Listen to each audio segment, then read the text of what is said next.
Good morning, this is the Eager Beaver Show. You are listening to a True North Eager Beaver Media Incorporated podcast.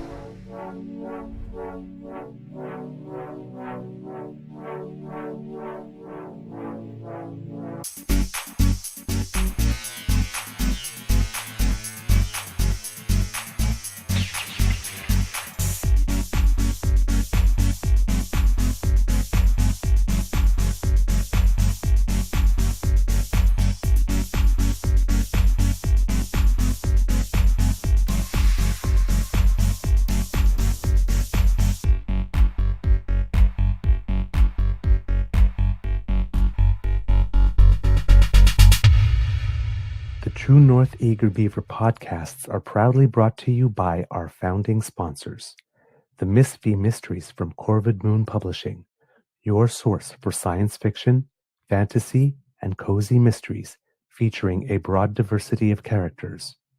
PsychicTarot.ca, book your tarot reading and unlock your spiritual journey. And the Pepper Master, hot pepper sauces made from farm-fresh ingredients to thrill your taste buds and expand your mind.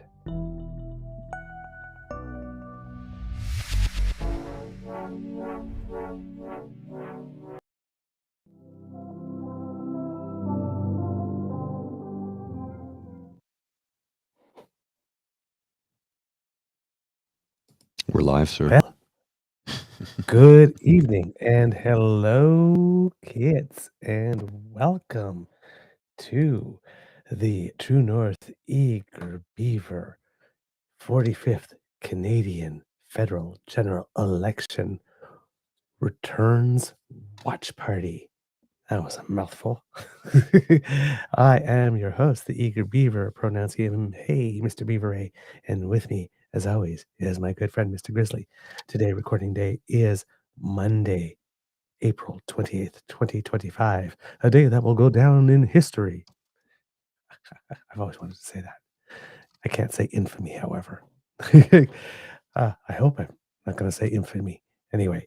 But yes, one of the most important federal elections in our lifetime, probably the most important one since the free trade one, I would say, probably 1988. Very consequential, almost like a fork in the road election. We can go one way or go to the other. So it's a good night to be all together to see how it all unfurls. And it's a good time to do democracy. So hopefully voter turnout is high. A big thank you goes to our podcast founding sponsors, the Pepper Master, the Miss V Mysteries from Corvid Moon Publishing, and CanadianTarot.com. Mr. Grizzly, how is your mental health doing this evening, sir?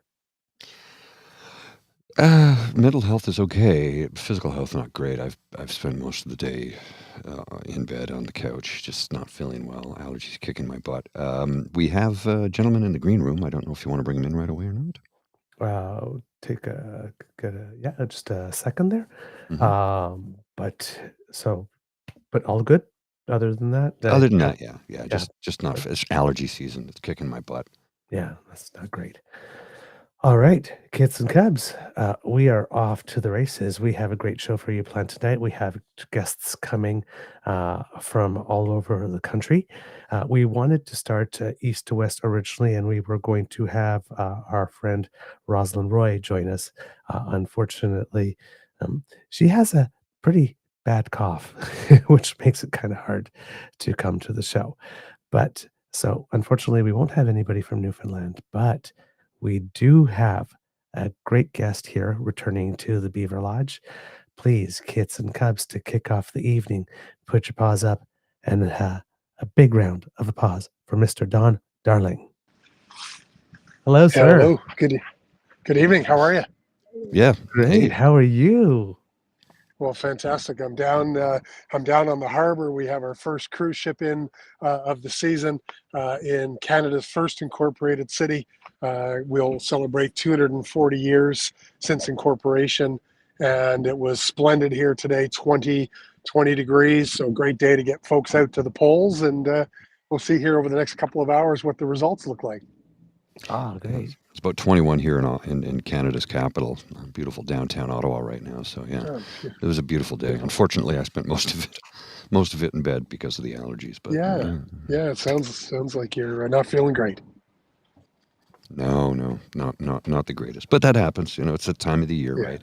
All the trees are deciding that they need to spew the pollen everywhere. exactly. Yeah. Uh, Well, that sounds like our politics a little bit, doesn't it? Spewing. yes. Yes, Yes, indeed. yes. Yeah, Yes, indeed. So, yeah. have you did you vote today or did you vote earlier? Yeah, I did. I've been involved with our local candidate in his campaign, so it's been very busy. So foolishly, I didn't vote in the advance polls. 7.2 million other people voted in the advance polls. So I voted. I voted a couple of hours ago. I was in and out in about 5 minutes. And there's something, obviously, I feel like it's an obligation to vote. It's something that was instilled in us from our parents, from our grandparents, and to go in, there was a satisfaction in marking that ballot today, folding that back Mhm. up and handing it back to the folks to drop in there. I guess I dropped it back into the ballot box. So it was feels good to do that. I did vote, and I suspect we're going to see a record turnout in this election.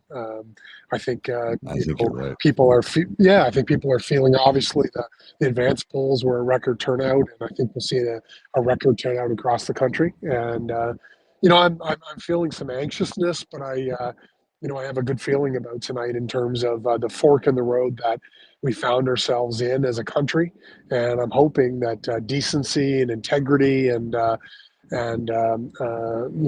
calmness will be chosen tonight as we go to tackle some of the big challenges that we face, both domestically and what I believe the ballot question will be for most Canadians, and that's how do we deal with the lunatic to the south of us. Mm-hmm. Now, on during the election, and I'm going to ask you to speak to more broadly than New Brunswick, if you can speak to the Atlantic region. Um, it's because polling seemed to indicate that the Atlantic region was going to very heavily lean one way. There wasn't very many issues that came up, and I know at the beginning of the campaign there was a little to do with the fisheries, but it didn't really become a national issue. Is there anything in the campaign uh, that was missed for those of us who are not in Atlantic Canada? Yeah, yeah. Look, I mean, I would frame it up a couple of ways. Look, I mean, I think COVID was very difficult on us. I think there's been a hangover, through COVID, and I think there's been many impacts coming out of COVID, including the sort of the sucking of joy out of people's lives, and I think that was weaponized. I think people's fear and anxiety were weaponized, and I think Pierre Poilievre won the 2023 election. The problem is there wasn't one, and I think he won the 2024 election, and the problem was there wasn't one then either. And in going into 2025. Obviously, Trump was elected again. He was inaugurated, and then we've seen a level of chaos that has rocked us. So, I think the issues on the ground for Atlantic Canadians are no different than domestic issues for other Canadians.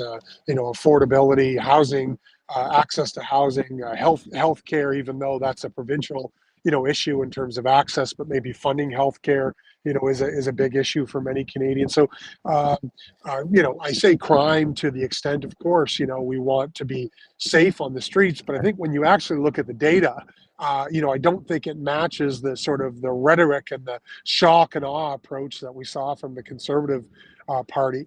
And I'm a big, I was mayor here in the city, and I think we have. Left people behind for decades, multiple Liberal and Conservative governments, and we've seen a spillover. New Brunswick and Atlantic Canada grew at a rate, population growth wise, through 21, 22, Hmm. 23, like unprecedented that we had not Right. seen before. So we got overwhelmed. Healthcare, housing, the level of immigration. A lot of these issues needed to be and do need to be tweaked. But I think a lot of those domestic issues, and I guess we'll see tonight as the polls start to report and we start to see how we frame up and whether the election polls were accurate or not. I don't think it means that those issues aren't important. Right. I think that it really got, excuse the pun, it got trumped by Trump. and the chaos that he was introducing. So St. John, where I'm standing right now, is by the Chamber of Commerce nationally identified as the place where we could have the largest impacts from Trump and the tariff war That's here, correct. because behind me is one of the biggest ports in the country rather. 5 minutes up the road is Irving Oil, the largest oil refinery in the country, where 85% of the oil gets shipped to America. So we're talking about a place that has the potential to be really impacted. But I think what's going to happen is that that threat of the U.S. and Trump and his chaos is going to play out as the bigger issue in this election. However, I think if the Liberals do win tonight, they have to address these issues. They have to Right. address the affordability and the day-to-day sort of what I would call bread and butter issues that are facing many Canadians. Mm. Hmm. Indeed. Do you have anything, Mr. Grizzly? A question? No, I was just fixing something here in the background. My apologies. I was paying attention, but trying to fix something at the same All right. time. No worries. And absolutely, I agree with what you're Yeah. saying, Don. And I think that, well, the province of New Brunswick, with your new premier, who, as it turns out, I discovered very recently, is a distant cousin of mine. Oh, kidding. Yeah. Oh, Well, great. my mother's from the Miramichi. Yeah. She's from Chatham specifically, but Okay. yeah, it turns out we are related. But with Liberal premier in the province of New Brunswick, I think we're starting to see some change for the better quickly, as promised on the Yeah. campaign, Yeah. and commitments of monies that were sitting there. What was it? They had an $8 billion surplus. I'm like, No, not that much. New Brunswick has about a $12 billion annual budget, a little more than that now. But I mean, it's really through COVID. I mean, what the previous premier did, not only did he prioritize record surpluses, $1 billion one year, 800 million the next, while people suffered with crushing affordability issues, challenges accessing healthcare, affordable housing. So basically, he took a lot of money from growth, didn't spend it, and then declared himself, the best premier of the province. And not only that, he waged this culture war. His attack on woke ideology, his attack on the 2S LGBTQ community, and against unions and a number of other groups. So I think we've already had a referendum on what I would call Pierre Poilievre type politics here in New Brunswick, and we threw that premier out. And we elected a new premier last fall who brought a much more calm, and the issues have not gone away. But I think I was asking a member of the union leadership today, how have things been negotiating with Premier Holt, and he said, look, we still have the issues, but you're arriving in the room where respect exists for each other. Mm-hmm. Whereas before with the previous premier, it was just so divisive. And I think, again, I think we're going to have a referendum here tonight in our federal politics. Who are we as Canadians? Do we want our politics to be like Donald Trump? Right. certainly. And look, what I found in the last couple of days, yeah, I don't either. And what I found, especially in the last week and especially today, I mean, my social feeds are flooded with conservatives who are just beside themselves with how mean I am and how divisive I am, and I'm just sort of saying, what are you talking about? I mean, Pierre Poilievre has spent the last 30 months looking like Trump, sounding like Trump, introducing the same types of policies, and when you basically bring attention to those similarities, what I'm finding is some conservatives, the new base of conservatives that Pierre Poilievre attracted to his party, are very angry, and I worry about, especially if we see a Liberal majority government tonight, I worry about tomorrow morning, because I think we're gonna hear all the same rhetoric about stolen elections, and he has revved his base up so much that I think, if Prime Minister Carney is the new Prime Minister tonight, he has got a big task ahead of him to govern with the challenges that we see ahead of us here. Yes, especially since Danielle Smith has already indicated that she's going to put a ticking time bomb. I mean, I don't know where she expects normally or rationally that anybody's going to accomplish all of that kind of stuff in 6 months. Right? Even if they wanted to do that. Look, I mean, But look, I mean, we've seen, obviously Danielle Smith, I mean, encouraged a foreign government to interfere in our election. I mean, I don't care what stripe of politics you are. If that doesn't piss you off, something is wrong. Right. I mean, we hear about, Justin Trudeau and all the interference in elections, but we completely ignore the fact that there's credible evidence. Now, Pierre wouldn't know about it because he never got his security clearance. But there's credible evidence of India participating in and interfering in his leadership election. And we have Danielle Smith, encouraging openly the president of the United States, his administration to interfere. But let's turn the page on that. Let's say again, let's say the Liberals do win. They do win a majority government. Then look, I think we have to put that stuff behind us. And I think that what I want Prime Minister Carney to do is find a way to get some early wins in Alberta. We do need to unlock the resources that we have in this country, and we do need to find ways to do things more quickly. But I mean, I'll turn this way, and that big tall building and over my shoulder here, that's City Hall. I sat in that building in 2017 when Energy East came to an end, and I can tell you, months before that project died, the proponents for that project would not agree to community benefits, would not agree to public safety conditions, that we were going to be the terminus point of 35 gigantic oil storage terminals in our city, and the proponent wouldn't agree to any public safety conditions that we wanted to put on the projects. All I'm trying to tell you is that these projects are incredibly complex, and we have to find a way to do them and approve them more quickly, but in a balanced way. I don't think we can and I don't think Canadians want environmental protections thrown in the garbage can, but I also don't believe that we have the time now to take a project and make it be 10 years before we can get it over the finish line. So I want to see the Prime Minister turn a page, work with the premiers from coast to coast, and find ways to tone down the rhetoric and work together to get some of these projects over the finish line. In what you were talking about just now, right? Because you're talking about, having some processes streamlined and whatnot, which we get back to the famous red tape and, whether or not we cut it and all that kind of stuff. And, but you're at the same time, you're talking about that we need some protections. As a mayor and as someone who has dealt with red tape, this proposal that for like every one new regulation of red tape that we put on, we remove one. To me, I look at that and I think it's impractical. That's just silly, because we're discovering new things all the time, and for every new thing, you need some regulation. And it's always better to err on the side of safety at first, and then remove some as you need some. So it's like, what if something new comes up and you need 3 regulations? But I mean, once you've taken away all the regulations, the red tape that you can, that at some point you're removing citizen protections here, right? I think one of the challenges is that we need to deal in fact. We need to tone down the rhetoric. We need to have our elected officials. I mean, if I were Prime Minister, I would introduce legislation. Pierre talked about his 3 strikes and you're out. I would introduce 3 strikes and you're out ethical legislation to have elected officials who openly share disinformation and mislead Canadians tossed out of Parliament. Agreed.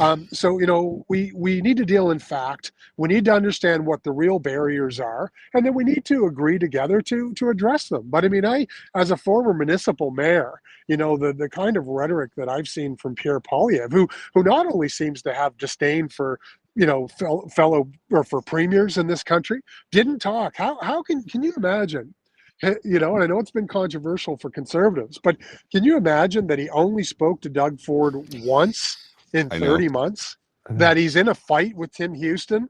That yes, he's pals with Danielle Smith, but basically, east of Manitoba, he's in a fight with everyone. So, and he's also very condescending towards municipal leaders. What did he call the mayor of Montreal? She was inept, and he's going to penalize. He's going to penalize municipalities like the one I'm standing in that I used to be mayor if we don't increase our permit output by 15%.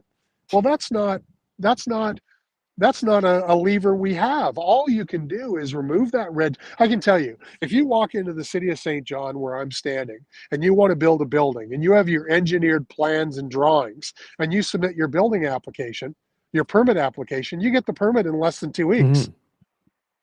And now, I know Toronto and I know Vancouver and big cities have bigger challenges, but I think we have to start from a place where we're being honest. We have data. We're not using rhetoric, and we're not attacking each other. And we have to build more homes. But I can tell you, I've looked at all the platforms, and on all sides, I would have some concerns, frankly. But I'll take the 60-page liberal platform versus the 30-page conservative platform with 17 pictures of Pierre Poilievre, and having spent 2 decades in the house building business, you're not doubling house construction overnight. And so to book $1 billion in revenue because you doubled house construction in 2025 is absolute fabrication. So I think to restore trust in our democracy, we have to tone down the rhetoric. We have to have a big tent where everybody is welcome, and we have to deal in fact, and we have to really address, I think, the number one issue we have, and that's Trump. And then we have to work on these domestic issues because, I mean, he has the ability. I mean, how many trillions of dollars has he erased from the, from the savings of hardworking Americans? And last time I checked, it had been about $285 billion from Canadians. So I think how we show up, guys, is incredibly important. And look, there are problems. There are problems at every level of government. But we have to have leaders that are prepared to have the difficult conversations, put plans in place, act on those plans, and be honest with Canadians about not only where are we going, but how. Indeed, sir. Wow, Some of very well the stated. something you said earlier that I think does need to be addressed and has gone unaddressed for so long is the mis and disinformation that gets spewed about in and outside of the House. Oh, yeah. I mean, sure, you can say parliamentary privilege when you're in the House of Commons, but they're abusing their parliamentary privilege, and they know it. They know it, and they're doing it intentionally to get their social media clips. And that needs to be addressed, number one. But it's when they go outside of the House and spew complete and utter lies and never get dealt with. Like, I just can't believe that the political system that we have in this country is allowed to go on like that. It makes no sense to me that they do that and get away with it. Well, totally. I mean, yeah, I think. Well, I think first we have to acknowledge that it's making us sick. I mean, it's Right? neighbors are fighting neighbors, friends are fighting friends, family are snoozing each other because they can't stand. We've been weaponized.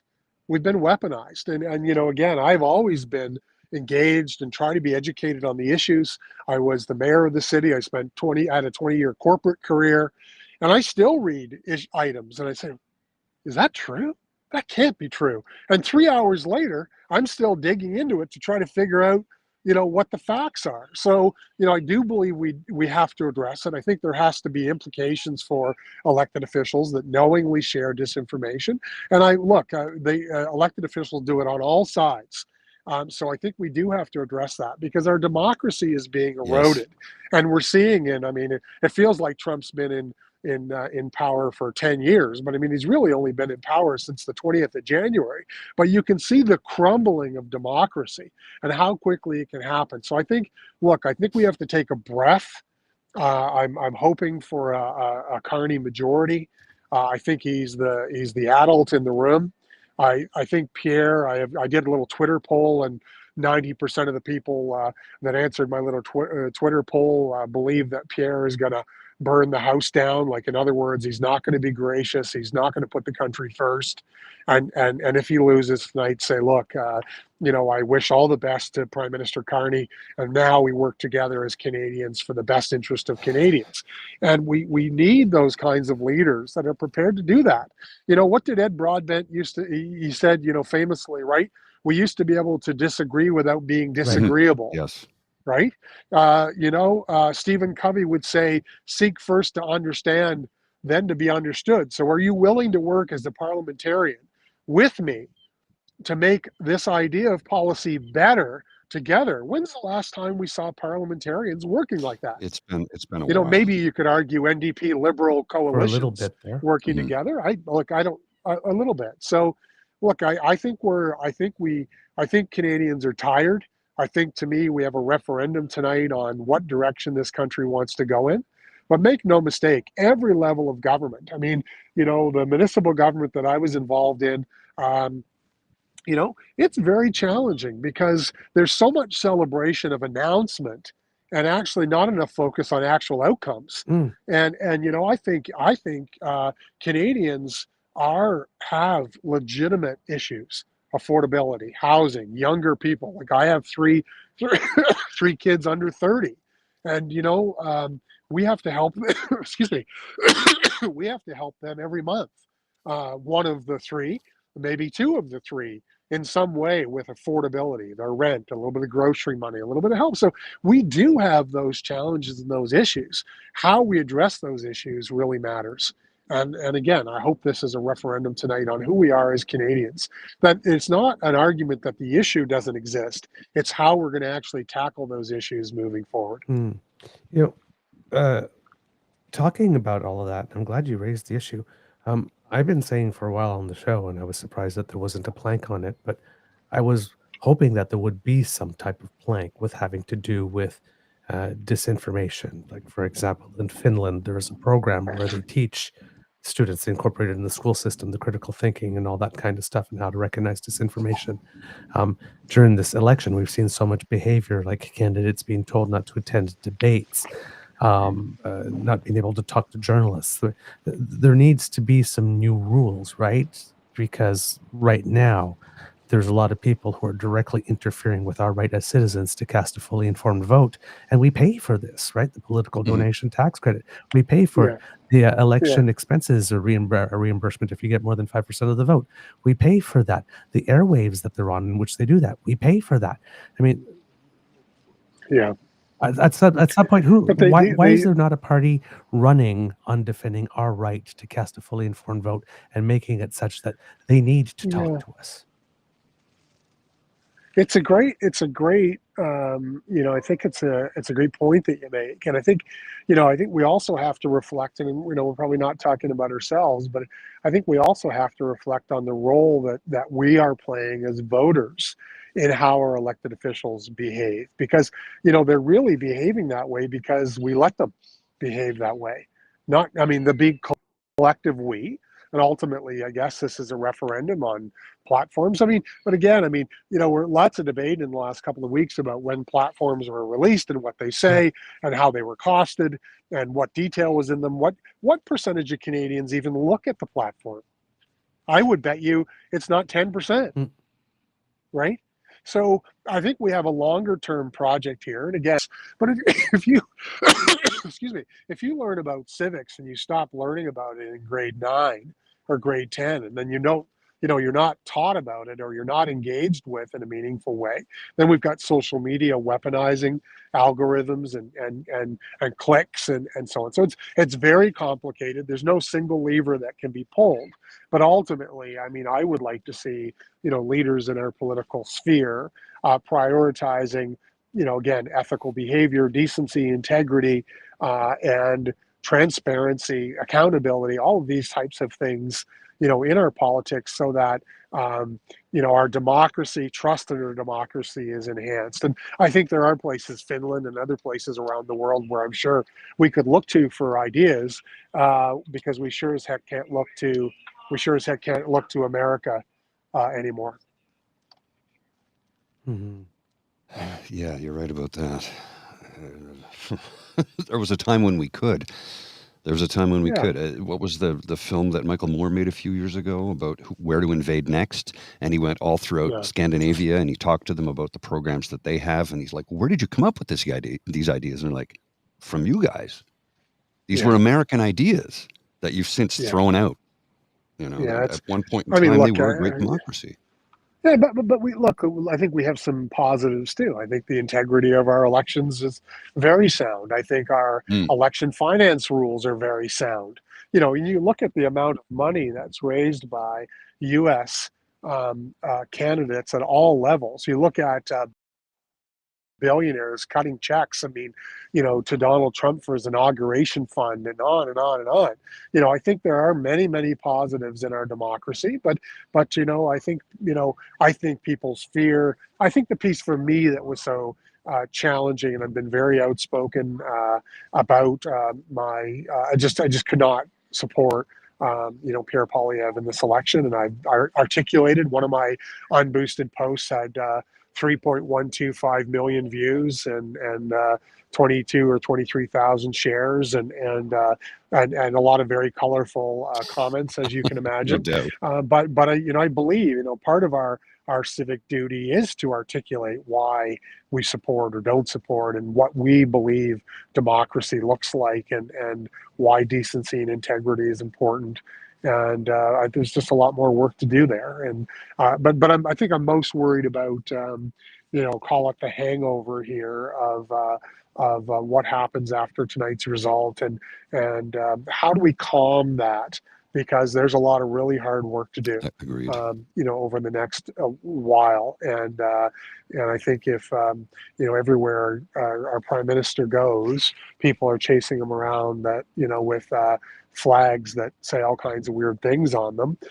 It's going to be a distraction away from because if we don't get this tariff situation right, we're going to start to see massive impacts to people's Yes. jobs and people's livelihood. I mean, automotive, the steel, aluminum, industries, fisheries. I mean, all kinds of folks here that we're going to start to see layoffs, and we're going to see ourselves right back in COVID times without the Yes. lockdowns. Right? It very similar. No work, but no lockdowns, and no CERB. Yeah. Yeah. Yeah, well, I know that's that's the thing, right? Again, it just drives me absolutely bananas with this. Again, it's part of that ethical legislation I talk about. I mean, the look, and I think I think Canadians owe a debt of gratitude. This will be controversial for conservatives to Justin Trudeau. I think he was tired. I think it was time to go.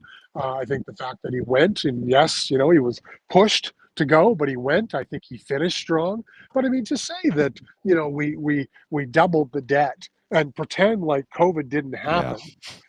In this province there was I'm forgetting the numbers a bit here, but in this province there were $1.7 billion in support provided. The federal government paid 98% of it, and the money that Premier Higgs did get, he pocketed for a surplus. Yeah. Right.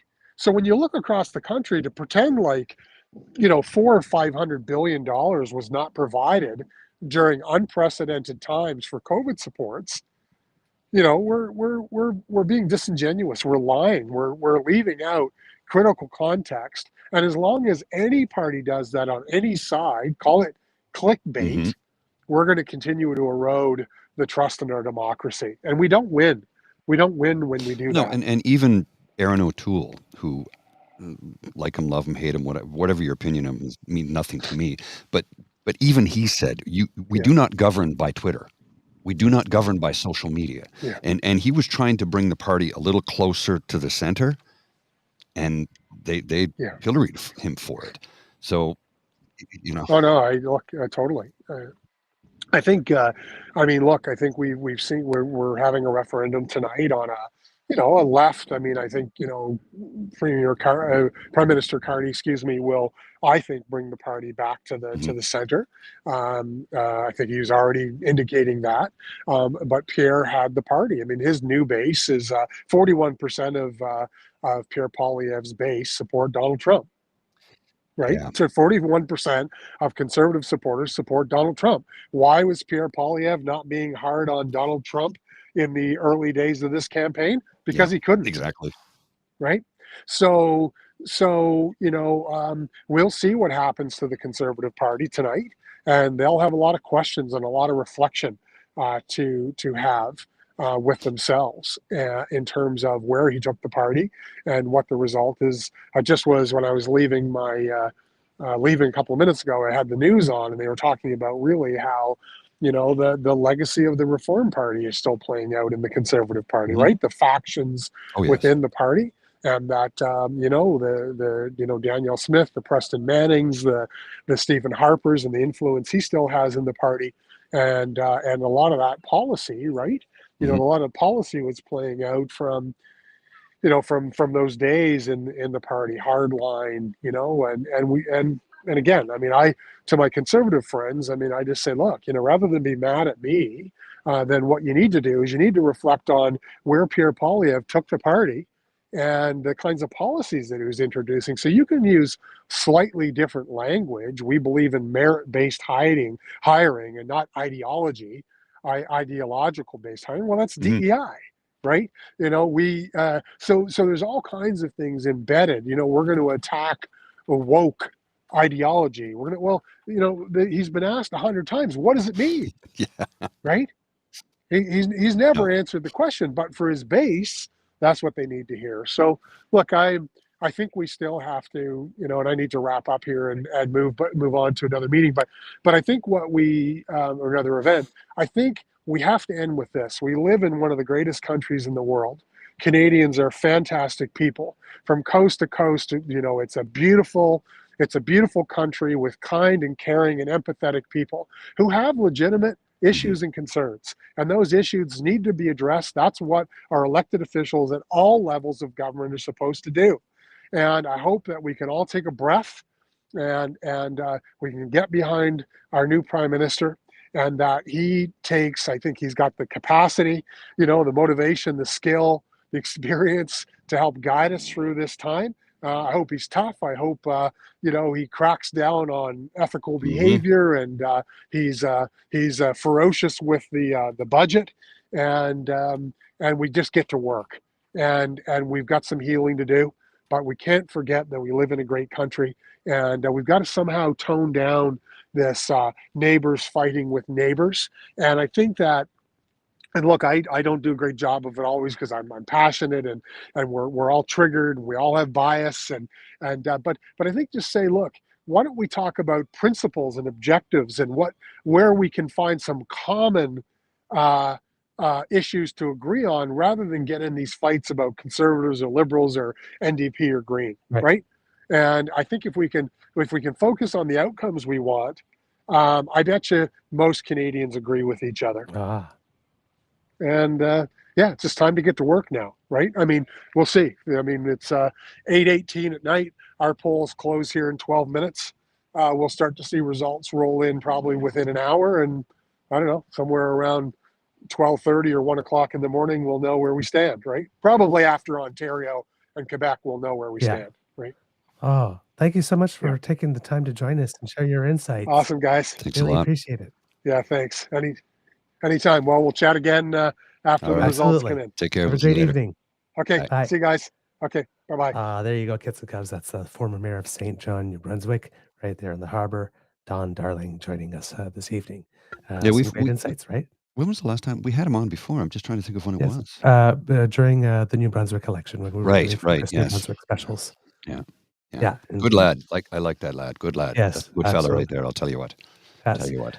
So polls have closed in Newfoundland, Kits and Cubs, and there's a couple of polls reporting here at the moment. If we're looking at the area, we are looking at 2 conservative seats and 1 liberal in the riding of Labrador. Philip Earl, this is one of 85 polls reporting, has 20-9 for Ella Wallace of the Conservatives and 2 for Marius Normore of the NDP.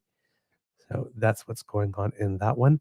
And let's see about other ridings. Central Newfoundland, Clifford Small, who's the incumbent for the Conservatives, with 2 of 233 polls reporting, already has a 106 vote lead, 161-55 over Lynn Powell of the Liberals, 6 for Darian Vincent of the NDP. And in Terra Nova, the Peninsulas, Jonathan Rowe has 8 over Anthony Germain of the Liberals, Jonathan Rowe's Conservative, and nothing in for Liam Ryan of the NDP, with 1 of 270 polls reporting there so far. Taking a look to see if there's anything updated more before we go on. But Mr. Grizzly, What did you think in general of the overall campaign this year? Was the election kind of had a weird finish at the end, but overall, what did you think? Was it one that we needed? Was it informative? Was it one that we needed? Huh. That's a good question. Initially, if you had to ask me back when Mark Kearney first became a Liberal leader, do you think he should call an election right away? I would have said no. But I Mm, think he did it for obvious reasons.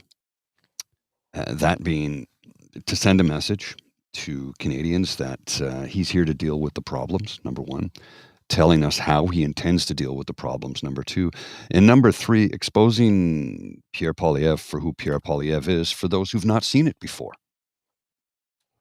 I think, in retrospect, I think calling the election when he did was the right move because it was winnable. He had the momentum. He came in as the new leader. He called the election right away.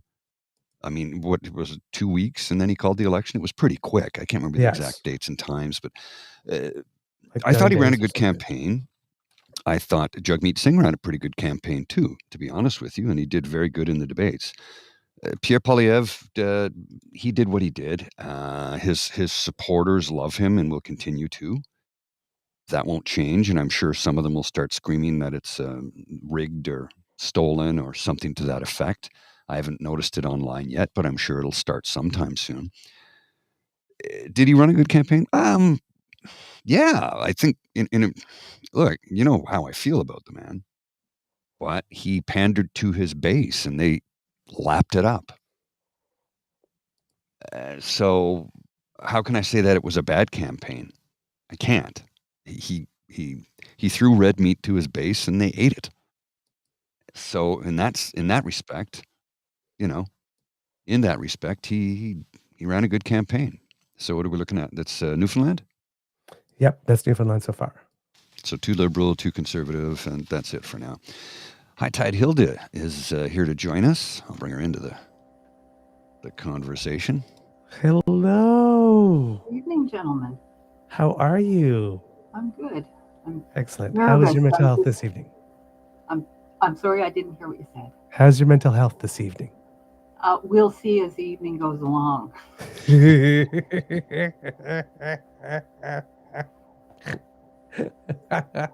I'm hopeful, but I remember the Kim Campbell days and things happen. Yeah, that was for those who had some hope there. That was a pretty rough one. um, well, first of all, how have you been? It's been a while since we've seen you. I'm good. I was a little down for a little while with some physical health stuff, but I'm doing better. Gaining weight, so Excellent, it's good. excellent. Glad to hear it. Over the course of this election, what have been your general impressions? Everybody is sick of the noise. They're sick of Trump. They're sick of Poilievre. They're sick of Trudeau. They're starting to get sick of Carney. They're just sick of politics, I think. And I think this is going to be one of Carney's big winning points. The man is boring. There's no big things that have happened in his past. There's no women chasing after him. There's no men chasing after him. He's not done anything awful. He's not put on blackface. He's not insulted anyone to their face at this point that I know of. So I think boring is going to be huge for Carney. Boring's pretty sexy right now, It is, yeah. I have to say. Also, running press conferences like boardroom meetings. I have been so impressed to see a politician fully answer a question. It's amazing, isn't it? It gives one hope. It's so refreshing. Even people who aren't conservatives are just looking and going, wow, they do know how to answer questions.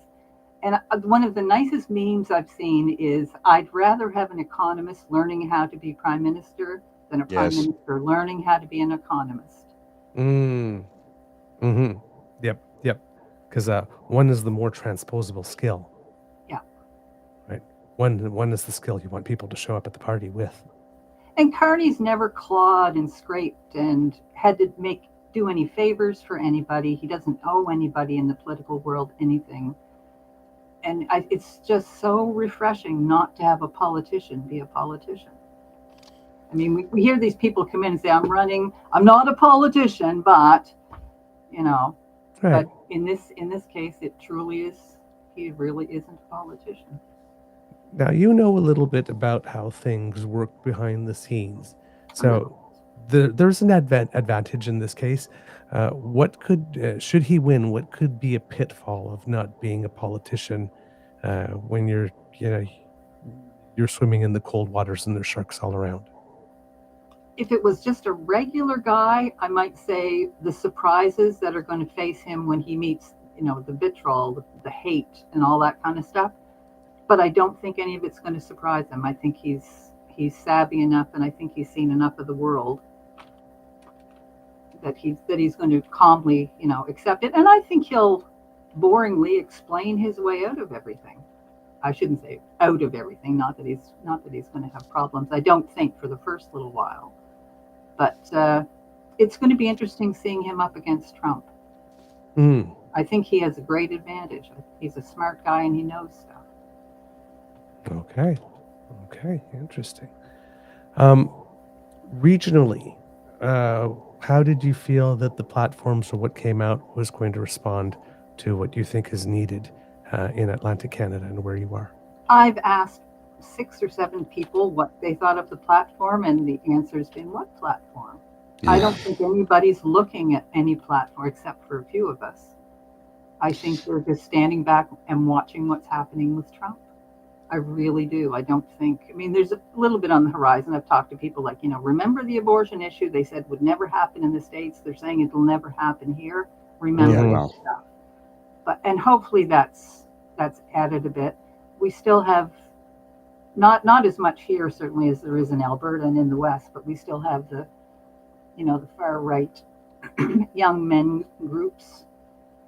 Yes. There's a new one in Halifax now, apparently, or down in that area. Okay. But I don't think you'll see them get very loud. I hope, anyway. Let's hope. I'm a little concerned when I see people that I've known for a number of years who are suddenly become hating on Mark Carney because they said, oh, he hung out with Ghislaine Maxwell and Jeffrey Epstein and I'm like, no. He met Ghislaine Maxwell at a picnic once. There's one single photograph. All the other stuff is AI. You're believing the lies that people are telling you because you read it on Facebook. And you want to. And you want to believe it. The crazy things that they're saying about the election. Bring a pen because they'll erase it. Yeah. I've worked elections. There is not any opportunity at any point of any time that one person or 2 people even are alone with those ballots. That's There's right. Always a crowd of people from the time, and then they're sealed up, and they're very, very well sealed.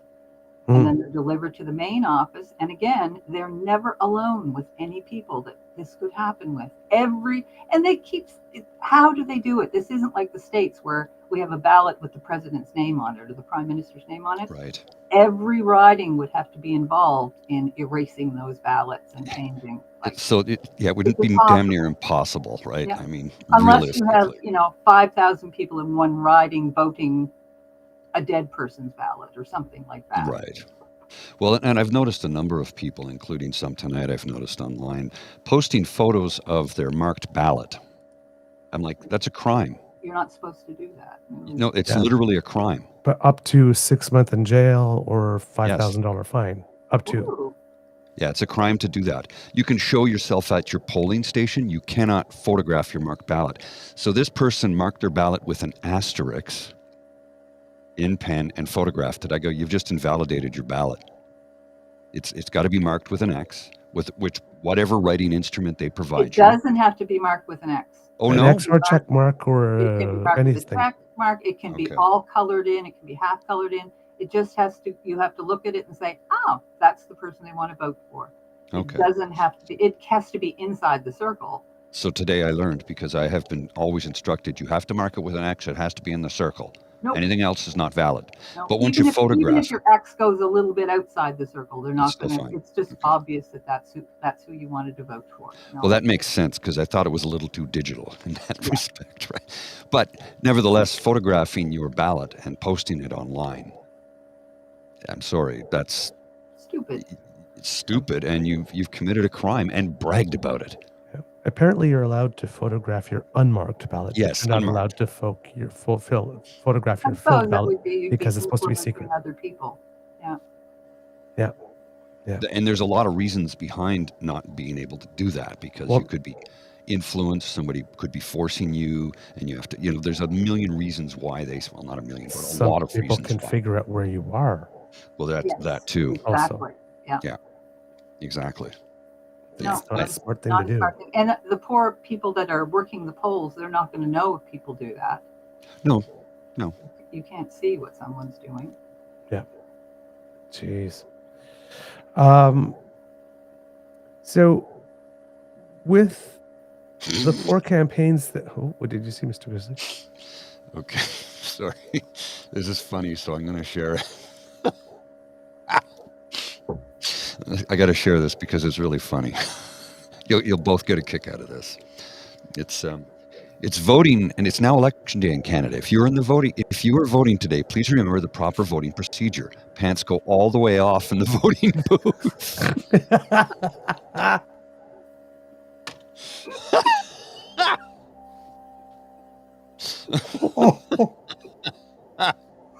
That's hilarious.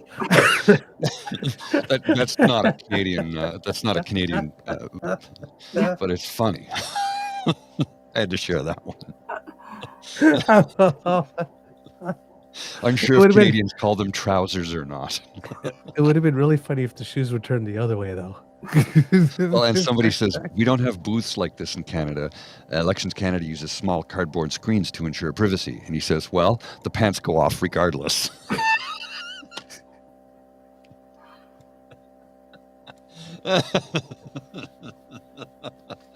Happy vote with your pants down day. Oh, I'm sorry, that one just killed me. That was funny. Just pray that we all don't shit our pants. That's all. Oh my God. Sorry, I needed that. I was going to ask, of the 5 parties campaigns, what is it that which is the campaign that left you most disappointed, and the one that you thought had performed the best in terms of as a campaign overall? I'm most disappointed not with them, but with the Greens campaign. Okay. And with the NDP campaign too.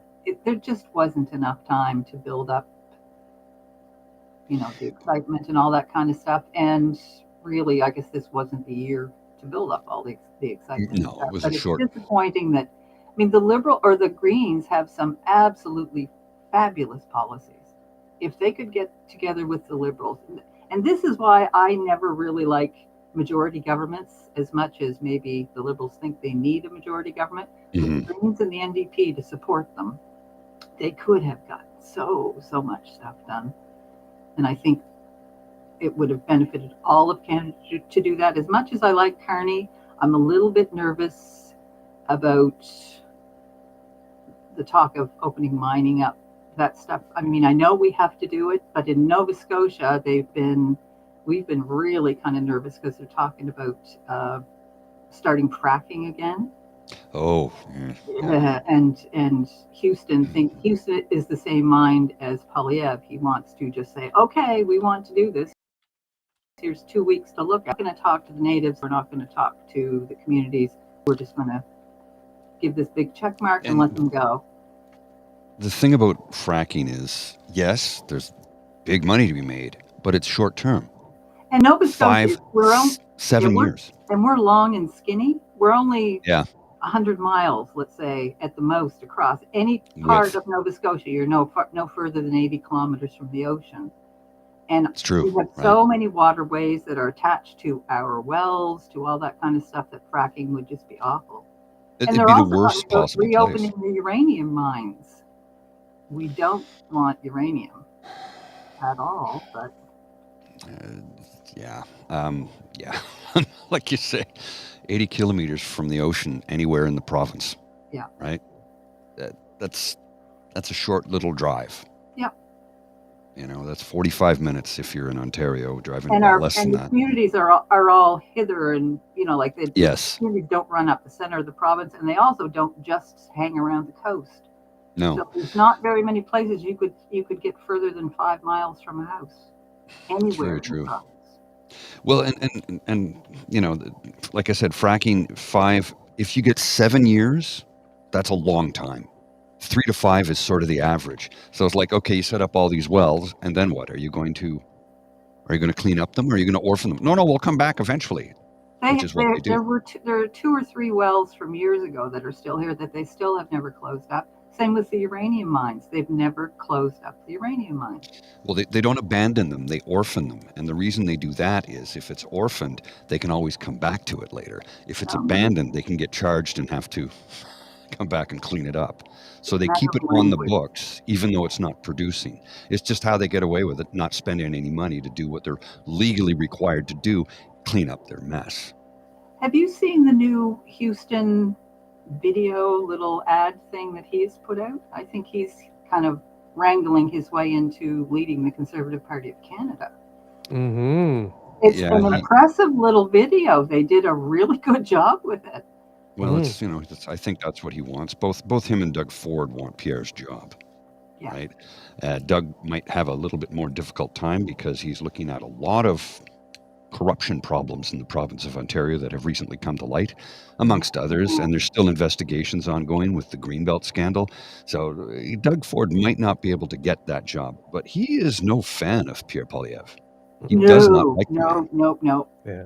A friend of mine ran for the provincial Conservatives, the last election, one before last provincially, and I kind of gave him grief and said, "What are you doing? Because I know you're not this conservative, blah, blah, blah." And he said, "Well, Houston just tells us to ignore the feds. We're not part of the feds. We're progressive conservatives. We're not Poilievre or Harper conservatives." Yes. At that time, it would have been Harper.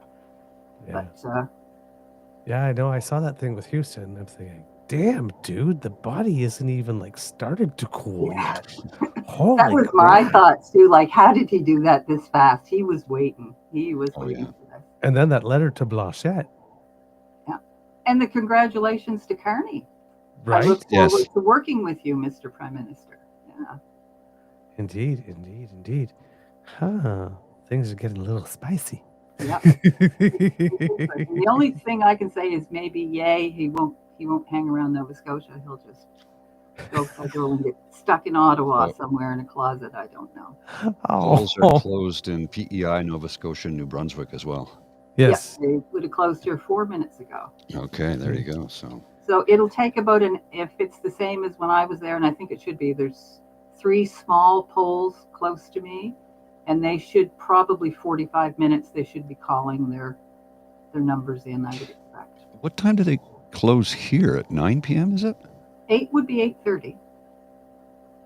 Huh. Here in Ontario, you mean, Mr. Grizzly? Yeah. Yes. 9:30 this day. 9:30. Yes. 9:30. How come? Yes. Yeah, they changed the closing times.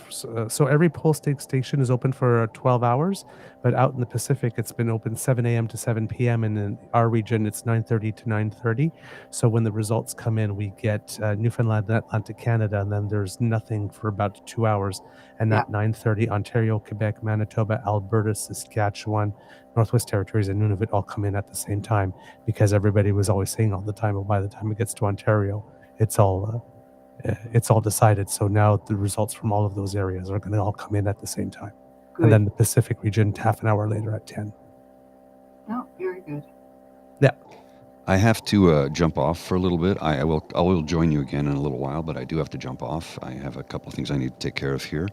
But it's good to see you, High Tide Hilda. And I'll pop in later on this evening. Okay, Paul. See you. All right. So What are you hoping for tonight as a result, or what's your sense based on the campaigns that have taken place so far? If I go with what I've been seeing and what I've been reading, it will be a Liberal majority, but I don't dare count on that. I've turned into a pessimist, I think. It's too good to be true. It can't be this easy. But Indeed. it would be nice to just see them have almost a majority and let the Greens and the NDP carry the balance of power there. Indeed. We have some people in the chat and that I've seen around on social media saying, uh, I have a little fear that we're going to get Kamala'd tonight. Do you have that sense? That's been niggling in my brain too, but I won't let it get real. Things are so different. We don't. I mean, as much as Pierre is a pain in the butt and all that stuff, he has never been Trump yet. He certainly has the potential and all that, and I don't think he has the people around him that will allow him to become a Trump. I don't think.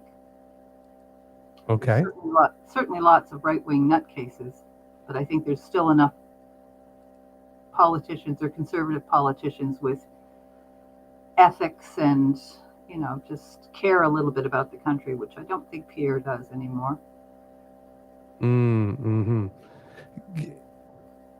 The end of the campaign, I got the impression by tone and energy and that type of stuff that Pierre kind of had the impression that he knew that it was not going to be happening for him. Yeah. And that the wind kind of popped out. Did you get that sense? Yeah, and he looks terrible. Like he really does. This last week or so, any of the pictures that I've seen on him, he's kind of puffy and he's probably not sleeping great. But I mean, think of the opportunity missed. I mean, 3 months ago, he was going to be the next prime minister. There wasn't too much doubt about it. Yeah, indeed. And now, boom, just gone. Thank you, Donald. Yeah, really. Donald might be the best thing that ever happened to Canada. It's doesn't make weird sense to say it. It's like you have to say it, and it's almost like you got to move aside just in case of the lightning. Yeah. Given that you mentioned that, I'm glad you brought that up, because again, you know how things work a little bit on the back end of stuff. With Corey tonight, and the leaking of that type of information and all of that kind of stuff, and the fact that there seems to be knives out already on the way down, and the tradition of the Conservatives, I mean, the way that they got rid of Scheer and O'Toole is rather efficient and ruthless. It seems that Pierre looks like he's going to try to hold on. What do you think are his chances? They will show him no mercy. Once he loses this, that's it. He is done. He's not well liked enough. He doesn't have enough substance in himself. I've racked my brain trying to think of something that he's done that would maybe give him a position to say, well, I was able to do this and this was a good thing. There's nothing that I can think of that he did. He was around when Harper got rid of the penny. Did he have anything to do with that? Because that might be the highlight of his career. I don't know. I know that's awful. Oh, jeez. Oh. But when Corey, the first time that he came out, was that about 2 weeks ago? And he was kind of dragging on Pierre a little bit. Yeah. Okay. Yeah, about 2 to 3 weeks ago. That was that first brick out of the bottom of the wall, and right. And they're just tapping at it. And I think most of the Conservatives can't wait. I mean, Pierre has destroyed the Conservative Party. I mean, it started with Harper, but Pierre really has. They have no compassion left. They have no ethics left. They have no heart left. They have no sympathy, empathy, none of that stuff. And they're not even friendly. There's nothing friendly about any of them anymore. I mean, look at his smile. It looks like it hurts when he shows his teeth. It's a painful thing. Yeah, indeed. And we're Canadians. Hilda. We're sorry? I said, we're Canadians. We need to see that friendly bit. Yeah. I mean, we want representatives that that look like us. Yep. And that sound like us. we can send abroad that people will like and respect. And Right. that, can you imagine him in France with all the other world leaders Oh my God. telling them what he's going to do?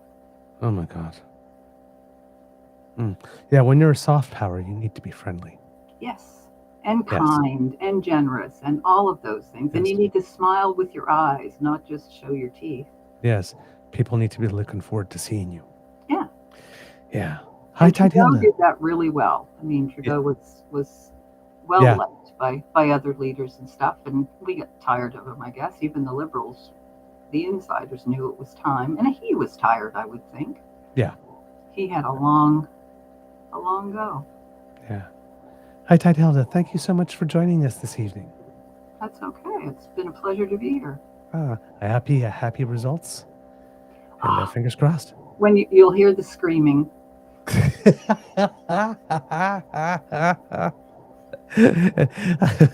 Okay, I will listen for it. You guys have a great night, and good luck, everybody in Canada. All right. Thanks so much. Good night. Kids and Cubs, that's High Tide Hilda. She's been helping us a lot over the past few months, particularly when we had the New Brunswick campaign, because we had a series of focused New Brunswick episodes because we wanted to bring attention to the fact that that was a province that we could flip, and it was very important because we definitely wanted to go into this election without 7 Canadian provinces under conservative rule.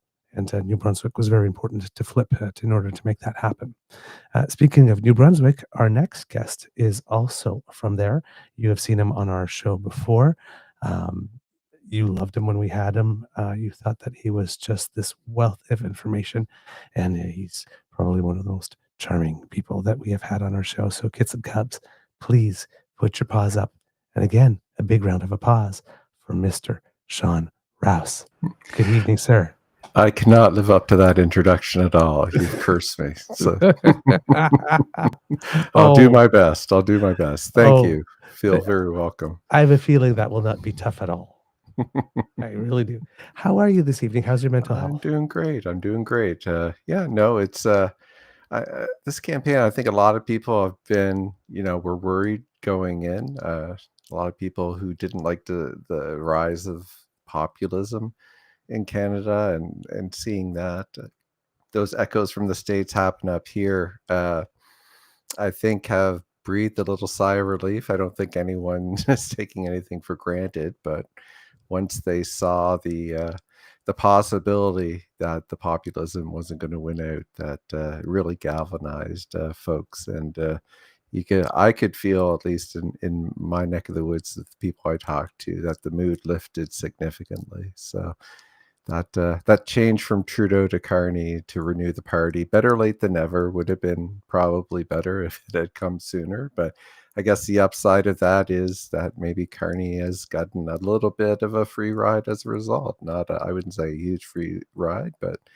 he's certainly probably not as dug into as much as he could have been otherwise, or put on the spot. He is a novice politician. He does make a few flubs here and there. I don't think any of them are fatal, but the longer that went on, the more he'd make, obviously. So yeah, I think things have been going well for me. How about you? For me, to be totally honest, look, I'm happy I'm doing this, and it's this last burst of adrenaline, but I am crawling to the finish line. This beaver is tired. That is the way I felt after the New Brunswick election. That was a marathon for some of us who were working in the background to take down that government. So it was definitely not a sprint, and it was a lot of work, but we were happy with the result. Yeah. Speaking of that, since I got you here, how's it been since you got the result that you expected? How is the new government holding up? It's so funny. There was a lot of demonization leading up to the election date of trans people in the media. You might have heard about this, where we got these postcards all delivered to our mailbox full of transphobia, demonizing trans youth. And as a father of a trans teen, I was particularly concerned. It definitely painted them in a negative light, and with the heightened emotions, it put a target on our child. I was definitely not a happy camper about any of that. And then when Holt won and Higgs lost his seat, and it was a clear majority, and the public rendered their verdict on Higgs and his leadership, a lot of us breathed a sigh of relief. We knew we had gotten sufficient commitments from Holt that she would support and protect trans rights. And a lot of these frivolous lawsuits that Higgs and his team had engaged in would go away, along with all of these high-paid far-right consultants from Alberta that he had spent hundreds of thousands of dollars on of his party's money and the public's money were also gone. And it really did change the atmosphere overnight.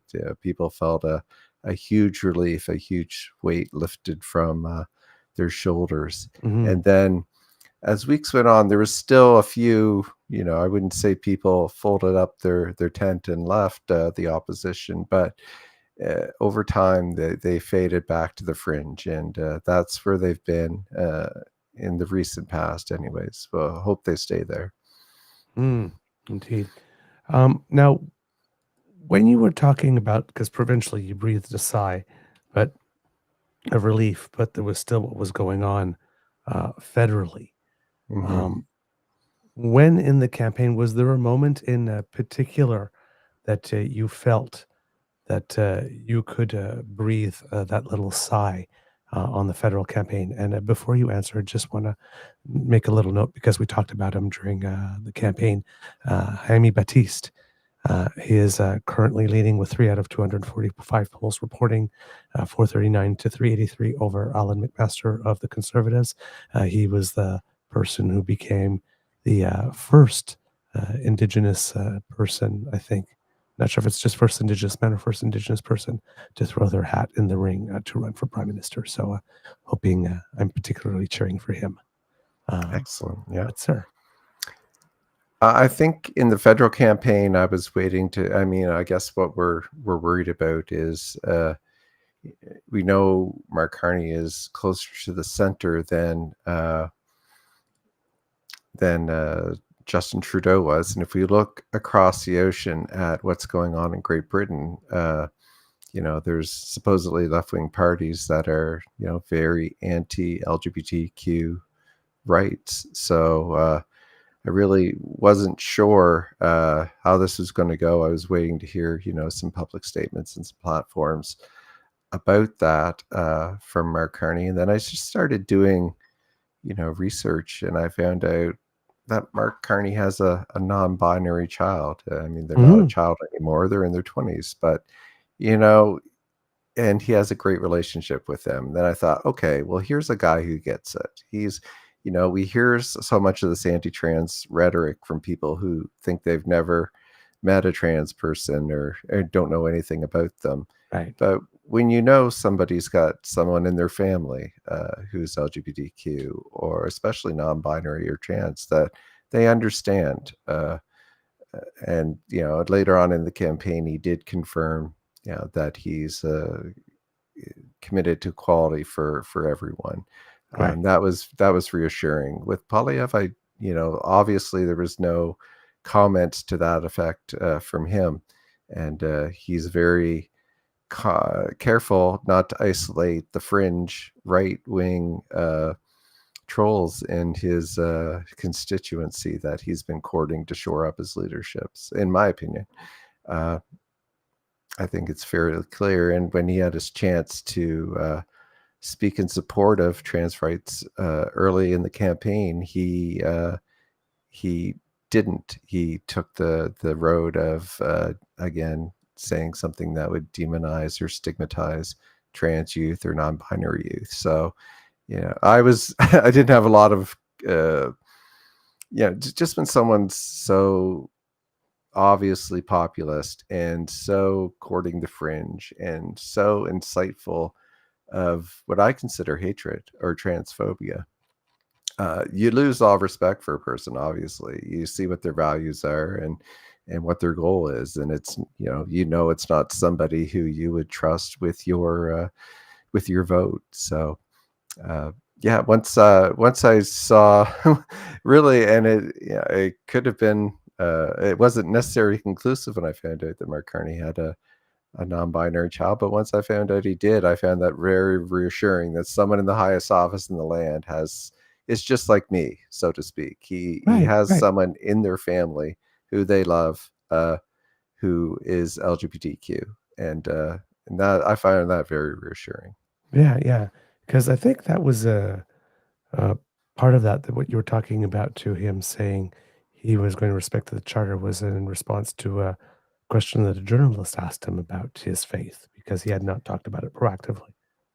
Exactly. Yeah. And I believe the question, if memory serves, and I stand to be corrected, but was on. I think that the announcement was specifically with regards to the rights of LGBTQ, as I understood it. I haven't been able to follow as closely as I like, but that's what the report that I heard. So I think he gave it enough consideration that he definitely did the opposite of what Polyev did under the same circumstances. Indeed. For the broader region, the Atlantic Canada region, did you hear anything policy-wise that you thought might be good for what is needed over there? Yeah, I did love just refreshing. I've certainly been watching the polls and listening to the discussion throughout Atlantic Canada. And you or your listeners might know that the Liberals are way ahead here in Atlantic Canada, right as of the last narrative poll that was taken about a week ago. The Liberals were at 65% approval. CAPC was at 26%, and then NDP 8%, and Green 1%. So Liberals have a huge lead in this region, and their top issues that Atlantic Canadians were looking into were the cost of living. That was the top issue at 56%, said it was their top issue. And then second was the U.S. trade war and tariffs at 49%. And here in New Brunswick, in St. John, not far from where I am right now, is what the Canadian Chamber of Commerce said was the most significant, the city, the municipality most significantly at risk from the tariffs, just where St. John has so much export-related business, particularly with oil and lumber products. Right. So it definitely, could devastate the economy of the city and the surrounding area. And then third was healthcare. Fourth was the economy at 45% and 38% respectively. So, and those are, fairly bread and butter issues, always in the top 2 or 3. But what people are concerned about here in Atlantic Canada, and I suspect everywhere, is the U.S. trade war and the tariffs, and what sort of effect they're going to have on the local economies here. So I think that's fairly consistent. And I think based on this poll, that's sort of where this Liberal support comes from. And I guess the Liberals did a good job making their argument to people in Atlantic Canada. In that same poll, they said the Liberals were the clear favorite at addressing that cost of living concern at 43%, and Conservatives only 25%, which is fairly low. Yeah. And then dealing with U.S. President Trump and the U.S. Tariffs, 66% said the Liberals would do the best job, 19% for the Conservatives. So, that's striking. The Atlantic Canadians have no faith that Polyev would be the one to go and deal successfully with Donald Trump and negotiate those tariffs. And improving health care, even on those scores, the Liberals were at 36% approval. Conservatives 18%. NDP is actually higher than the Conservatives. NDP had 25%. And on the economy, again, 58% for the Liberals, 25% for the Conservatives. So whatever argument Poilievre was making to Atlantic Canadians was not successful on any of the issues that they would consider the top issues. The Liberals have, as much as twice or three times the size of the approval of the Conservatives. So that's what's behind those numbers that we're seeing, I think. Interesting. For the region that you're looking for, are there any races that you're aware of that would be particularly interesting that we should keep our eye on? I think so. So I just went around the region getting ready for tonight, just for my own interest, because I'm a political nerd, like many people in your audience. So just to see, who is on top at candidate 338 for each of the Atlantic provinces and sort of what the predictions were. So there is Liberals, according to candidate 338, there is Liberals safe or likely in 20 ridings in Atlantic Canada, 7 toss-ups, and only 3 that are likely or leaning Conservative. And there are some interesting races in each province. The change with the Liberals with their new leader really brought out some star talent that might not have been there otherwise. Right. So maybe we'll start in Newfoundland. So just looking at some of the key races like Cape Spear, that's Seamus O'Regan's riding, who is stepping down. Most people know him. So there is Tom Osborne, who is a longtime cabinet minister, MHA, and former justice and education minister. He's going up against Corey Curtis, who is a executive and vice president in marine offshore energy projects. The Liberals, again, are favored to win that riding, just to where O'Regan has been so popular for so long. And I guess the thing I noticed about Newfoundland is out of the 7 ridings there's only one incumbent. The rest are new matchups, which I found is very interesting. The next one to talk about, maybe Avalon. Avalon has Paul Connors. Some of you might know him. He's great last name. He's executive director of the Newfoundland Federation of Agriculture. He's going up against former mayor of Mount Pearl and former MHA who held many cabinet positions, Steve Kent. So that'll be an interesting thing to watch. Again, 338 is giving the edge to the Liberals in that riding, where it was previously Liberal. Another one, there's a couple of longtime journalists who are running for the Liberals, who I thought was very interesting. Don Bradshaw, you might know him. He's a former Western Star reporter, but most notably, I guess, for many would be that he's a former correspondent on NTV News, the Canada Superstation. Right. And he's going up against realtor and entrepreneur Carol Ansley. Again, just where Don is so notable in his role as the Liberal, he is, he has the edge again on that riding, according to Canada 338. And the other one, which I didn't realize until I was just combing through, Anthony Germain. Some of you might know him as a CBC reporter. He was presenter for CBC for 32 years. People who listen to CBC on Saturday morning might recognize him as the host of The House, which is the national politics program. So quite a pedigree there. And he's going up against civil engineer Jonathan Rowe for the Conservatives. So a lot of these head-to-head battles in Newfoundland and Labrador favor the Liberals, and they have some notable talent recruited in every case. So that's Newfoundland and Labrador. PEI, there's 4 seats there. Again, all favoring the Liberals in PEI. There's 3 incumbents that are running again: Shawn Casey, Bobby Morrissey, and Heath McDonald. And the seat that's open has retiring former minister Lawrence McCulley, first elected in 1997, 78 years old, and he's retiring after many years of service, and Okay.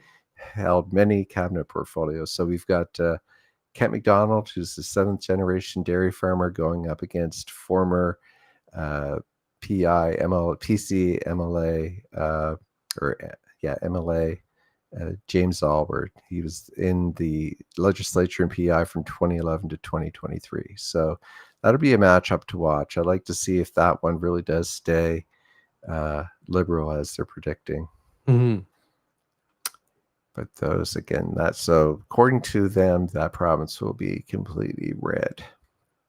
Yes, and I think it would be a pretty big surprise if it isn't in this case. Absolutely. It would be big news. So moving on to Nova Scotia, there's a couple of races I'm looking at. Shawn Fraser is back. He said he wasn't going to run again. The former Minister of Housing, and he was the Minister of Immigration, Refugees and Citizenship up to 2023. So he came back to the race when Carney took over the party. He's going up against PC Bryce and Jenkins. Shawn Fraser is so personable, so clever, and funny, frankly. I think he'll win that easily. I think that one's a gimme for him. Mm-hmm. I'm glad he came back. Me too. There's asking on a side note, just to pull you away before you get back. Mm-hmm. Do you think? I know he was great at housing, but so is Nate Erskine-Smith. Do you think he would make a good Minister of Fisheries? I don't know. The Minister of Fisheries right now is in Newfoundland, and it is their incumbent MLA. Okay. The only incumbent there who is Joanne Thompson. So yes, the person he brought in. Yeah. Yes. And she's in a tough race against David Brazil, who's an MHA. Again, one of these provincial politicians with a long pedigree, a lot of experience in provincial government. So I think that's a tough race. I think they might want to leave that portfolio with her if she wins. But I guess we'll see. Okay, fantastic. You're Nova Scotia now? Nova Scotia. So there's a couple of races here which I find are interesting. Do you remember that musician who took a flight on United Airlines, and he witnessed the baggage handlers mishandling his expensive guitar, and they actually broke it, and he tried to get the compensation for it, and he couldn't get it. And so he wrote these 3 songs about this, and they all went viral. The first one was the biggest, but all of them went viral. So his name is Dave Carroll. He's he is a member of the Sons Maxwell band that he had with his brother, and then he had a solo career after that. And he is running for the Conservatives against Braden Clark and former MHA in the Nova Scotia House of Assembly. So that'll be an interesting race to watch. Dave is kind of one of those celebrity candidates, and well-known, well-liked guy. So it'll be interesting to see how he does in Sackville, Bedford, Preston against Braden Clark. Excellent. I'm just looking about some of these other interesting races. We've got Cody Blois going up against Joel Hurdle. Cody's currently the Minister of Agriculture and Agri-Food. Yes, recently named to cabinet. He was one of the few who had openly called for the resignation of Prime Minister Trudeau. Exactly. And Nova Scotia's only minister, I believe, in cabinet right now. So I can't see him leaving, to be honest. He's up against a relative unknown as far as I can tell, and someone who doesn't have the best track record. Some of the only comments I could find about him is he was a vocal opponent of the Me Too movement, which who wants to be on the record criticizing that? I have no idea, especially a politician. So Cody might have an okay time winning that back if that's his competition. Wow. Yeah. Yikes. Ugh. Yeah. There's a couple Halifax West. There one has no incumbent, so there's a head-to-head from Shannon Medema against Mark Boudreau. That's a toss-up. I think that could go either way. 338's calling it for the Liberals right now. And then Lena Mettledge Diab against the former president of the Conservative Party of Canada, Rob Batherson. Oh. So Lena is the incumbent, and she is the Minister of she's former Minister of Justice in Nova Scotia. So yeah, she's going up. She has some tough competition, I think, in Halifax West. So there's some interesting ridings. Okay. And how about your home province? Yeah. Now we get to New Brunswick. Okay. Good stuff. I mean, these are the ones I know best. These are, I have people I follow closely, so I didn't have to do as much research into them. Acadie Bathurst, we have Serge Cormier, part of the power couple. He's married to the provincial tourism minister, Isabel Theriault. Okay. So one's the MP, one's MLA and cabinet minister in Susan Holt's government, going up against a relative unknown, James Brown. That's sure to go to the Liberals, I think. James Brown. James Brown, yeah. Not that James Brown. Another guy. Didn't look like him anyways. Yeah. Woo! I keep on thinking Eddie Murphy. Yeah, I shouldn't do voices. Anytime I do voices, I get myself into trouble. So I try to stay away from voices. Now, probably the biggest political superstar in New Brunswick, Dominique LeBlanc. So that's in the Beausejour riding, son of Romeo LeBlanc, former Governor General, and compatriot of Trudeau and Chrétien. Now, quite well known in his own right. He's been across the table from Trump down in Mar-a-Lago. He's been an MP since 2000, battled back from cancer recently. Mm-hmm. So he's just a well-loved guy, a great story, former finance minister, current minister of trade and intergovernmental affairs, going up against a relative unknown. But they probably knew running against Dominique LeBlanc was mission impossible. Yeah. So he's a great team player too. Yeah, it's very well liked, very well thought of, down to earth, despite his national profile. So I think he'll keep his seat. Fredericton Oromocto is interesting. There's a former MLA, Brian McDonald, who actually ran for the provincial Conservative leadership, going up against David Miles. Now, do you know the name David Miles? That does not ring a bell. He's a musician. He's a musician. Oh, yes. And, yes, with Classified. He has that duet. Yes. The Inner Ninja. That is it. He is running in Fredericton. And that's the seat that Jenica Atwin did. Jenica won for the Greens and then went over to the Liberals. And she is not going back. She says it's too toxic of an environment. It's too hard on her mental health. And she is backing away. So it's David versus Brian McDonald.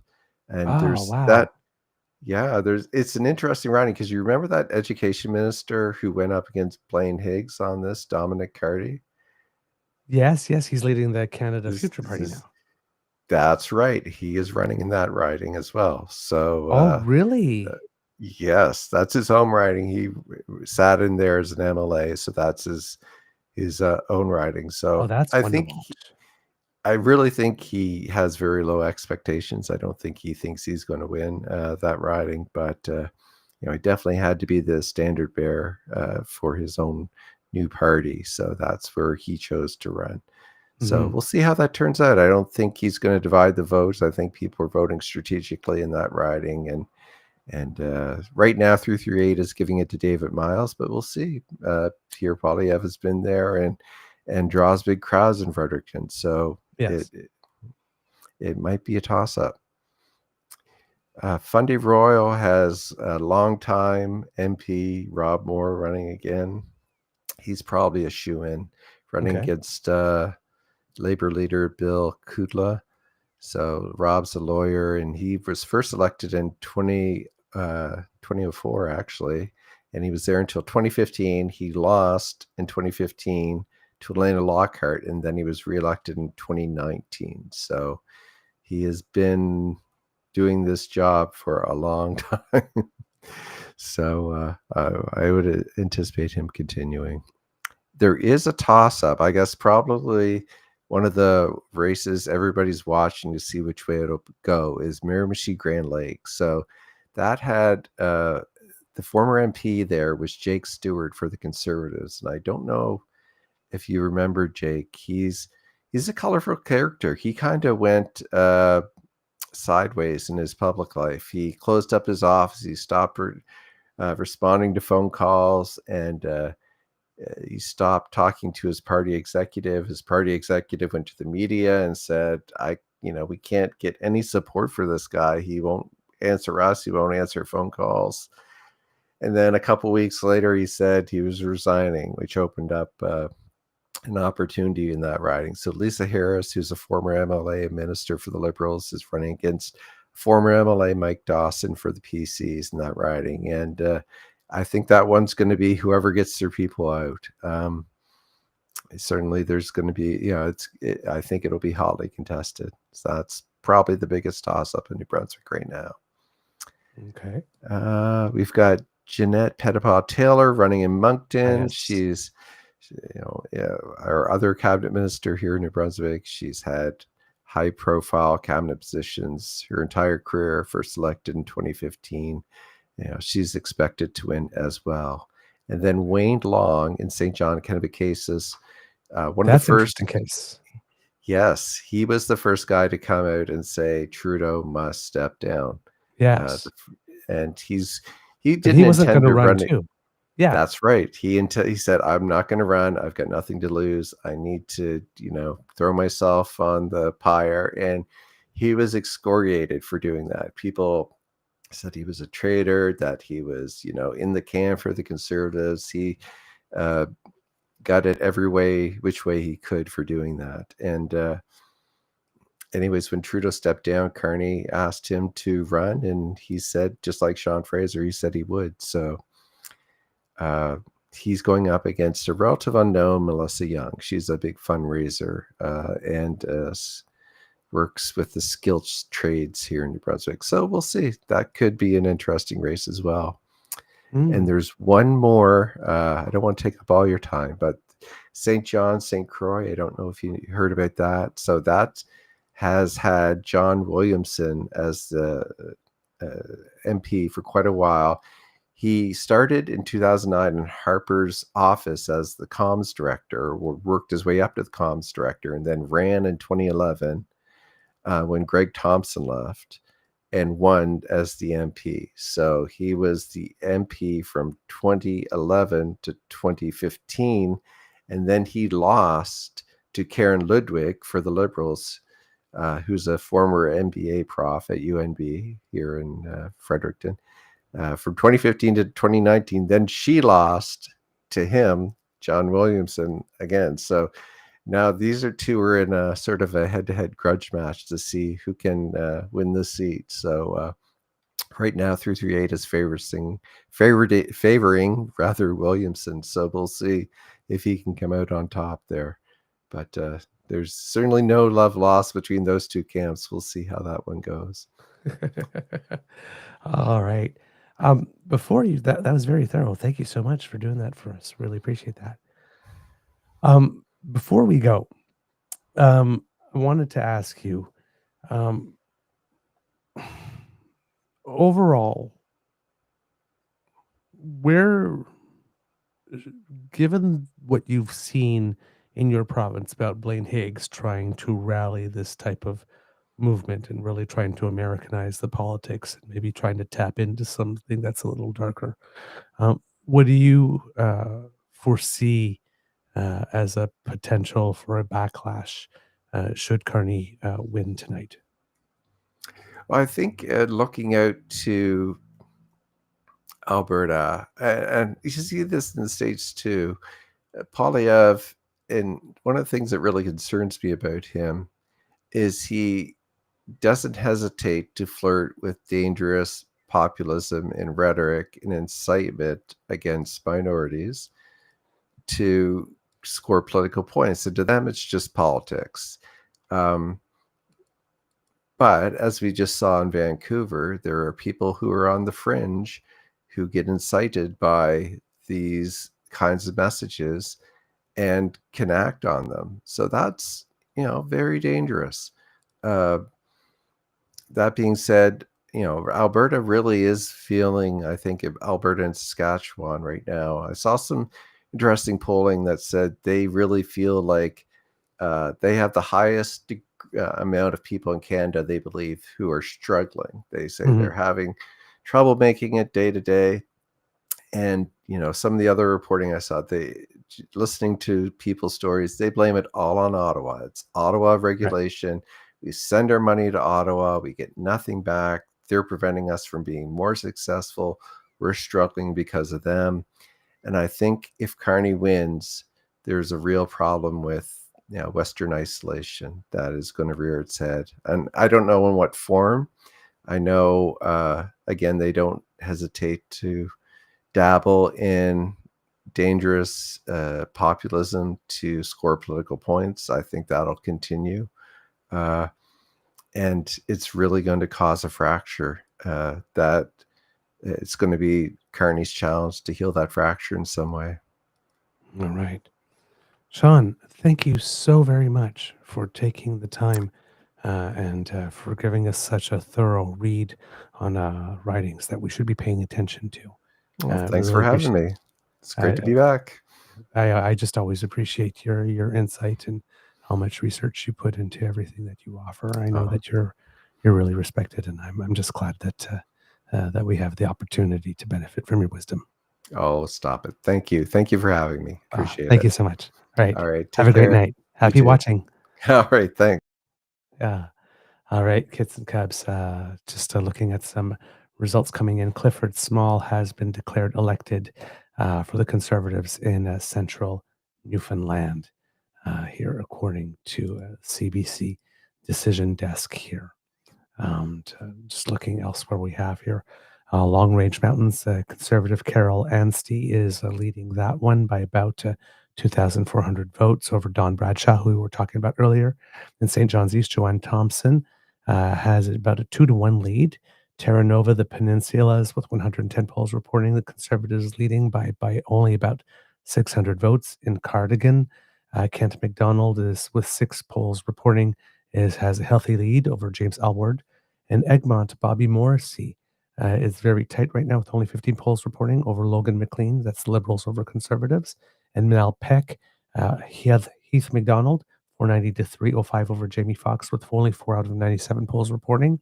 Acadie Annapolis, Chris D'Entremont has a about 400 vote lead over Ronnie LeBlanc of the Liberals. Cape Breton, Canso Antigonish, Jaime Batiste has about a 300 vote lead there for the Liberals. In Central Nova, Bryson Jenkins has a 40 vote lead over Shawn Fraser with only 25 polls reporting there.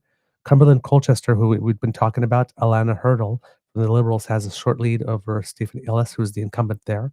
That's one where the Liberals have been going on offense. And Dartmouth Cole Harbour, Darren Fisher for the Liberals has a more than 2-to-1 lead over his Conservative rival. And Halifax, same thing for Shannon Miedema from the Liberals. In Halifax West, Lena Metlegi Diab has a very big lead over Rob Batherson of the Conservatives. In Kings Hants, Cody Boyce, who we've been talking about, has about a 300 vote lead over Joe Hurdle of the Conservatives. In Sackford, Bedford, Preston, Braden Clark of the Liberals has about a 2-to-1 lead over Dave Carroll of the Conservatives. In South Shore, St. Margaret's, Jessica Fancy Landry has a very small lead over Rick Perkins, who's the incumbent there, and the Green candidate's third in that race so far. In Sydney Glace Bay, Mike Kellaway of the Liberals, the incumbent, has the lead over his Conservative rival in this race. Acadie Bathurst, the Liberal Serge Cormier has been declared elected in that race.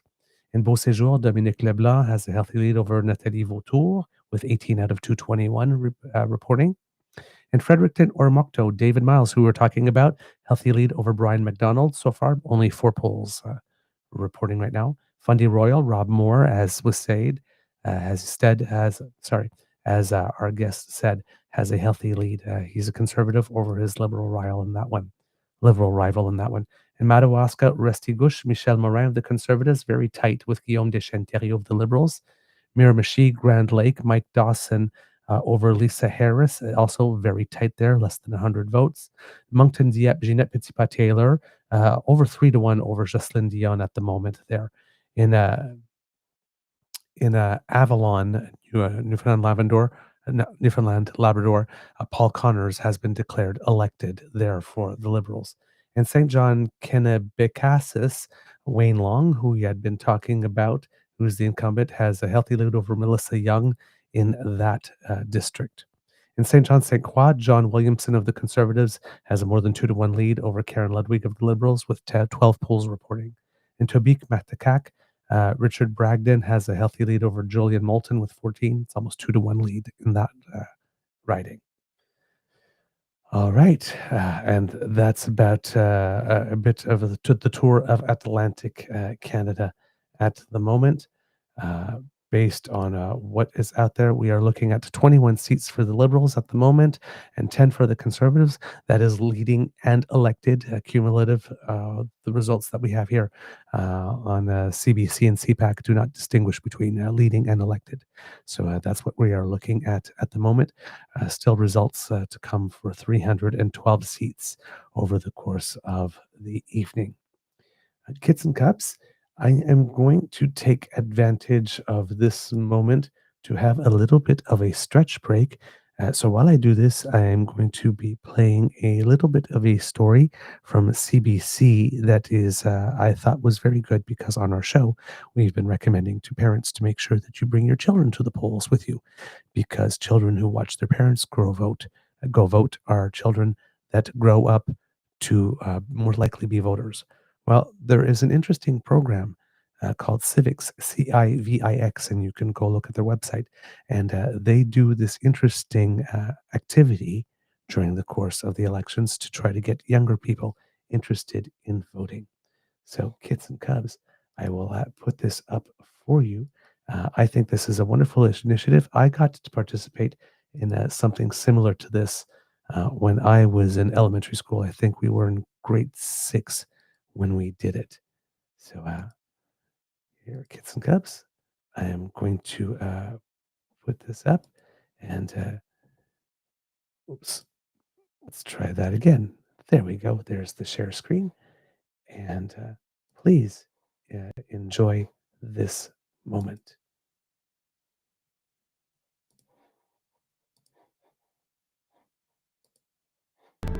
As eligible voters get set to cast their ballots today, those who are too young to do so, well, they're also having their say. They're voting in a mock election, something for students run by an organization called Civics to give young Canadians an early introduction to voting, their civic responsibility, get them involved in politics. Nearly 1 million ballots have gone out to more than 7,000 schools across the country, one of which is Bayview Middle School in Toronto. And this morning we get to introduce you to Matthew Hines from CBC Kids News. He's right there at Bayview Middle School. Good morning, Matthew. Really happy to welcome you to our show. Tell us about this project and how it works. Right, so when I went to Central Tech last week Friday, the way the students had everything organized is exactly how you'd see it in a real adult voting process. So students would come lining up by their grades, and then each student would then go to student organizer by the first letter of their last name to receive a piece of paper to vote on. Once they get that piece of paper, they go over to this cardboard wall to obviously block anybody to see them from voting. So the students then check off the party they want to see win. Once they're done doing that, they go back to the student organizer to put the piece of paper in the ballot box. So yeah, schools have been doing that for the past week, like today and last week Friday when I went. And Civics will be counting votes across the country. So when they're done doing that, they'll release the results later on tonight. That'll be so interesting. We'll find out whether their results mirror what comes in the actual general election. Looking at the pictures of these kids as they mark and place their mock ballots in the boxes, when you spoke to them afterward, what did they tell you about it, the whole experience? Some of them were really interested. They were telling me how this whole process is actually important for them because it's quite literally preparing them for the actual adult election for when they turn 18. So yeah, a lot of them are learning how the whole voting process works. A lot of them realize that that doing their own research into their own parties is really important. And there are also some students who didn't really know what was going on. They didn't know who to vote for. They didn't really do any research into any party, so they're just there because they had to be. Well, that's interesting too. But those who did, because we know adults, there's a big block of undecided voters sometimes right until they go and cast their ballots. So those who took it a little more seriously, how did they study? How did they prepare? How do they make up their minds? Right, so I got to speak to some students on how they prepared for the student election, and Heather, I was actually quite blown away. So many of them were well researched with the parties that they voted for. Some students were giving me facts after facts after facts on which party they voted for and why they think they would benefit Canada. Some even watched CBC as a source of information to see what each party's intentions are, whether they match with their morals and interests. So yeah, it was really nice to see so many students put together for this whole voting process. And CBC Kids News has spoke to many kids throughout the country with this whole voting process, and here's what they got. Having a student vote is such an important thing because the voting age, it's like once you get into junior high school, time starts passing by so fast, and the next thing you know, you can vote. A lot of people feel like they're thrust into adulthood without getting a chance to actually know what they're getting into. So like elections can be stressful. So doing this in high school in a safe environment helps them out. I feel like lots of students and kids' voices are not heard by adults.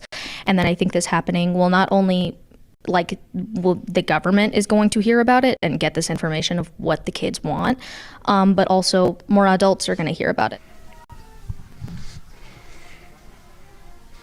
Right, and that's what we heard from the students. So interesting, that perspective, Matthew. So I don't know, we were just talking about the times, the polling stations, 10 p.m. That's when we're talking about, 10 p.m. Eastern. You're going to stay up and watch the results? Yeah, I had to be up late. I got to be ready for when those results come in. We will have our video on cbckidsnews.ca in the morning time up tomorrow. And that will have all the results of the student vote as well as the adult vote.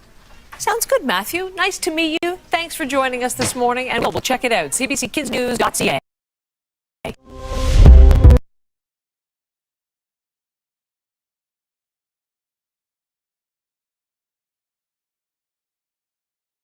Oh, whoops, there you go. And there you have it, kids and cubs.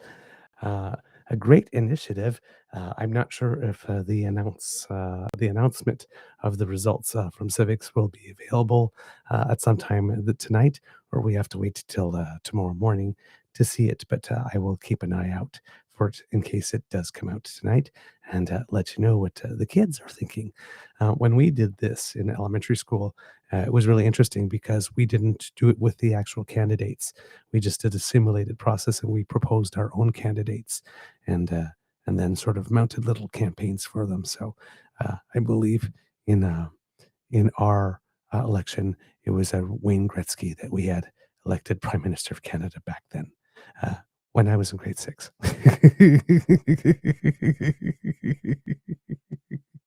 I think that was around the time where the Oilers were winning a lot of cups, if I'm not mistaken. So that might have had something to do with it. Oh, wow. Okay, kids and cubs, thank you so much for joining us tonight. We're very happy that you did, and that you're spending time with us over the course of the evening. As you see, we've had 3 guests in from Atlantic Canada over the course of the last few bit. and we are going to have more guests coming in throughout the course of the evening. This is the part of the evening where there is a little bit of a lull, in the sense that we do have results still coming in from Atlantic Canada, and that's good. But there will be no new results from any other region coming in before, I would say 9:30, if I am not mistaken here. So we'll have to be patient to get a little bit more than there is, and to start seeing the full rush. So we're basically getting a little taste at the moment of what it is that we of the night, especially when we start getting the avalanche of results all coming in at time. In Atlantic Canada, there is one other thing that I wanted to bring to your attention that I caught on a show in the past, I think week or so, and it's one of those writings that we were told to watch because it's there are certain writings that people pay attention to, um, because there's a tradition. They'll either be bellwethers, or if this writing flips, then it's usually a sign of something. Now, we have to remember that in this particular election, it's kind of hard to go with conventional wisdom and things that happened in the past, because we are not at all in the same situation as things that would happen in the past being happening this time around, and being able to draw parallels. There's a lot of things that are pretty novel and unique to this particular election. However, in Atlantic Canada, there appears to be one place in particular that one can look at, and it's pretty solid that way. Now, it's a very unique writing, because when the Atlantic Canada results come out, all the results come from the 4 Atlantic provinces except for one, and that is the Gaspé. The Gaspé is currently represented by Diane Leboutillier, who has been a cabinet minister for pretty much the entire time of the Trudeau government. She is rather unique in that she is pretty much unilingual francophone. So she was Minister of Revenue, I believe, for the longest time, and she has been taking some English lessons over the course of the years, and got a couple of a bit of a promotion out of there, out of that department, and I think in the most recent cabinet shuffle, or the one before that, if I'm not mistaken. But here we have Joël Denis Bellavance from La Presse, if I've got my timestamp right, who is going to give us a little bit of insight into why the Gaspé riding is one that we should be paying particular attention to. All right, kids and cubs. Let's make sure that the screen shares in this case. And I think we have it. The Bloc Québécois cannot win many seats with 25% because it is spread out. And it is fighting the Liberals in the island of Montreal, in the suburbs mostly, and in the regions also. They can win, they can lose some seats as well. So I'll give you the example of the seat of Diane Leboutillier, the Minister of Fisheries, former Minister of Fisheries. In the Gaspé? Yeah, in the Gaspé. She was about to be in a tough fight with Alexis Duchesne, the Bloc Québécois candidate, but apparently she's in good shape to win that riding. And if she wins that riding, that spells really bad news for the Bloc Québécois in the entire province, in my sense, because the last time there was a red wave, Diane Leboutillier won handily her riding, and if that's the case again in this fourth election, the Bloc Québécois will be in rough shape on Monday night. Interesting. So there you go. A riding to watch, kids and cubs, Gaspé, because, like we mentioned, there's a good race between the Bloc and the Liberals, and some opportunity for some interesting three-way races in there. And according to Joël Denis Bellavance, if the Gaspé goes to Diane Leboutillier to Liberal and goes with it a pretty healthy margin, that could indeed be bad news for the Bloc, and that would definitely help the Liberals' chances of securing a majority. A lot of people are thinking at least 40 seats in Quebec will be required for that to happen, and if there's anything more, that could be a bonus. This morning on the show, we were wondering, because the Bloc went into this with 36 seats, if they lose about a third of those, so if the Bloc comes out with 24 or fewer, would that be a sign that Blanchet might go? It remains to be seen, but we will definitely have more on that over the course of the night as those results come in. Looking back to Atlantic Canada, Kits and Cubs, I'm looking at some results here. Jaime Baptiste still in a close race with Alan McMaster, but has about a 400-point lead. Bryce Jenkins still leading over Shawn Fraser. His lead is now about 100 votes. Cumberland Colchester, Alana Hurdle still close with Stephen L. Ellis. These are still very early returns, like 28 out of 222 polls. Dartmouth, Cole Harbour, Darren Fisher, very healthy lead over Elizabeth Obeid.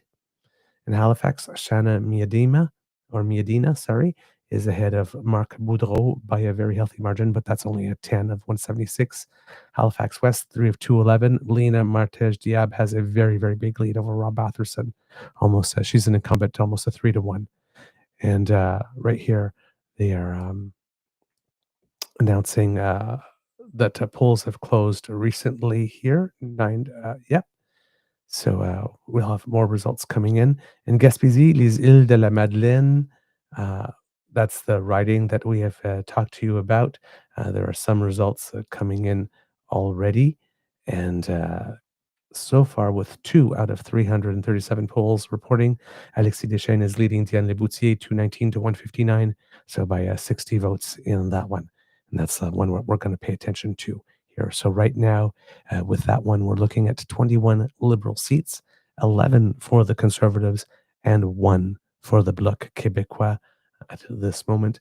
That will be all that we'll have from Quebec until about 9:30 Eastern time, when those returns start coming in. That's the one seat, just because of how far east it is, that gets counted in. So far, not much changes in the seat counts here. Things are, I don't want to say stagnant, but things are not moving too much. We have to wait for a lot more to start coming in from those regions, and the seat counts to get, the number of polls reporting in each of the seats to start getting a little higher up, to see what it is that we are looking at this moment. But yes, some very good right now races. Like I said, 21 to 11. So that's looking positive for those who are looking for a victory that's a little more on the progressive side here. Taking a little trip to the Elections Canada website to see if it's up, because I heard through the chat that it was down, and indeed nothing appears to be coming up when you enter elections.ca into your web browser. So hopefully that'll be fixed soon, because I was hoping to be able to bring you some information on voter turnout so far. Getting a basic bare bones website here. The site cannot be reached. So it's probably being quite over solicited at the moment, Kits and Cubs. All right. We continue on, because our next guest. Oh, yeah, yes, we do. We have our next guest with us. I just saw you pop up. You both arrived at the same time. Kits and Cubs, our next guest is the host of the very, very, very popular show, The 905er. Please put your paws up and give a big round of applause for Mr. Joel McLeod. First time on our show. Welcome to the Beaver Lodge, sir. Hello, hello. Thank you for having me. It's so nice to see you. It's a pleasure. We chat a lot on social media, but long time listener, first time caller, I guess is the polite greeting in these circumstances. Indeed, Oh, sir. with every guest, when we have them on, we ask them, "How is your mental health doing?" It's going well. I try to these days focus on what's most important to me, and to me that's my family at the moment. So they keep me grounded, keep me centered, keep me focused on what's important in these crazy times that we live in. And they are crazy. Yes. Oh, so Joel, um, did this campaign go in the way that you thought it would, or did you get any surprises here? Yeah, the entire campaign was a big surprise. I This time last year, we were looking at what was presumably going to be a conservative landslide victory. We were talking like historic numbers. It was a surefire thing. Um, but in the last 2 months, give or take a week maybe, it's been a complete 180 reversal. I think tonight it is a very much an up in the air event for Canadians. I think the Liberals under Mark Carney are very much back in play. They are a force to be reckoned with, no matter what they are. I mean, this time last year, there was talk about like a complete rut of the Liberal Party. You know, we're talking 1993 conservative, progressive conservative level decimation of the Liberals. Right. And now that's off the table. That's not, we are not talking about that at all.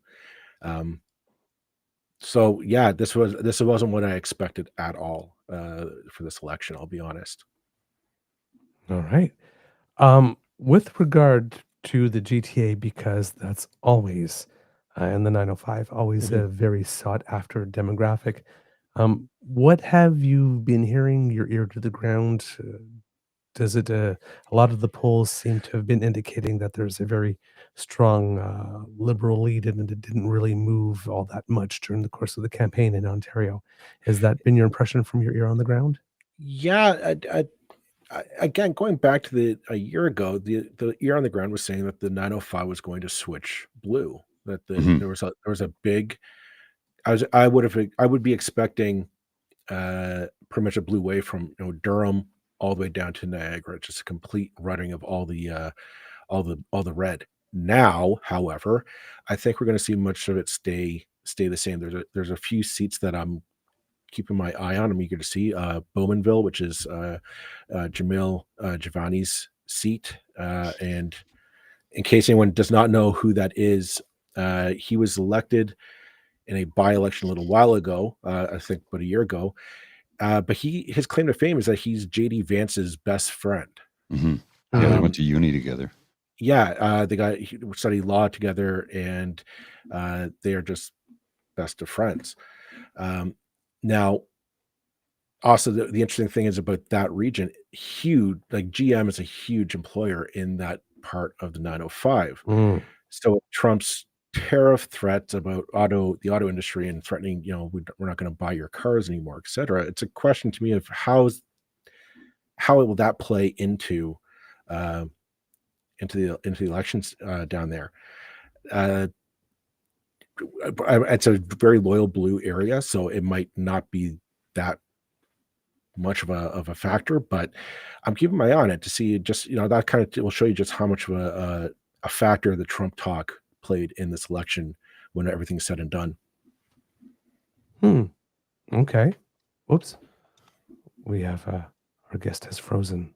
Oh, No, he's good. Oh, okay. There we go. Did you when you said when you ended with all the said and done? Is that all that you wanted to say on that sentence? It was that's where we'll leave that thought. Okay, perfect.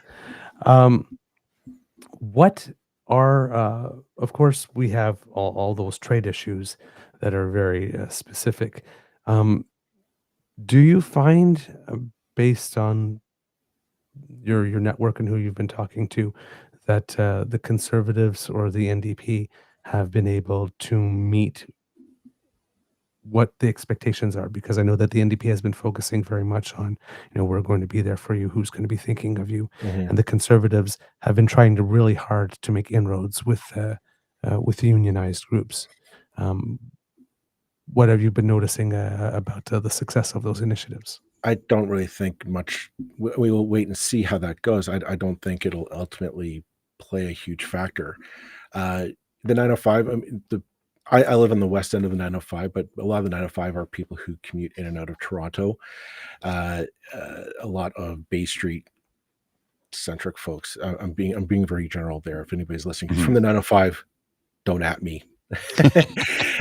But my sense is that whereas at the provincial level, the Ontario PCs did a really good job of reaching out to those groups, reaching out to those communities. I don't get the sense that the federal Tories did that too well. I'm a little surprised the NDP didn't really do that as well here.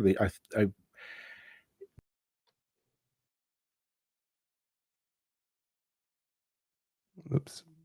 Oh, I guess. Center is. There you go. Oh.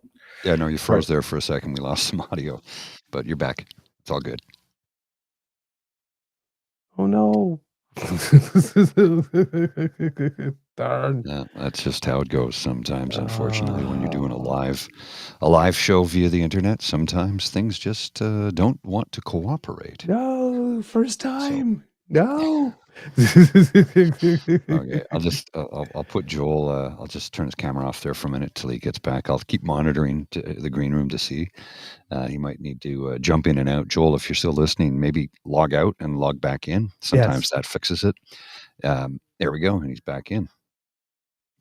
And my apologies. I have no idea what happened there. Apparently my internet provider doesn't like me talking about this stuff.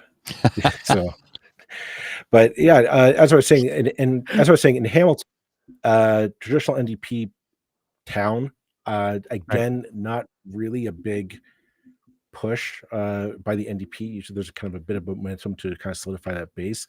A routing that I'm going to kind of take a look at in Hamilton will be actually Hamilton Mountain, where again, a very traditional NDP base. However, the Liberals they're nipping on the heels there. I'm eager to see what happens there.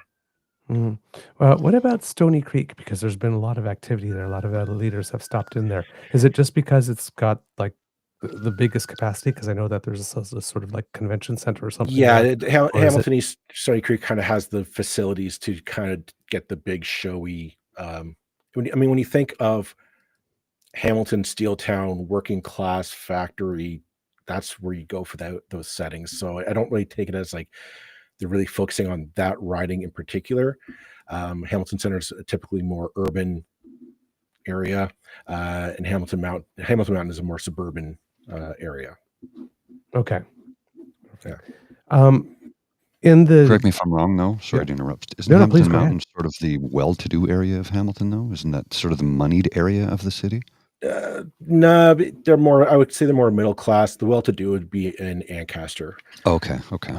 Yeah, you're going to set all of Hamilton up against you. Sorry, didn't mean to do that. You just lost Hamilton as an entire demographic for your listenership. I'm afraid. I'm sorry.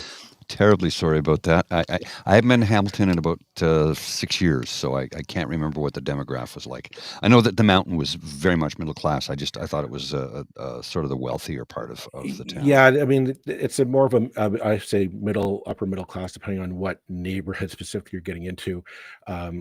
But they are it's Ancaster that is the typical okay. I bet, yeah. Old money, if you will. Sort of, yeah. Yeah, okay. Yeah. All right. Do you have a question, Mr. Grizzly? No, that was it. That was okay. Just...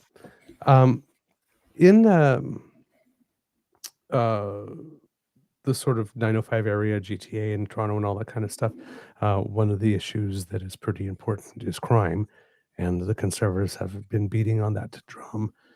Has that message, and I know they do it particularly to appeal more to outside the suburbs, where they hope that there's a lot more new Canadian families who might be a little more conservative and see the issue the same way. Has that message been landing with those communities for them?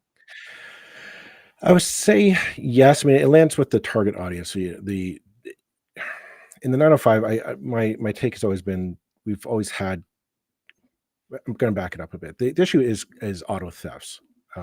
They are people are just concerned that cars are getting stolen out of driveways, they're getting stolen out of parking lots, etc. And it's auto thefts. As I'm sure everyone is aware, auto theft is a major issue, I think, all the way around the board. That being said, I think in cities such as Peel region, so Mississauga, definitely Milton, auto theft has been a big thing. Peel region and Halton have done kind of crackdowns on the auto theft rings, if you will, in the area. In terms of it like being a definitive issue, I don't think so. I mean, if you're a conservative leaning supporter, I suspect it's just that's something that's on your mind. But I don't think it's really been I'm going to say a deciding factor. It really comes down to the economy and to the Trump tariffs here in the 905, ensuring that that jobs are plentiful and what have you. Yeah, that's the tariffs are, I think, a big concern for that part of the province, really, because Steeltown, parts manufacturing, all along the Golden Horseshoe, right? It's well, there's a lot of pension plans. There's a lot of investments, retirement plans that are set up with money in Canadian businesses that rely on trade across the board. Like we've never really dealt with this issue. We've always assumed, okay, you make a thing, you provide a service, you can sell it in the States and just have a go at it. This has been I think a bit of existential. There are a lot of people, as I said, pension plans and other things that are just really worried about what's going to come next. This is we're it feels like we've been 4 years doing it, but it's not, we're not even 100 days into the Trump presidency, and people are. My take is my thinking is Carney's message of okay, that message the message that he had, that the era of the American leading the global trade is gone, and Canada will now lead the world into a new era of international global trade. I think it resonated with a lot of people here. There are a lot of people who deal with the world. I mean, they're flying in and out of Toronto to around the world to provide trade, to sell their goods, all that stuff. And I think that message really hit a lot of people here, that they said, okay, everything else is kind of backwards. I need to make sure that there's food on the table and a roof over the head. And that's really what I get is what's resonating in the 905 here. Yeah, absolutely. That's, like you say, people traveling all over the world to provide trade routes and set up new trade organizations and deals. And this is, Carney said it the best, I think, honestly. We'll lead the way. We'll lead the way. Well, that's just it. And I think that people are counting on his presumed ties to Europe. I think that when he first got elected leader of the Liberal Party and then became prime minister, the first thing he did was, I'm going to go to France and then to the UK, shake hands with President Macron and Prime Minister Starmer. And I think that sent a signal of, okay, we're looking at we're looking at a new direction here. We're going to be a bit bold in our thinking here. So my take is that it has resonated with people who are counting on those retirement funds. And the other thing, and like this might be a bit hyperbolic here, and I might be I don't want to say overshooting my reach here, but where I live in the 905, I'm an hour away from the American border. Right. I had Laura Babcock on kind of at the start of the campaign to talk about it, and it's kind of surreal because we're honestly wondering, like, is Trump going to send tanks and troops down the QEW to make us the 51st state? And I say that, and you the two of you should be looking like, oh my gosh, this guy's crazy. But we're all looking at it and saying, it's somewhere in the next 4 years. Is this a possibility? And there are a lot of people like, we're not panicking. I'm not digging the bomb shelter in the backyard or anything, but it's something that's kind of on the back of people's minds here. It's like, we used to go down to Niagara Falls to buy discount, cheap shoes and cheap clothes at the factory outlet stores across the border. Now we're worried about them coming up the highway to take the maple syrup straight from the tap, so to speak. So it's again, It's this realistic, though. That's the thing. It's not hyperbolic to say that we should plan and prepare for this. There are complete divisions within the federal government that do this. That's their job, is to plan for scenarios like this, so that in the event that something that absurd was to take place, they'd be prepared for it. But at the same time, they are thinking like it was a thought exercise. It wasn't like we didn't actually expect people to ask us for the file folder and say, "Oh, how do we put this into action?" It has, like, at the end of the day, here in the 905, it's Trump. It is just Trump. What are we going to do about the tariffs? What are we going to do about protecting our sovereignty? What are we going to do about protecting Canadian businesses so that they aren't they're not subject to a tariff this weekend, no tariff next weekend, 200% the weekend after. Oh, you looked at me funny, 500% this week. Like, we need certainty in the economy. I think people are my gut is telling me that people are turning to Carney to say he got Britain and Canada through two rough patches. He might be the guy to get us through this one. That being said, sorry, I didn't mean to interrupt you. It's okay. No, go ahead. I was going to say that being said, there was an appetite for change, and that hasn't left. There are a lot of people who I think do support Pierre Poilievre here in the 905. They are not washed over. Like my neighborhood is awath in conservative signs. So that's there. I don't think it's going to be a cakewalk. I don't think it was as easy as the Conservatives thought it was going to be 6 months ago. Right. That is a very real consideration. I think, there's something that I've talked about on this show a number of times. As I said, I think Trudeau stepping aside, Mark Carney coming in, winning leadership decisively, like first ballot by a landslide. I was not expecting that. I really wasn't. I thought 2 or 3 maybe. But I think what people see in Mark Carney is, and I said this to somebody the other day, and he goes, "He's 3 years older than you. Settle down." I said, he's an older man who has worked globally. He knows how to get things done. He knows how to manage a crisis, and we are in a crisis. And I said, he is an older man if you compare him to the leader of the opposition. There's a 15-year age gap there. Absolutely. I'd also think the Conservatives kind of put themselves into this spot with their rhetoric. So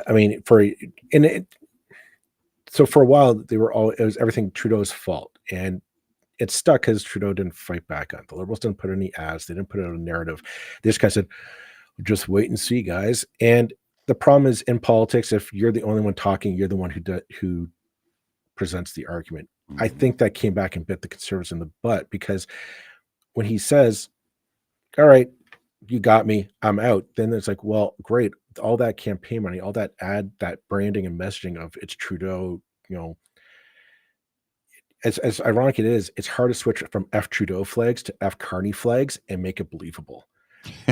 And some people have tried. They've tried that. And it's just, no, this isn't how it works. And he hasn't been around long enough for you to be that mad. to make a flag.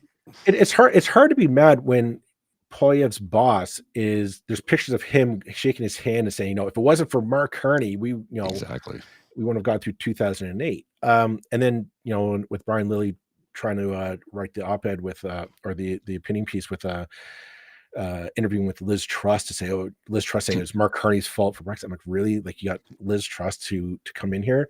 Boy, guys, that's a reach. Guys, like, you are this. I was like, they don't have a plan for this. They do not have a playbook. And nobody took her seriously, globally anyway. Her economic plan was what Pierre Poilievre wants to implement, and it was pathetically bad. It's a horrible joke. She was in position for 45 days? A head of lettuce will last longer outside of the fridge, for Christ's sake. Well, Lettuce Liz, that's what they call her. But I think at the end of the day, it was people are angry. They're angry at Trudeau because I think the longer he stayed, it was more showing signs of that Trudeau liberal arrogance, right? Like the leader fatigue. Read the message. Like in Canada, we don't have a rule about this, but we kind of an unwritten one that we give our leaders 10 years in power. You have 10 years to get your stuff done. If you don't get it done by then, you're out. Stephen Harper got 10 years. Trudeau got about 10 years. And people are saying, dude, read the writing on the wall. If you haven't got it done by now, get out. Mm-hmm. And the fact that he was just saying, no, I'm not leaving. I'm going to fight one more fight. Eventually he did get the message. It was not the most glamorous way of doing it, but he got the message and he left. And I think the Conservatives were saying that where they tapped into that anger, the anger against liberal arrogance and whatnot, I think that ended up biting them in the butt, because that's what's his brand was. I'm the angry white guy. And after Trudeau left, people said, well, I don't want to be angry anymore. Exactly. I want to have a hope, or I want to have an optimism. Give me something that the next 4 years, we're going to get through it. Anger is not going to get me through that. So that's kind of where I see the right now in the 905, at least, how the vibe is checking out across the ridings. Is that people are just saying, I need to have hope for the next 4 years that, my job will be there. And you can't do that if your guy's just angry all the time. I could see that. A lot of chatter that I keep on hearing, and I know that this is very premature to get into that, but people are sort of trying to set the stage already that they've accepted that Carney won, but we've got to be careful because it might be another sort of Kathleen Wynne type thing. He'll be in for 4 years, and then people won't have the patience, because with all that he's looking to do, if we're going to diversify our economy away, we're looking at an 8-year term in order to be able to do that successfully. Because the first 2 years is going to be consultations and getting some stuff off the ground, right? Right. Do we have the patience for that, do you think? We'll find out. I don't know. Here's the thing: we've never been in anything like this. There's been talk. Harper, to give Harper credit, that he was talking about trying to diversify Canadian trade away from Americans, and that's kind of been an underwritten rule, and even Trudeau was trying to do it. My understanding during his term, but it's always one of those things we can't just do it on the flip of the switch. It takes time. You have to build up the trade negotiation. Trump has kind of said, okay, he's set fire to the whole thing. We gotta move fast. I don't know what's going to happen. I'm not an economist, but I don't that's the thing. No one in Canada has ever been here, but we can't go back to I remember back in 19 whatever that when this no, this is the last time I think we were in this situation was 1812, and we solved it with muskets. So what does this mean? I don't know. I think people want to know that the guy at 21st Sussex has a plan of attack. If it succeeds, fantastic. If it doesn't, well, all right, we'll kick him out and move on to the next guy. Or girl, I should say. That was sexist of me. Well, and as we've said on this show, I think that Karina Gold is the future of the Liberal Party. What's going to happen after Mark Carney's term, provided he gets elected tonight, because there's no guarantee that the Liberals form government tonight. There's no guarantee. But let's say the Liberals form government tonight and Mark Carney becomes the Prime Minister. Does he do 4 years, or does he do the 5-year cycle and then step down? Do they have a new leadership? Who knows? We don't know what's going to happen. Well, that's just it. We don't. I think we're taking this one step at a time, and we solve this hurdle, right? Who's going to be the person to get us through? Be the one at the table.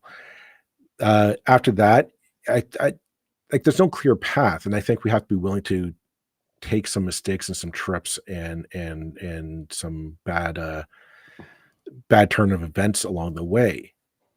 If Carney's plan does go south, if it is completely topsy-turvy, okay, in 4 years we vote him out. That's it. If it goes gangbusters and we are like, oh my gosh, everybody wants to buy stuff in Canadian dollars, we're so amazing, Okay, maybe Carney. Here's the thing: what if Carney doesn't want to run again? Right? That's the other thing too. Like He'll be 65 at the time, right? he'd be Maybe he won't. He'd be 65. He's been the the governor of 2 banks of G7 Mhm.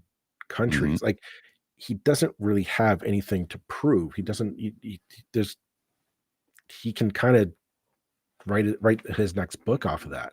Mhm. So I don't. It depends on what he wants to do, and if he Well, maybe he wants to retire at 65. We don't know. maybe he does. Maybe he You know, does.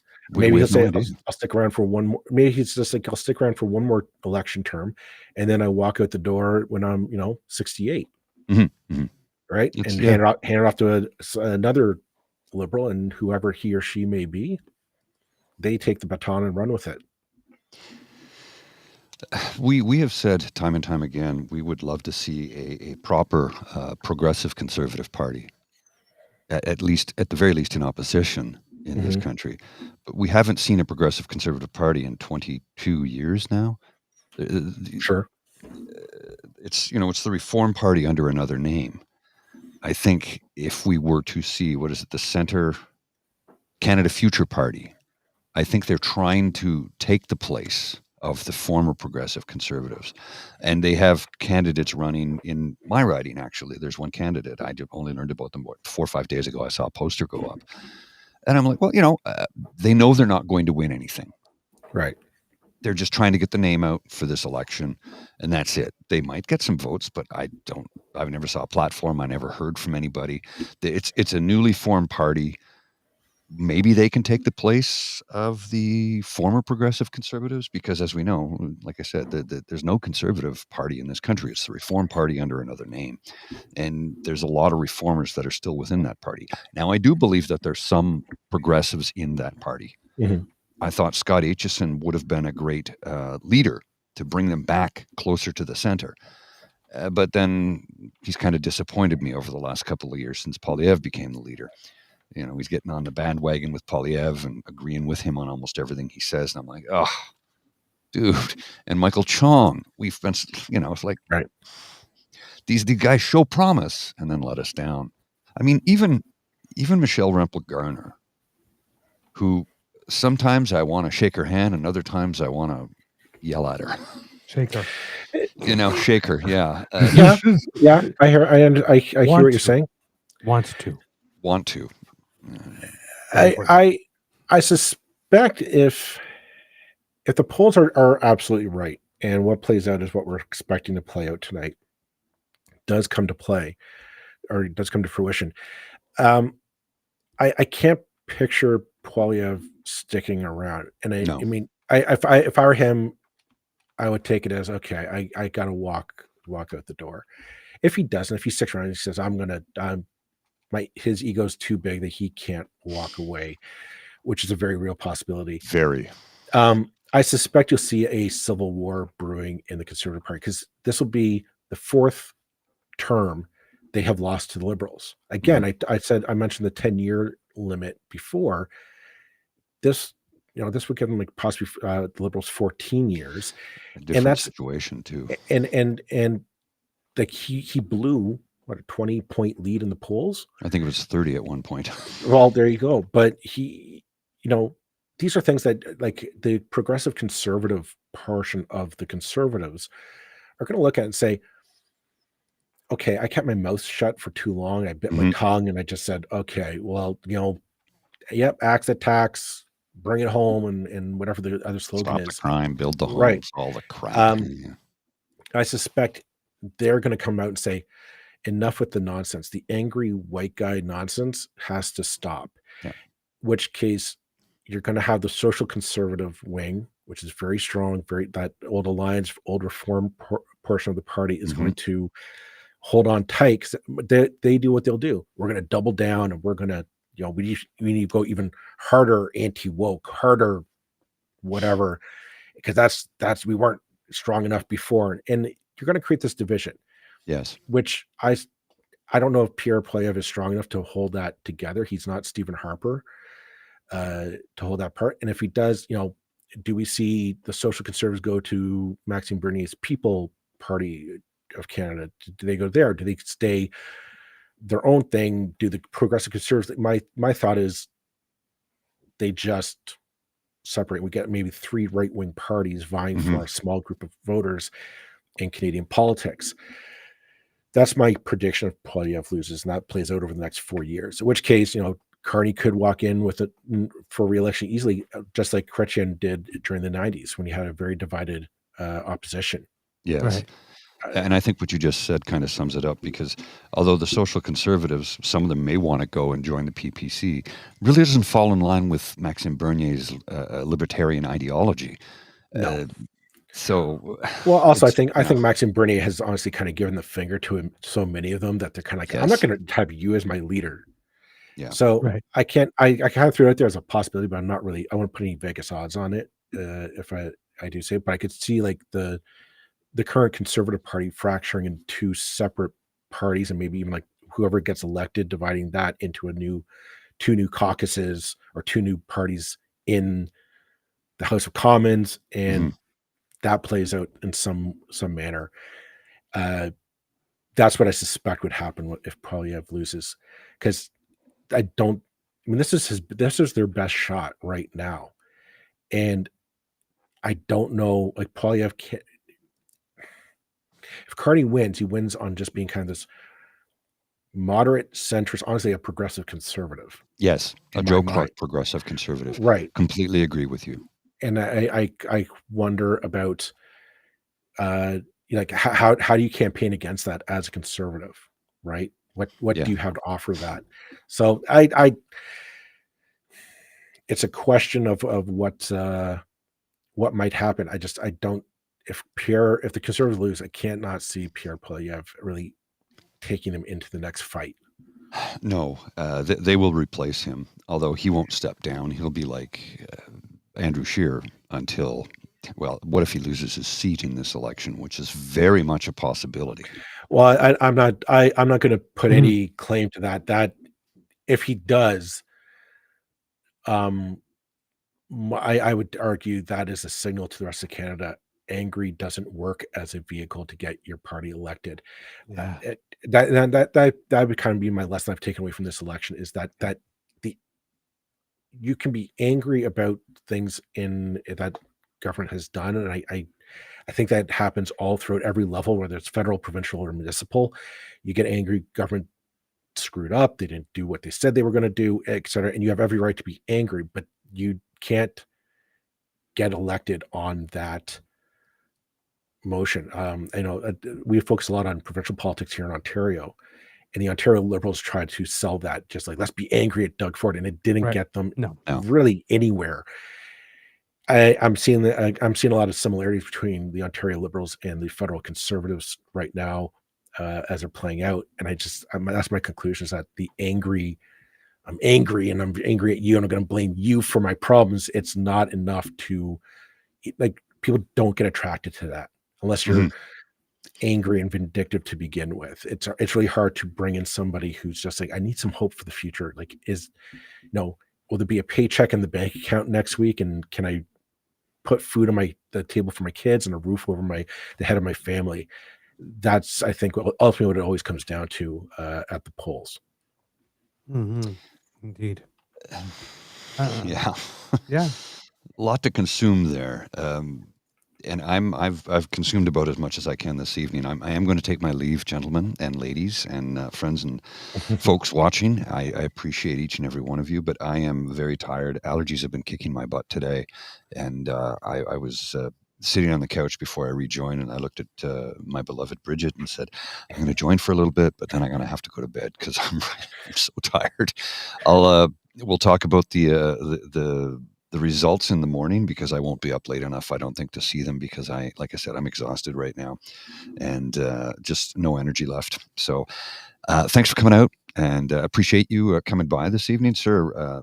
Wonderful to meet you, Joel, on the show, and hope you can come back again sometime in the future, because love to hear what you had to say. Right. Very good contribution to the show, I believe, and great meeting you.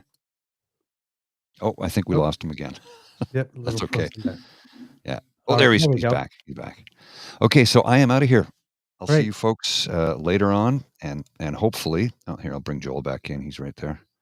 Yes. There we go. There we There's go. Joel. Yeah, sorry about that. No. So I'm going to jump. What are you? What kind of computer are you using, sir? Because if you're using a Mac, I are am you using a Mac. Okay, are you using the Safari browser? No, I am using Chrome. Oh, okay. Because Chrome is ideal. If you use Safari, it's like really. No, I'm using Chrome, but I am on a Mac, so I'm wondering if that might have some. Well, we're both using Mac Minis. Okay. Yeah, Mac Mini M2s. So yeah, there are problems though if you try and use Safari on Restream, it just doesn't work. Yeah, you think they would have fixed that, but nope. I saw a way to fix it, and I'm like, no, I'm not writing code, man. Yeah, I don't want to be doing. You're supposed to write the code for this. That's what Exactly. That's what you buy. That's why you buy the Apple for. That's right. I don't want to be doing that. Yeah. All right, I got to go. You folks take care, and I'll see you all in the morning, and hopefully we'll have some happy results to talk about. Right. Take care. Well, rest well, my friend. We have Adam saying he'll have an extra Guinness for you later. All right. So before we have to go, I did want to ask you, because you did broach the topic of a potential split in the movement. Now, clearly not right away. It'll probably take a little time to brew. But I'm getting the sense, based on what Polyev has been doing in the last few days, that he's trying to position himself, that he's accepted that he's going to lose, and he's trying to position himself to be able to stay on for another run. And I was just wondering. I think he'd want to. Do you see that? I could see him wanting to stay on. Yeah, absolutely. I mean, what else has he done? Like, what else does he know how to do? Right. This is what he's done. I think age 25. Yeah, 25. Yeah, 25. Like the guy had a full pension before he was 30. Right. He doesn't know how. Like there is something to be said about him only knowing how to be a politician. He's never actually held a job. He's never actually had to worry about finding a job, right? Like that says something to me about, if you're going to go and talk about, oh, I know what's best for the economy. Like, you don't know how to start a business. You don't know how to make a payroll. You don't know what it's like to be responsible for a workforce. Right. Being like standing up in the House of Commons and just, okay, what pithy line can I shout out for the Hansard so I can use it in a social media quote? That's nothing. That's not a job. That's trolling. Right. On the taxpayer's dime, I should add as well. Right. But I think, yeah, if there's something about like that generation when Pierre Poilievre won for the first time at the age of 25, he was in there with Andrew Scheer, right, Garnet Genouille, I want to say Arnold Viersen, but I could be mistaken on that one. He might have come in afterward. But there was a whole group, a handful of young, like right out of university conservatives that fell into conservative safe seats and ran, and they got elected. There's like this, at the time, it was Stephen Harper's young brat pack, go get them. Right. Conservative, this is the young new conservative. Okay. And they all turn into, like, they haven't, none of them have appeared to have grown or matured into the role. Right. Right. Like, you think there'd be a little bit of seasoning, mm-hmm. the weight of the decisions that they have to make kind of puts you in a context. And I don't think they ever got that. It's still a game of one-upsmanship in the House of Commons. Right. I don't know if they know how the real world works, despite the fact that they want to say it. Again, that's because all they know is how to get to that angry white man mode in the Canadian political scene. Right. I just don't know what else he has to offer. So I can imagine. So this is a long way of saying, yes, I think if he loses, he's going to fight to keep on, especially if he still has a seat. He'll try and keep on with the Conservative caucus. Because Andrew Scheer lost, and he didn't go away. The question would be who wants to pick on the fight to take on Pierre Poilievre? Must be the fifth time loser of the Conservative Party. Right. but like Aaron O'Toole was smart enough to, when he lost, say, okay, I'm taking Right. one for the team and I'm just walking away. Right. I don't know if Pierre Poilievre has that kind of internal insight to say, this was it, guys. I had a good run. Thanks very much. I'm going to go off into the sunset. I don't know if he has that. And and if the longer he stays on, the deeper that civil war will be. Right. I could be completely wrong on that. And the Conservatives could just walk over and say, yeah, we're going to keep him around. And we're just going to, it's just going to be more of him being angry. Please no. Before you, well, they might. It is an option, though. It is an option. It is an option, but here's the thing: I don't see Canadians warming up to that for 4 years. No. Right? We've been know. saying for the last 2 years that to know him is to loathe him. So it's the Operation Keep Poilievre Talking. And well, that's just it. I like Aaron O'Toole. I may not agree with conservative guidelines, but Aaron O'Toole, I got the sense he was at least a decent man. Right. We may have disagreed about policy, but at his core, I didn't think he was a man who would look down on somebody saying, "Oh, you're different than me. Oh, you're less Canadian." That right. I didn't think that. We just said, okay, we have different ideas about what we need to focus on as a country.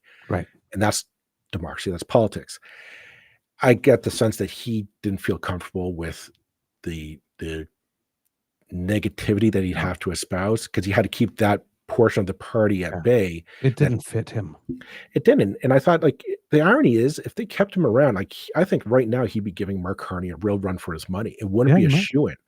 We'd be having a completely different conversation right now, because I think his sense of patriotic duty, we're just going to have to hunker down and get through it, I think would resonate with a lot of Canadians. Say, okay, maybe we do need to change. Indeed. Thank you so much for joining us this evening, Joel. Thank you for having me. It's been a pleasure. Hopefully it's going to be a good night. We'll see how this goes. Indeed. And as Mr. Grizza said, hopefully we'll have an opportunity to have you on again. I'd been looking for a chance, and I'm sort of like, hey, this is a great time. You have my email anytime. Absolutely. Thank you so much. Thank you. Take care. Bye-bye. All right, bye. Kids and Cubs, listen, did I lead you astray when I told you that we had great guests with a whole bunch of wonderful insight for you tonight? Great alternative to what the networks are putting out there, getting going from east to west, coast to coast, and seeing what we've got for you here, and making sure that you're all getting the information that you need. All right, Kits and Cubs, we are about 3 minutes for the polls closing, where the mother load of seats are going to be. Ontario, Quebec, Manitoba, Saskatchewan, Alberta, Nunavut, and Northwest Territories will all be coming in together starting 9:30, and then half an hour from now, BC and Yukon results will start coming in. So as we are waiting for our next guests, we have some results here. Elected in Acadie-Bathurst is Liberal Serge Cormier. Elected in Beauséjour, re-elected Minister Dominique Leblanc over there. In Fredericton or Mukto, David Miles is leading after 55 polls reporting. He's for the Liberals. In Fundy Royal, Conservative Rob Moore has been declared elected. In Madawaska-Restigouche, Guillaume Deschênes-Thériault is leading for the Liberals in that district. In Miramichi, Grand Lake, Mike Dawson for the Conservatives is leading. That's close race there. And Moncton Dieppe, Minister Ginette Petitpas-Taylor has been declared re-elected. And St. John Kennebecassis, Wayne Long, the person we were talking about, the very, very first person to declare openly that he would like Justin Trudeau to leave, and who had announced that he was not going to run again, but was convinced to run again by Mark Carney, has been declared re-elected with only 30 out of 159 polls reporting this. So it's been a very convincing victory there. In St. John, St. Croix, John Williamson of the Conservatives has been declared elected there. In Tobique-Takak, Richard Bragdon for the Conservatives has been declared elected there. Continuing in Gaspésie, les Îles de la Madeleine, Diane Leboutillier has taken the lead over Alexis Deschênes with 20 of 337 polls reporting, and she has got, I would say, very slim lead only about 48 votes here. So it's very much a close race in Gaspésie-les-Îles-de-la-Madeleine. That's the district that we told you. It's the one Quebec riding that's coming in the Atlantic, just because of where it is in the time zones. And it's the one that we mentioned to you early on the show, that a lot of people see it as a bellwether. If Le Boutier wins there, the Bloc might be in trouble in Quebec. In Cape Spear, Tom Osborne from the Liberals has been declared the winner in that district. In central Newfoundland, Clifford Small for the Conservatives has been declared the winner there. In Labrador, Philip Earle for the Liberals has been declared the winner in that seat. In Long Ridge Mountains, Carol Anstey, I should say, for the Conservatives has been declared the winner in that district. In St. John East, Joanne Thompson, good friend of Mark Carney, brought in as I believe is the current fisheries minister, has won over David Brazil. Only 90 out of 197 polls were needed there for her to be declared the winner, but she already has a 2,850 vote lead and has been declared reelected or elected there. And at Terra Nova, the Peninsulas, Kits and Cubs, that one has not been declared elected, but Jonathan Rowe is leading that one over his rival in that district. Just want to see if I can get Anthony, yes, over Surrey, pardon me. I missed the name over there. So Jonathan Rowe over Anthony Germain, less than 1,000 votes. In Cardigan, Kent McDonald is been declared the winner there. In Charlottetown, Sean Casey, incumbent, has been declared the winner there. In Egmont, Bobby Morrissey from the Liberals is leading. In Malpeque, Heath McDonald, an incumbent for the Liberals, has been reelected. In Acadie Annapolis, Chris D'Entremont for the Conservatives has been declared reelected. In the riding, sorry, I missed the name of the riding here. Sorry, I'm going to try to go back. Unfortunately, here I'm having a little bit of difficulty. Hold on.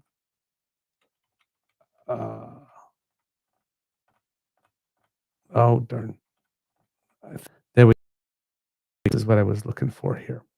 Keep going here. In Cape Breton, Canso Antigonish, Jaime Baptiste has been declared re-elected for the Liberals. So that's good there. Central Nova, Bryson Jenkins still has a bit of a lead over Sean Fraser here with 135 out of 229 reporting, only about 300 votes. So still in reach. Cumberland Colchester, Stephen Ellis of the Conservatives has taken the lead in that district, but it is a very close race, fewer than 400 votes. In Dartmouth, Cole Harbour, Darren Fisher has been declared elected for the Liberals in that district. In Halifax, Shannon Medema has been declared elected for the Liberals in that district. In Halifax West, Lena Metledge Diab has been declared elected for the Liberals in that district. In King's Hants, Cody Blois has been declared elected for the Liberals in that district. In Sackville, Bedford, Preston, Braden Clark has been declared elected for the Liberals in that district. In South Shore, St. Margaret's, Jessica Fancy Landry, it's a very close race over Rick Perkins, who is the incumbent over for the Conservatives, but she's leading that one by about 400 votes with 150 out of 231 polls reporting there. That would be a good upset. In Sydney, Glace Bay, Mike Kellaway of the Liberals has been declared elected in that district. And that brings us full circle for the Atlantic Canada seats. So, Kids and Cubs, moving on with the evening, we have with us a fan favorite, also a little bit of a personal favorite. Got a little bit of a beaver crush on this one. Ladies and gentlemen, please put your paws up and give a big round of applause for the fun, the fierce, the fabulous, the flirty Miss Laura Babcock. Wow, I love that intro on this day. How are you doing? I am doing very well, my friend. How are you? It's lovely to see you. How's your mental health this evening? You know what? I just got off of a half-hour radio show with some conservative panelists. So you know what? They're feeling optimistic about how the East Coast is going. But you know what? I am just like you, exhausted and waiting for the results like the rest of the country. I tell you, man, my beaver's tired. Yeah. This beaver is tired. Ooh. Yeah, it's a marathon, and having a provincial election in Ontario and then a federal election is a lot. So, yeah, no, you know what? I remember being on CTV in 2016 when the whole East Coast went red, and then we saw that start to happen when the Quebec polls closed. That's not what we're seeing tonight, but that doesn't mean that there might not be at least a Liberal minority is probably still highly likely. So, fingers crossed that we're going to get, as you know, I'm not partisan, but I am pro-Carney when it comes to fighting Donald Trump. You are getting a lot of love in the chat here. I don't have my glasses on, so I can't see. I'm sorry. Lots of yay Laura's and Laura's with hugs and that's wonderful. Thanks, everyone. They love you. Well, what's not to love? Oh, well, Seriously. thank you. Miss Laura. They love you on the O Show too, by the way. Yay. Yeah, you're getting big numbers for us. Thank you. Do you happen to have a libation with you this evening? It is chilled and waiting, but you know what? I'm not going to pop this sucker until we hear what happens with Quebec. If the block votes go to Carney, then I just might pop it and start drinking with you. It's killing me. It's not as chilly. It's been sitting here for half an hour. Well, for any of you who are partaking, let's have a little sociable. Okay, well now I'm opening it because I'm Irish. I'm not gonna. You're not gonna wait. Okay. Premature. I'm gonna trust in you and your wonderful kits and cubs. We're gonna get this thing. Okay. So we're gonna have a little premature degustation. Hey, premature or whatever, it's still good, Gotta right? shake it. Put my nose under it. Make sure the color's good. All right, so I'm popping this officially, and I'm doing it. You know what? For all the Canadians who voted tonight, right? For everyone yes. who was elbows up in this election, this is to you. There you go. Woo-hoo. We'll probably still win this thing, but elbows up anyway deserves a toast. Oh, I'm so good. That milady is a beautiful, beautiful sound. Isn't it? It's my favorite, actually, I think. All right, everybody. 1, 2, 3. To doing democracy. Exactly. Elbows up. Let's go. Congratulations. If you voted, this one's for you. And for all the people who ran and canvassed and donated, honestly, it's been amazing to see. And I think we'll have record voter turnout. Regardless the results, Canadians are going to impress, I think, with how much they cared about our democracy. So cheers to that. Yes, indeed. I finally got up to the Elections Canada website there. So far, voter turnout is 2%. Woo! and growing fast. So far of the votes cast, 52% of the votes have gone Liberal, 41% have gone Conservative, 4.5% for the New Democrats here. There's only votes counted in one Bloc Québécois district. Two right now. And the Elections Canada site just went down again. Too many people are asking too much of it. Yeah, but that's a great sign. We're asking too many questions, and it's just gone, no. Well, didn't 338 get hacked a couple of times? Like, it's been crazy. I've never seen a more engaged election. Oh, this is fantastic. Okay, so Laura, I need to ask you because, comms and strategy, right? That's our thing. We live this stuff. We do. Okay. I need to drink. Yes, go. Okay. Lots of bad moments on the Conservative just overall the Conservative campaign. Terrible. Like this, clearly they got it wrong.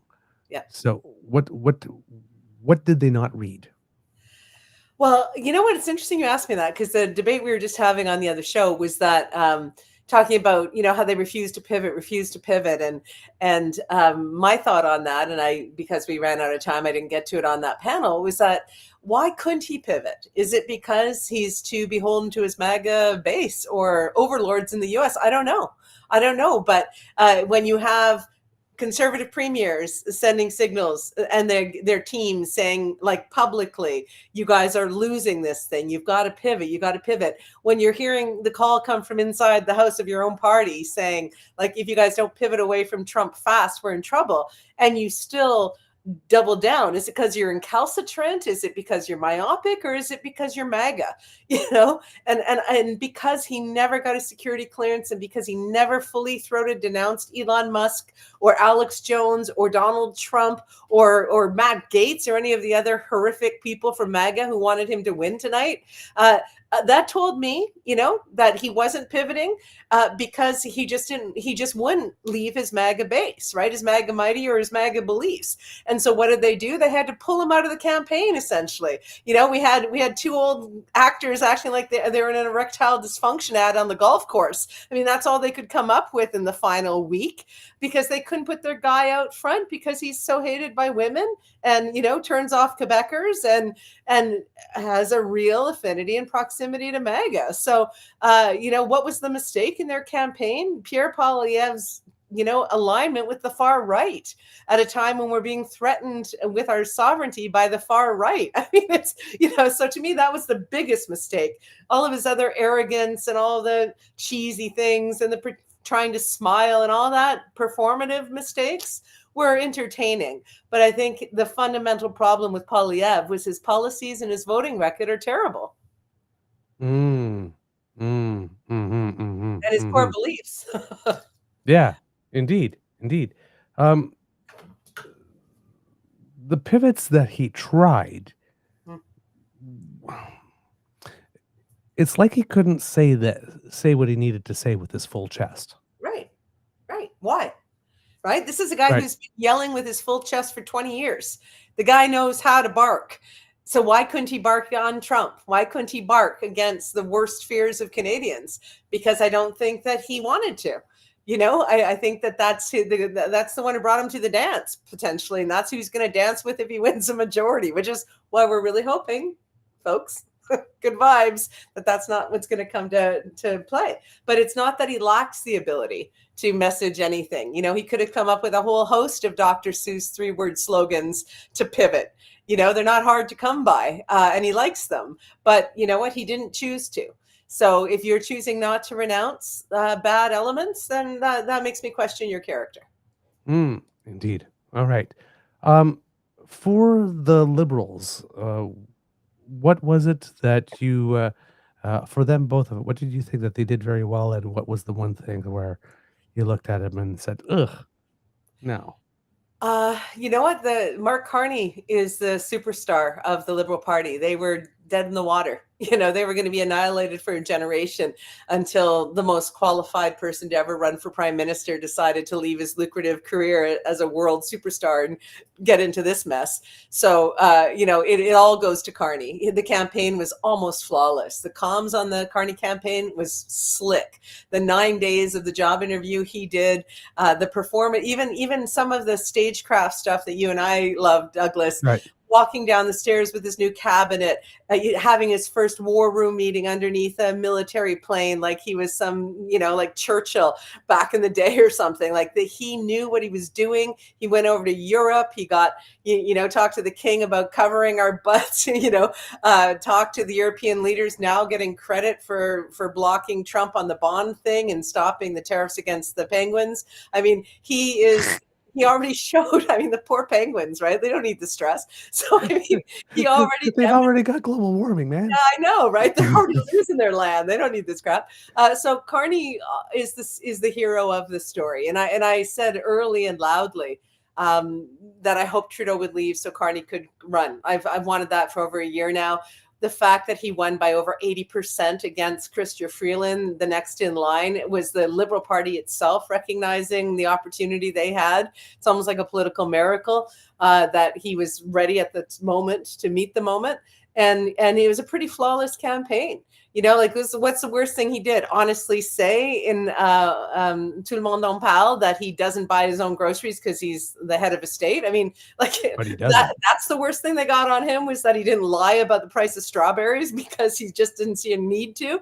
I mean, I found that refreshing. So I don't have a lot of criticisms from a communication standpoint with the Liberal campaign, except that their ground game sucked early on. They didn't get the signage out fast enough. They didn't have enough good candidates fielded because people were jumping off the Liberal train. So they parachuted in some candidates that pissed off people locally. But also the fact that they didn't tie Carney so quickly. Like I said to the campaign locally, listen, I've never done a partisan sign on my lawn ever, but I'll do a Carney sign. If you can get me a freaking Carney sign. Oh, we don't have them. They don't exist. I'm like, on the O show, make your own Carney signs then, people. You know what I mean? Like I finally got one when it came to Hamilton. Someone brought me one from the rally, but it's like, how did you not tie the best thing that ever happened to the Liberal brand to this short election campaign immediately? So, I mean, they could have done more on the ground game. They weren't ready as a party. Okay, I can see that. Before we go to the smaller parties, we kind of like trashed the Conservatives, but was there anything that they did right? Oh, the pivot to change, getting rid of Polyev in the last week and a half. Even using red change signs in their rally shots to probably trick people into reposting those videos. They figured out at the very end, if Polyev's not going to save himself, then we're going to try to save him. They even went into his riding to try to save the furniture because of the Bruce Fanjoy push that was happening. I mean, it looks as though the party organization with its huge bank account finally said to Polyev, stage a couple big rallies. Like you said on the O show, they brought out Stephen Harper earlier to close for him to try to get things back on track. I think what we saw was the party strength at the end come into play and do what they could to get the conversation back to the Liberal agenda. And when Polyev said the lost Liberal decade, it sounded like another iteration of Canada's broken, and that wasn't working. So they just put it into a change conversation, right? Which I think was very clever. Okay, I can see that. With regard to the NDP, now I know it was very difficult for them because, I mean, there wasn't much opportunity for them, and the public mood just wasn't there to listen to them. But what did they do well, and what did they just completely miss? Jagmeet Singh is not a good leader. You know, he's a really nice guy, smart guy, has good values, shows the emotion that I think connects with Canadians on important moments, like the tragedy that we saw this weekend. He has spoken out, very passionately and very clearly about the issues, but he has not been a very good leader when it comes to the politics of it. He constantly looked like he was in the camp and out of the camp, and he was going to hold Trudeau to account, but then he'd do a deal with him. I mean, the people couldn't see him as a viable leader. So I think that was a big mistake. They elected a charismatic guy, but not a good leader, not a good politician in that regard. So their mistake was to essentially make themselves irrelevant. By the time this became bifurcated between the Conservatives and the Liberals, what would have been even nicer was for them to be, I know they have to keep their funding and keep a minimum amount of seats and keep their donors, such as it is. They can't fully say, go vote for the other guy. But this sort of at the end, come back to us so we don't get a super majority for the Liberals. Like, no, actually, just please stop talking. You don't have to throw your party under the bus, but you also don't need to help Polyev. So, that at the point where you're down and you're out and you're irrelevant, just sit down. Well, I always found that one weird. It's like stop them from getting a super majority, because that was never an option at any point at all during the campaign. I mean, the highest that we saw the Liberals come in at was at 205, which is pretty far from a supermajority. Yeah, it was dumb. It was unnecessary noise. I hope in a way that means that more NDP seats are going to go to the Liberals, because people will look at it and go, Jagmeet, we like you, but come on, what is happening here? So I think that their biggest mistake is that they held on to a leader who really wasn't a great campaigner. Or at least not a great political leader. I'm not casting aspersions on his motives or his character. It's just not someone who knew how to do the game very well. Okay. Now, I'm not sure how much attention you've paid to the Bloc or the Greens, but do you have anything for them? Yeah, I think that Blanchette going all, on the debate stage, she was begging Carney for his phone number. And then he went all arrogant saying that Canada is an artificial country. I mean, what the hell? Like you can't on one moment say you're all going to be Team Canada and, bad Trump, bad Trump. And then when you realize that you're really going to lose your seats, you decide to, take this tone he took the last week. I found it offensive. I grew up in Quebec. I was there during the referendum, right? I understand the sentiment, but I found his own performance the last week off-putting, which again may benefit Carney because I don't know that Quebecers are going to love hearing Trump say Canada's got an artificial border and Blanchet at the same time in stereo. Who wants to hear that right now? So I think that was a mistake. And the idea that he's going to be the leader regardless of the seat count, I don't know if Quebecers are going to just, hand him the crown. So I think that just tonally was off in the last little bit. And the Green Party, I mean, I had Elizabeth on right before the election, and she's a wonderful, wise woman, been in the game a long time, well respected amongst parliamentarians. But even she couldn't really explain to me why they were having co-leaders and the whole thing got messy. And, I felt kind of sad for the Green Party, actually, in the waning days of this election. What did you think about with regards to the debate for them? Because I understand, the whole rule thing, Yeah. but they were told yes, and there didn't seem to be anything in the rules that would seem to indicate that after we tell you yes, that there's going to be a way that will tell you no. And the debate commission did know in advance. I mean, the deadline for the lists were on the 7th, but they waited until the morning of the actual debate to let them know. Do you think that they were done dirty, or do you think you just didn't meet the requirements? You didn't meet the requirements, even if it was after the fact. You know what? As far as I understood it, you might know more about the mechanics of this than I. They didn't meet the requirements, right? They didn't field enough candidates and enough ridings or whatever. What I found really interesting is in prior elections, when Elizabeth came out with this is unfair, this is this and that, I might have signed on to that petition or got into that fight, into that conversation. But given the kind of chaos that we've seen of recent with the Greens and having the two leaders and not getting enough candidates fielded, this wasn't another fight that Canadians could have. Do you know what I mean? Like, there are just times where you have to focus. And I've been saying to many people for the last month, you've got to focus. This isn't about everything Trudeau could have, would have, should have done better. This isn't about, whether the Greens should have, could have, would have been on that debate stage. This is about whether or not Canadians are going to stop Trump. Right. So it's a very simple, clear, focused conversation this country has to have. Our actual, we are Trump's Ukraine. So if we don't get that through our heads and vote accordingly tonight, I don't even want to think about it. So, with all due respect to Elizabeth May, the timing and the argument wasn't strong enough for me to frankly invest. Yep, I can see that. With Blanchet, I'm glad you noticed it, because I noticed the little bit of arrogance too, because Blanchet's got this thing where he can, really slice someone, and he's got that flowery use of language in French, almost poetic in a way, to be able to do it. But that can have a little bit of an edge with him. And he seemed to me to be getting more and more frustrated as the campaign went on, that he just couldn't seem to break through. And at the end, I was noticing him, like, for example, there's a tweet of his in French there that says, the Carney Liberals of something of Justin Trudeau. And I'm thinking, wow, you're sounding a lot like Pierre Poilievre all of a sudden. Exactly.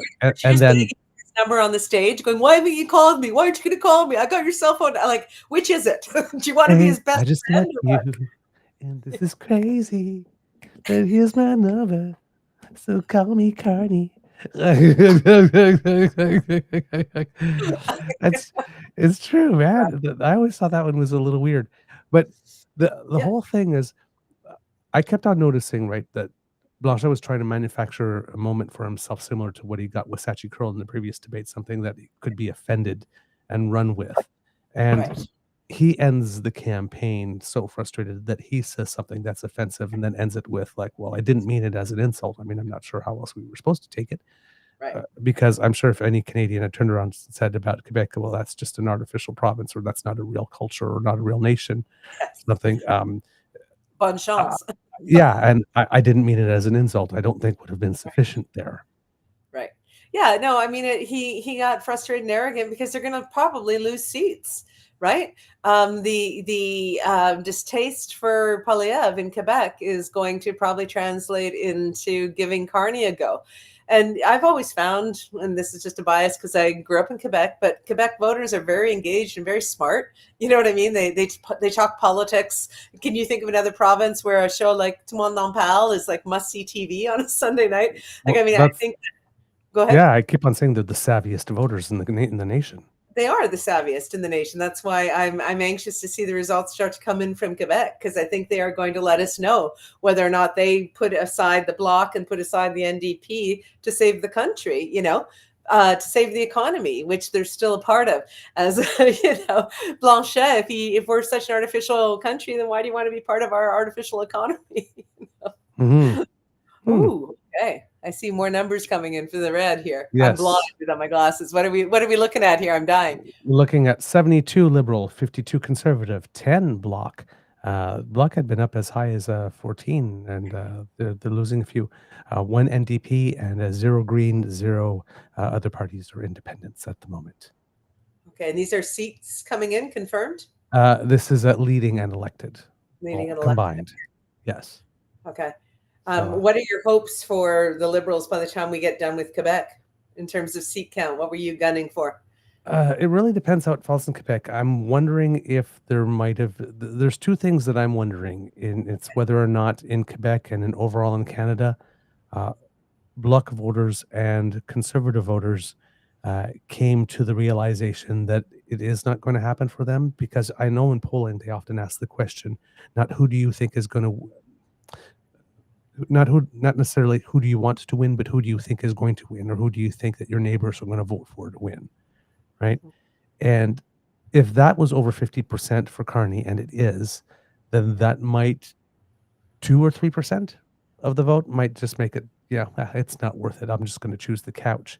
And if that happens for the Conservatives or for the Bloc specifically, that could be in a lot of tightly three-way races enough to make things tumble, like lots of seats to the Liberals. So I personally would like to see, I mean, at the beginning of this, I did want to see some type of supermajority, like 240 or whatnot, like this with like about 78% voter turnout or over 70%, like to send a crushing message, not only to the United States, but to this particular movement that's conservative. That's like I saw Preston Manning coming up and saying, like, if we don't win this time, you're going to have a national unity thing in the Western separation movement. It's like, we're going to have it either way, whether you win or don't win, right? So we might as well just ensure that you lose and keep going. But I'm sitting there and I'm going like, dude, you have been on the scene for 30 years trying to force Canada to accept your vision of it, and we keep on telling you no. Yeah. Right. Take the fucking hint. Pardon my language. So for me, what I would like to see, my hopes, is that a couple people, do choose the couch that way, and then it's like over 215, 220 or something like that, and even higher if possible.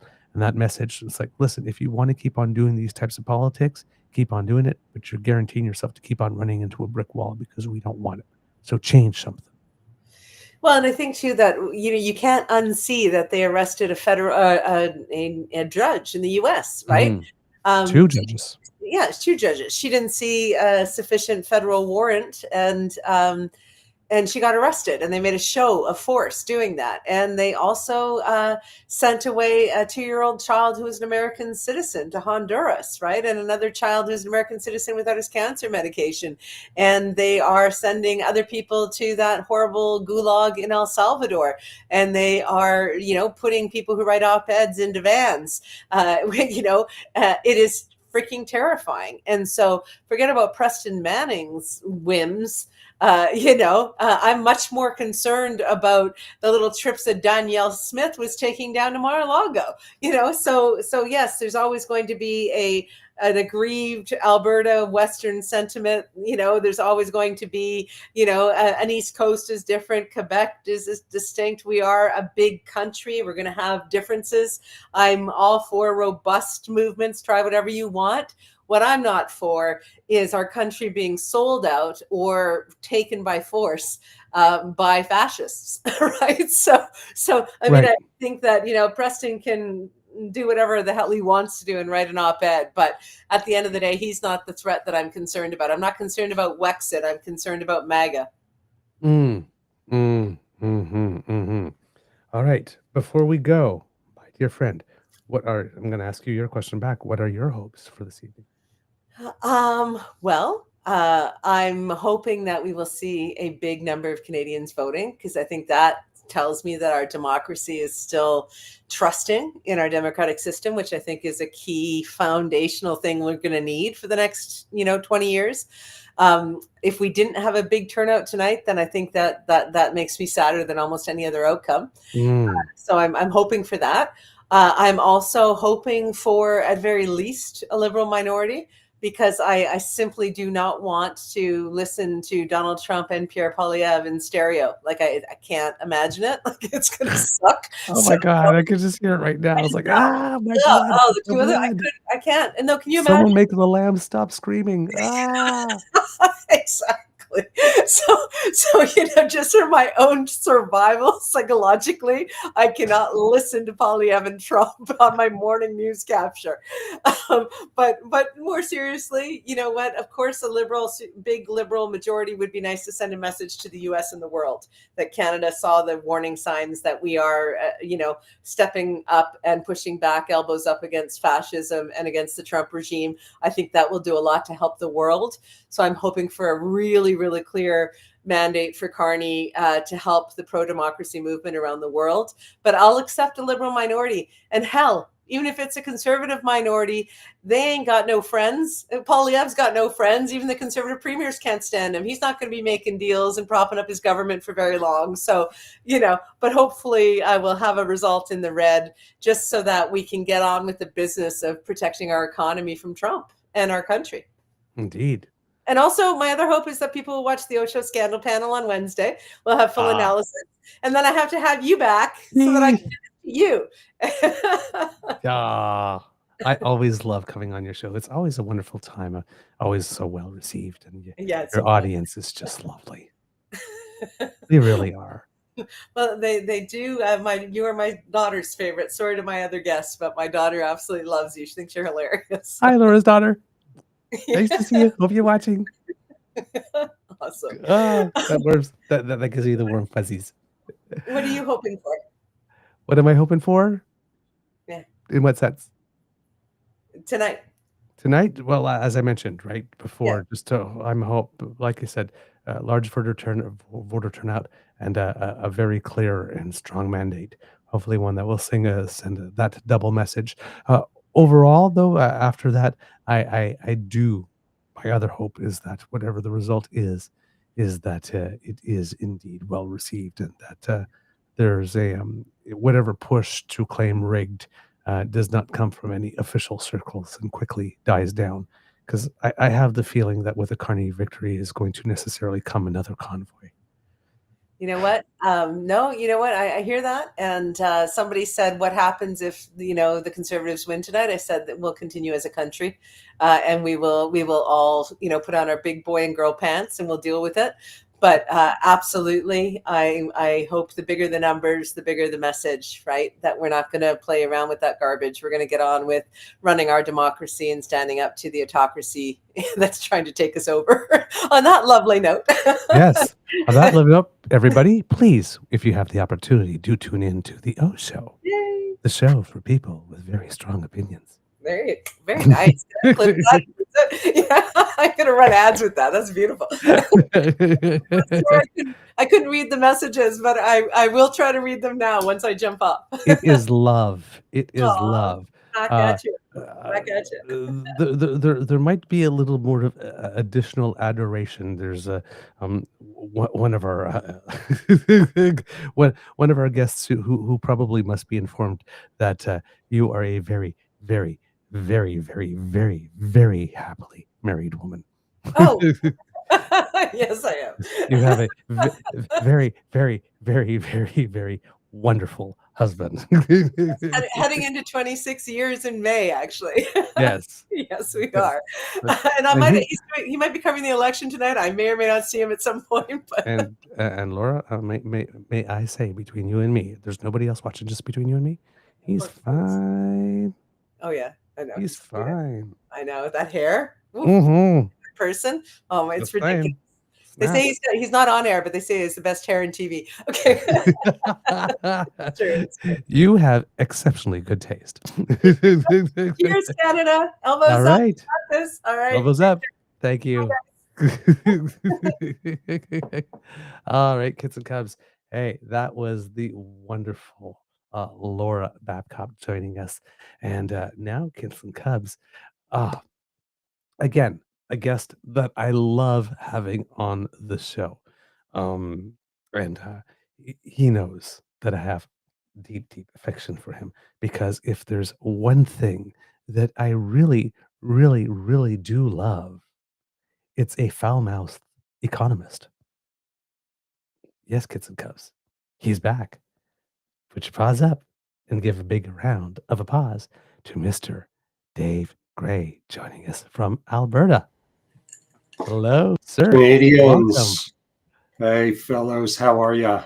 It's so nice to see you. How have you been? I've been very well. We've been moving into spring. Our hockey team is making a miraculous comeback, as they usually do. And yeah, life is grand. All right. And about to get grander if we can take this breakdown and turn it into a breakthrough. Is what I'm hoping comes out of all of this, is that we regain our sense of being a Canadian, like we had in 88, like we had in 67, like we've had many times before. Right? It's good to get a wake-up call every once in a while. Yes, I would say so. We needed a bit of a shake. So is the election decided yet? I haven't been paying that close of attention. Because of course we're blacked out. We just finished voting a little while ago. Exactly. Not that I know of yet that I can tell. All I can tell is they've already declared Michelle Rempel Garner reelected. That was fast. That was really fast. Oklahoma contingent is quite something. Right? The Oklahoma contingent. It's one thing that people don't understand about Alberta, is that it was settled by Americans. Back in the early 1900s, many of the original settlers in Alberta came up from Wyoming and Montana and settled here. So we've got this connection to the U.S. that goes back a long ways, in some good ways and some bad ways. But evidently it's quite all right to elect someone from Oklahoma to our parliament, evidently. Darn. Good sir. With everything that's been going on in this election, one of the big stories has been the manner in which Danielle Smith, the premier of the wonderful province of Alberta, has managed to insert herself in the election, at least at the beginning. She seems to have made herself a little invisible and scarce at the latter part. But well, she did the same in her own election, so I'm not surprised. Right. Oh. The more you know Danielle, the less you like her. Okay. Because she's just not. It really gets into that narcissistic, psychopathy, where all that matters is that person and their own feelings of standing. Right. Like I'm more and more convinced that she's got a problem. but she has many problems. I mean, Okay. we have probably the worst scandal in Alberta political history, possibly Canadian political history, going on right now. We have one friend of the premier whose company has managed to take in more than $500 million, that's billion with a B, dollars worth of sole sourced contracts in most suspicious circumstances, starting during COVID and then continuing on after. So if people in the rest of Canada don't know this, they need to look up what's going on in Alberta. And MH Care, the company that is at the middle of all of these shenanigans. Right. But it looks like it's, just a massive, massive boondoggle. Jeez. Has she been taking a lot of heat for what the type of outreach that she's been trying to do south of us, at least in Alberta itself? Yeah. I mean, it's a time of national unity crisis, and her response is to threaten the rest of Canada, with separation. If we wanted that, we would move to Quebec. Like it's just misreading the room at the worst possible time and to the worst possible effect. I mean, honest to God, if the 15% of the yahoos out here decide somehow to conspire with Trump to invade Alberta and take it over, I'll be the first one out there on the front line with my gun, because some things are worth fighting for, and this country is one of them. So I get less than amenable to constructive talks of traitors. Got you. Yes. Overall, during the campaign, because it's looking like the Liberals might gain a few extra seats in there. So has there been anything in the Liberal proposal that you think that has particularly stood out to Albertans that has created this particular situation? I believe it's in part that Mark is an Albertan and understands, the mentality out here. But largely it's a matter of anybody who's reasonable understands we're under tremendous threat, first via economic warfare, and then who knows what, from our mad cousins to the south, right? So none of us are in a mind that we should be separating. We're in a mind that we should be reducing our interprovincial trade barriers and selling to each other. So that's a very welcome thing. I can tell you from my own perspective, I've said for a long time that we should have had the Energy East pipeline for national security reasons.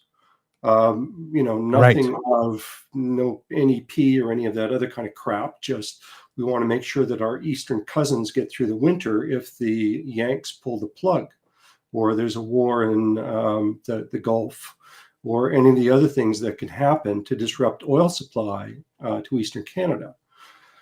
Nevertheless, leaving that aside, I, for one, am rededicating myself to reaching out to other Canadians and creating a network across this country where we can help each other, right? Where we can help people increase their business. We can help people find jobs. We can help people find opportunities. Together, we all achieve more. And if we set aside this cutthroat American mentality that we've developed over the years and start to help each other and celebrate each other's success, I agree with Carney that it's very possible for us to internally replace the revenue that we get from the US. Beyond that, we then can create a coalition where Europe buys our stuff. We have lots of stuff to sell. So it's going to create a great deal of difficulty in the interim, but we can't give in to a bully. It's not in our nature, and it's not in game theory the smart thing to do. All right. We have some breaking news. It seems that both CTV and CBC have declared the Liberals the victors of this election based on Majority? what they just did. I'm not sure if they've mentioned majority yet or just winning at the moment. But right now it looks at least the plurality. And we'll be probably waiting to see what happens in BC to see whether or not it's a majority. Right now, there are results in for all the seats except for 106. So there's definitely more than So BC that needs to here's the report the rule first for time. Western Canada, because usually the elections are over by the time that we get to see any results. Right. So is it 140 to 150 by the time it hits the Ontario border? Yeah. Is it over 150?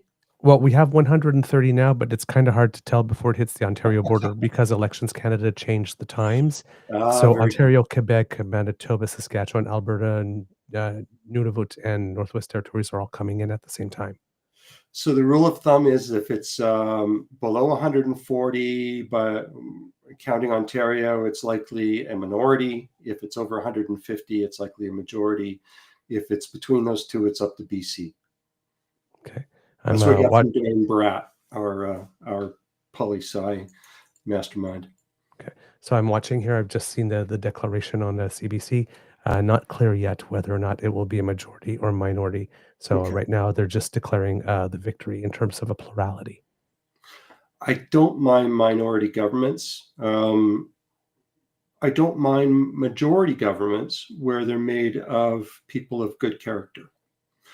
And I think that's, to my mind, that's where we're getting to in our modern democracies, is that we can no longer count on parties to provide us with candidates of good character, right? That used to be one of the key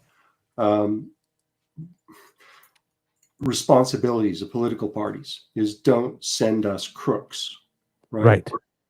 They've given up on that, and that's got to stop. So either we need to create a new type of institution that can sift through that chaff for us, or the parties need to rededicate themselves to functional democracy. Either will do. Indeed. What do you foresee? Because should the Conservatives lose tonight and then declared as not winners, I won't say losers, but then we're still waiting to hear about Poilievre's seat, of course, specifically. But do you see any? Let me ask broader than just the Conservatives. It seems that we're in a situation where we might look at all the parties, including the Liberals, but that just happened, so it won't happen again, having an opportunity to clean house when it comes to their leaders. Do you think it will be a clean sweep across that will get the Greens and the Bloc and the NDP and the Conservatives that they will all go? I think I don't know. I'm not enough of a political prognosticator to say what's going to happen with the individual characters. What I can say is what I hope is that we have a renewed vision of civic responsibility, that not just the parties, but the citizens of our great country take more interest in what's going on, take it off of cruise control, put more thought into things, and reduce the ability of people with knee-jerk three-word slogans to jerk us all around, right? Like the issue I have as a student of history is that all of the things that are happening to us in terms of being bombarded with propaganda and told lies and set against each other, these are all well-known strategies. I mean, they go back to what's his name, the Italian Machiavelli, right? These are 500-year-old strategies, and we fall for them every damn time. And what we need is to ensure for ourselves that were not led astray by charlatans and easily demonstrated falsehoods. We need to get the BS out of our system because it's hard to see the future for how high it's piled. Okay. All right. Given that we have an economist with us, over the course of the early days of this election, there was a lot of talk of particularly the bond market and things that had happened. And it seems that we had sold some bonds or something of the sort. Could you explain a little bit what happened there? And was that a particular power move on our part or not? Yes. So the US Treasuries market is the principal bond market in the world and the one that is generally considered to be risk-free. If you put money into a bond, you're guaranteed, short of a meteor hitting the earth, that you're going to get your money back. Okay. So this is partly to do with the US greenback being the world's reserve currency. So if you want to buy something, you buy it in US dollars, and the only place you can spend US dollars is in the US, right? So people that don't want to buy things will often invest in their treasury bonds because they're risk-free. But like any market, if you've got enough sales volume, you can move the market. And if you happen to be someone particularly familiar with the way currency and bond markets work, say a former chair of the Canadian and British banks, you might call a few friends and say, hey, just for fun, we've got trillions of dollars of US securities. We can mess with their market at our will. So why don't we do that? And I think that's what they did. Now, they'll never say that straight out because it's highly embarrassing for the US. But it's just going to get worse for them because when they stop exporting, because everybody's boycotting them because they're all a bunch of assholes, nobody needs their currency. And so the currency is going to drop. People are going to evacuate their bonds because they don't need their bloody bonds. They're essentially taking themselves out of the center of a world order that they created to their benefit. Right. Because they're morons. And it's more important for them to feel like they can swing their big balls than it is for them to stay at the center of the sweetest graft in the universe. Like, it's just the stupidest goddamn thing you could want to do. So my suggestion is we should just replace them. I mean, the Canadian dollar is the next logical currency because we don't trade that much to use as a trading currency. So I'm fine with that. Or we can join the EU and make it the euro. Long and the short of it is they've been able to finance most of their wealth on the backs of other nations having to buy their bloody securities. And that ends. Oops. Yeah, indeed. Now, know much about the bond market. And it seems that it is like, because everybody talks about the stock market and we focus on that. But from what I've been able to pick up, that the bond market is actually much bigger. And therefore, that's the one to really be watching to see if something is going to go wrong. Yeah, that would be it. It's, I think it's 5 times bigger than the stock markets. All of the stock markets. And yeah, it's because it is the world's, risk-free investment. It's, if you study finance in school, R0 is US Treasury bills, usually 10 years. And everything is based on that. So if their Treasury bills become more expensive, the consequence of that is everybody's money gets more expensive because everybody's interest rates go up. It's the bedrock of the financial world, or it was. Okay. I really get the feeling that they do not know what they're doing. And that is... that's scary. Because if they Well, knew it's what they when you were get doing and they wanted to upend something, that would be one thing, because you'd think there was be a method to their madness. But if they have no idea what they're doing whatsoever, that's scary. I if he was working, if Trump is working for Putin, it would explain everything. I mean, he's doing exactly what you would want to do if you were an enemy of the United States. But you can't tell them that because their goddamn media system is so fragmented that none of them will hear it. It's a very interesting case study in the evolution of fascism, if it wasn't so goddamn close to home. Okay. All right. I would be remiss if I Do you did want me to not ask lighten you. up a little? I can lighten up if you want. No, We no, can talk no, no. about This is the stuff we want. Now, I would be very remiss if I did not ask you, and I'm pretty sure that my kits would have my tail. That conservative platform. That conservative platform. Yes. I'm not even going to load it with anything. Just thoughts. It looked made up. I mean, right? Like it looked like they just, oh, we have to make one? Okay. Chat GPT,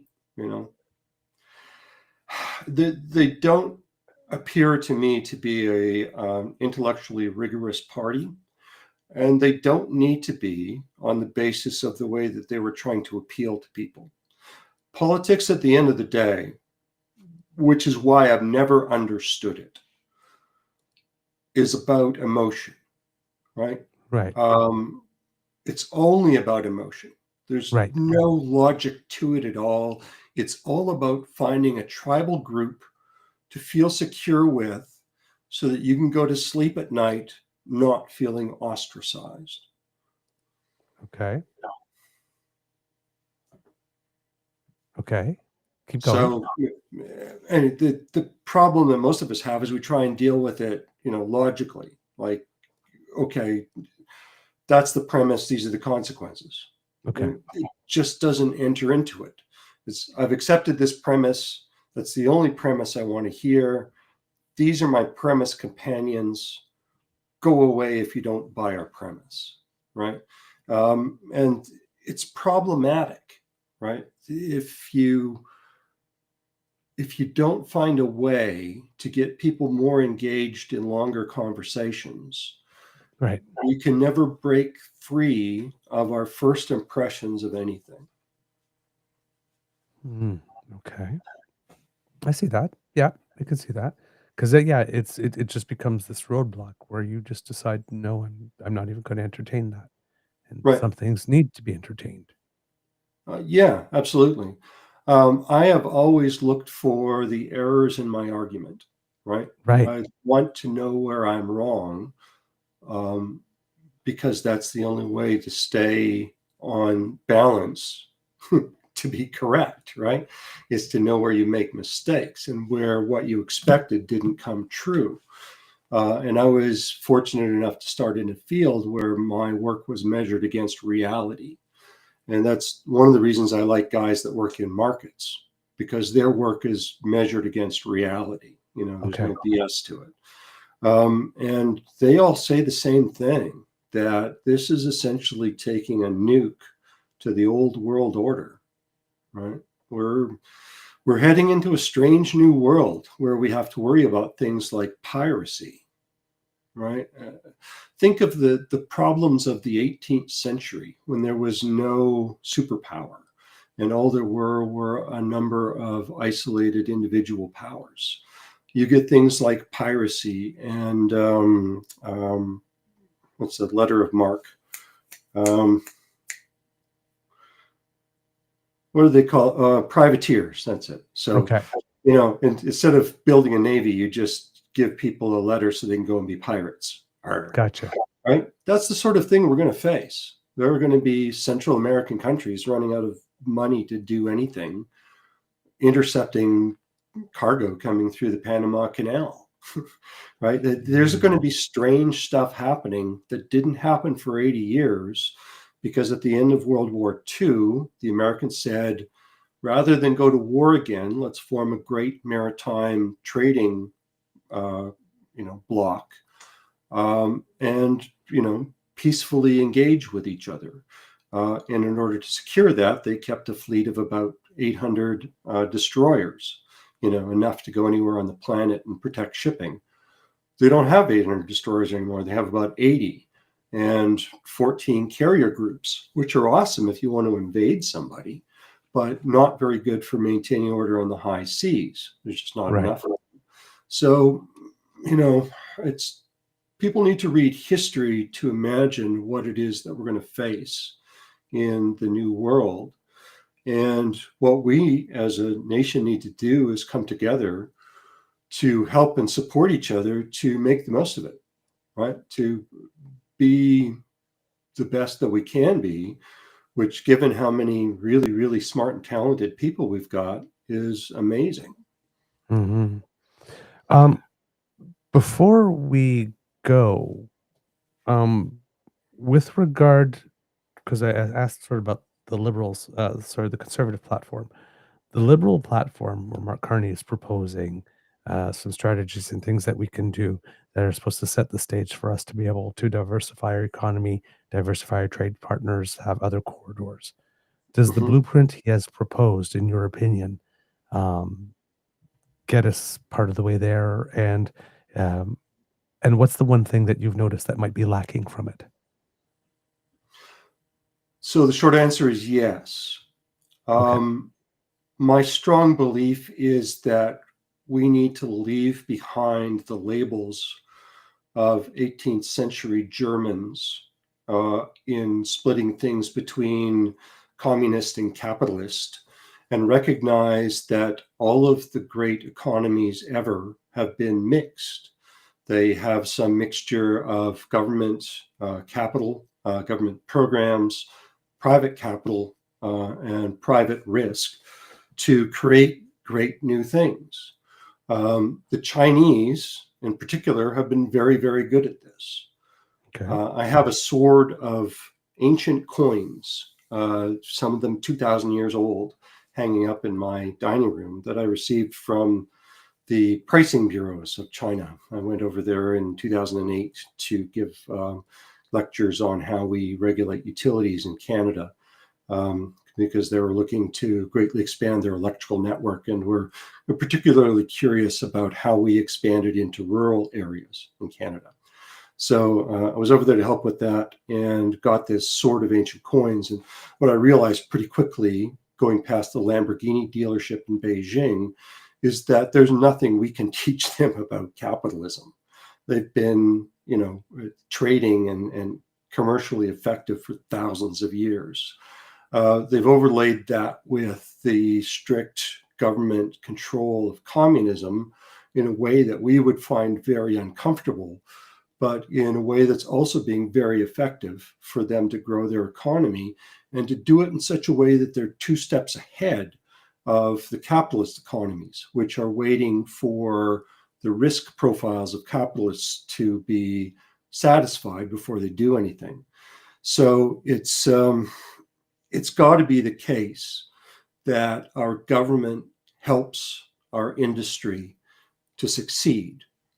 What I haven't seen from anyone, and that comes from my own experience as an entrepreneur, being asked to be president of one startup company and then having started up a couple of my own, is that the government could do a lot more in terms of creating programs and facilities and learning for people who have got a great idea in the garage, but have no idea of how to bring it to reality.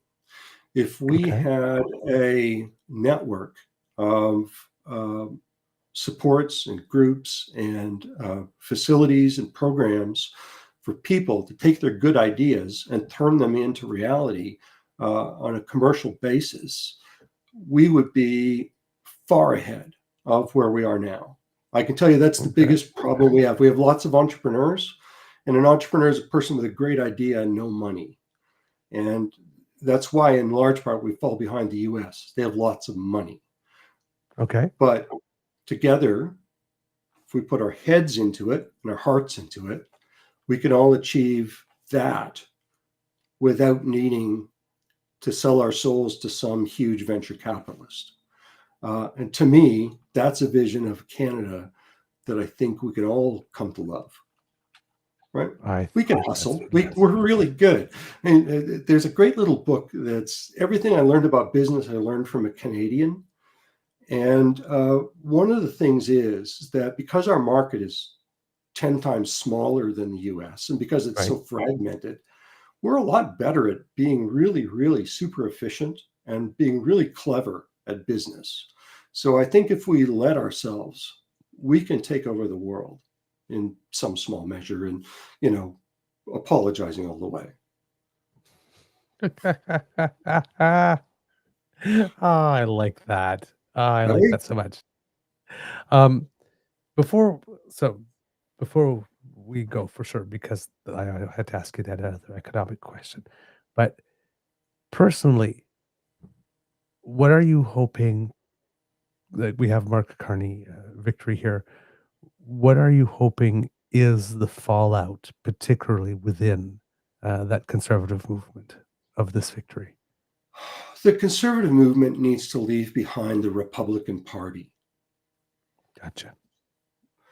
They are coasting off of the trillions of dollars of propaganda that gets spent to brainwash Americans into believing they're white Christian nationalist bullshit. And that party needs to step away from that, grow up, look at our own issues, and get back to the things that they were supposed to do, which is to figure out how to grow the economy and how for us to be good at business, right? And it's supposed to be the party of business. And what I see is it's the party of grievance. And it's the party of grievance because that's the easiest thing to lever off of the existing propaganda that comes into our media space, which is something that's got to change. And if you wanted to ask me what my aspiration is for the Carney government, it's to reinstitute some controls on our national media space and get these goddamn Republicans out of our newspaper business. Oh, you are making me a very happy beaver right now, sir. Well, it happens. I've been calling for this.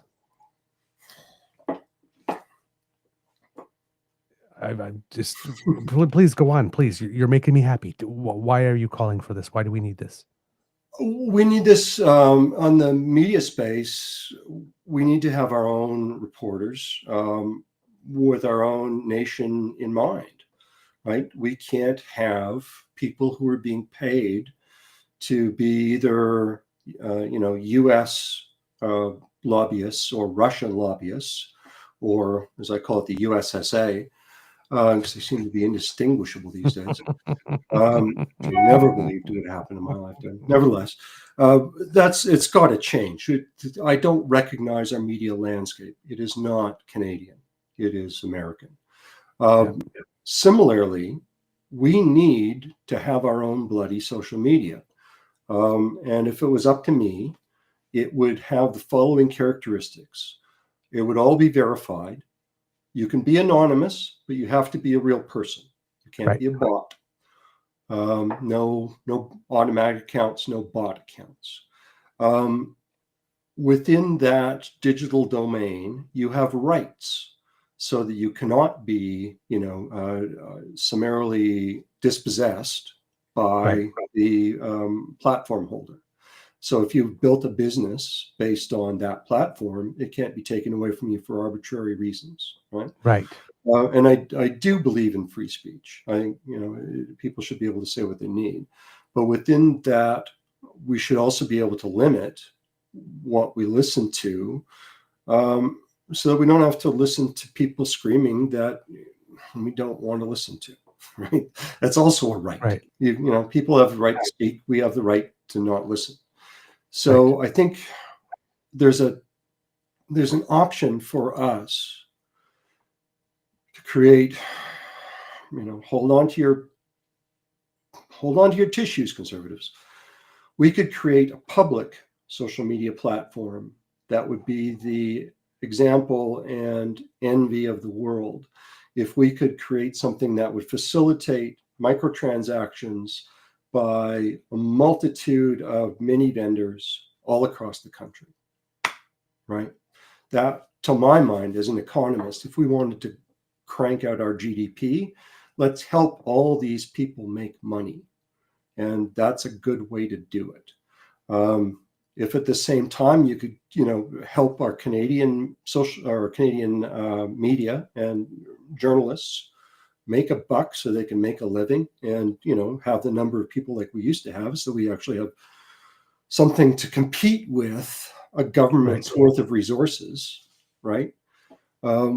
That's another part of the problem, and something I'll be speaking to probably tomorrow online. The government is trying to swamp the former CEO of our Alberta Health Services, is suing them for wrongful dismissal with a cavalcade of motions. They're trying to bury her in paper, and we're going to support her to get through this, however many millions of dollars it takes, because this is our one chance to hold this government to account.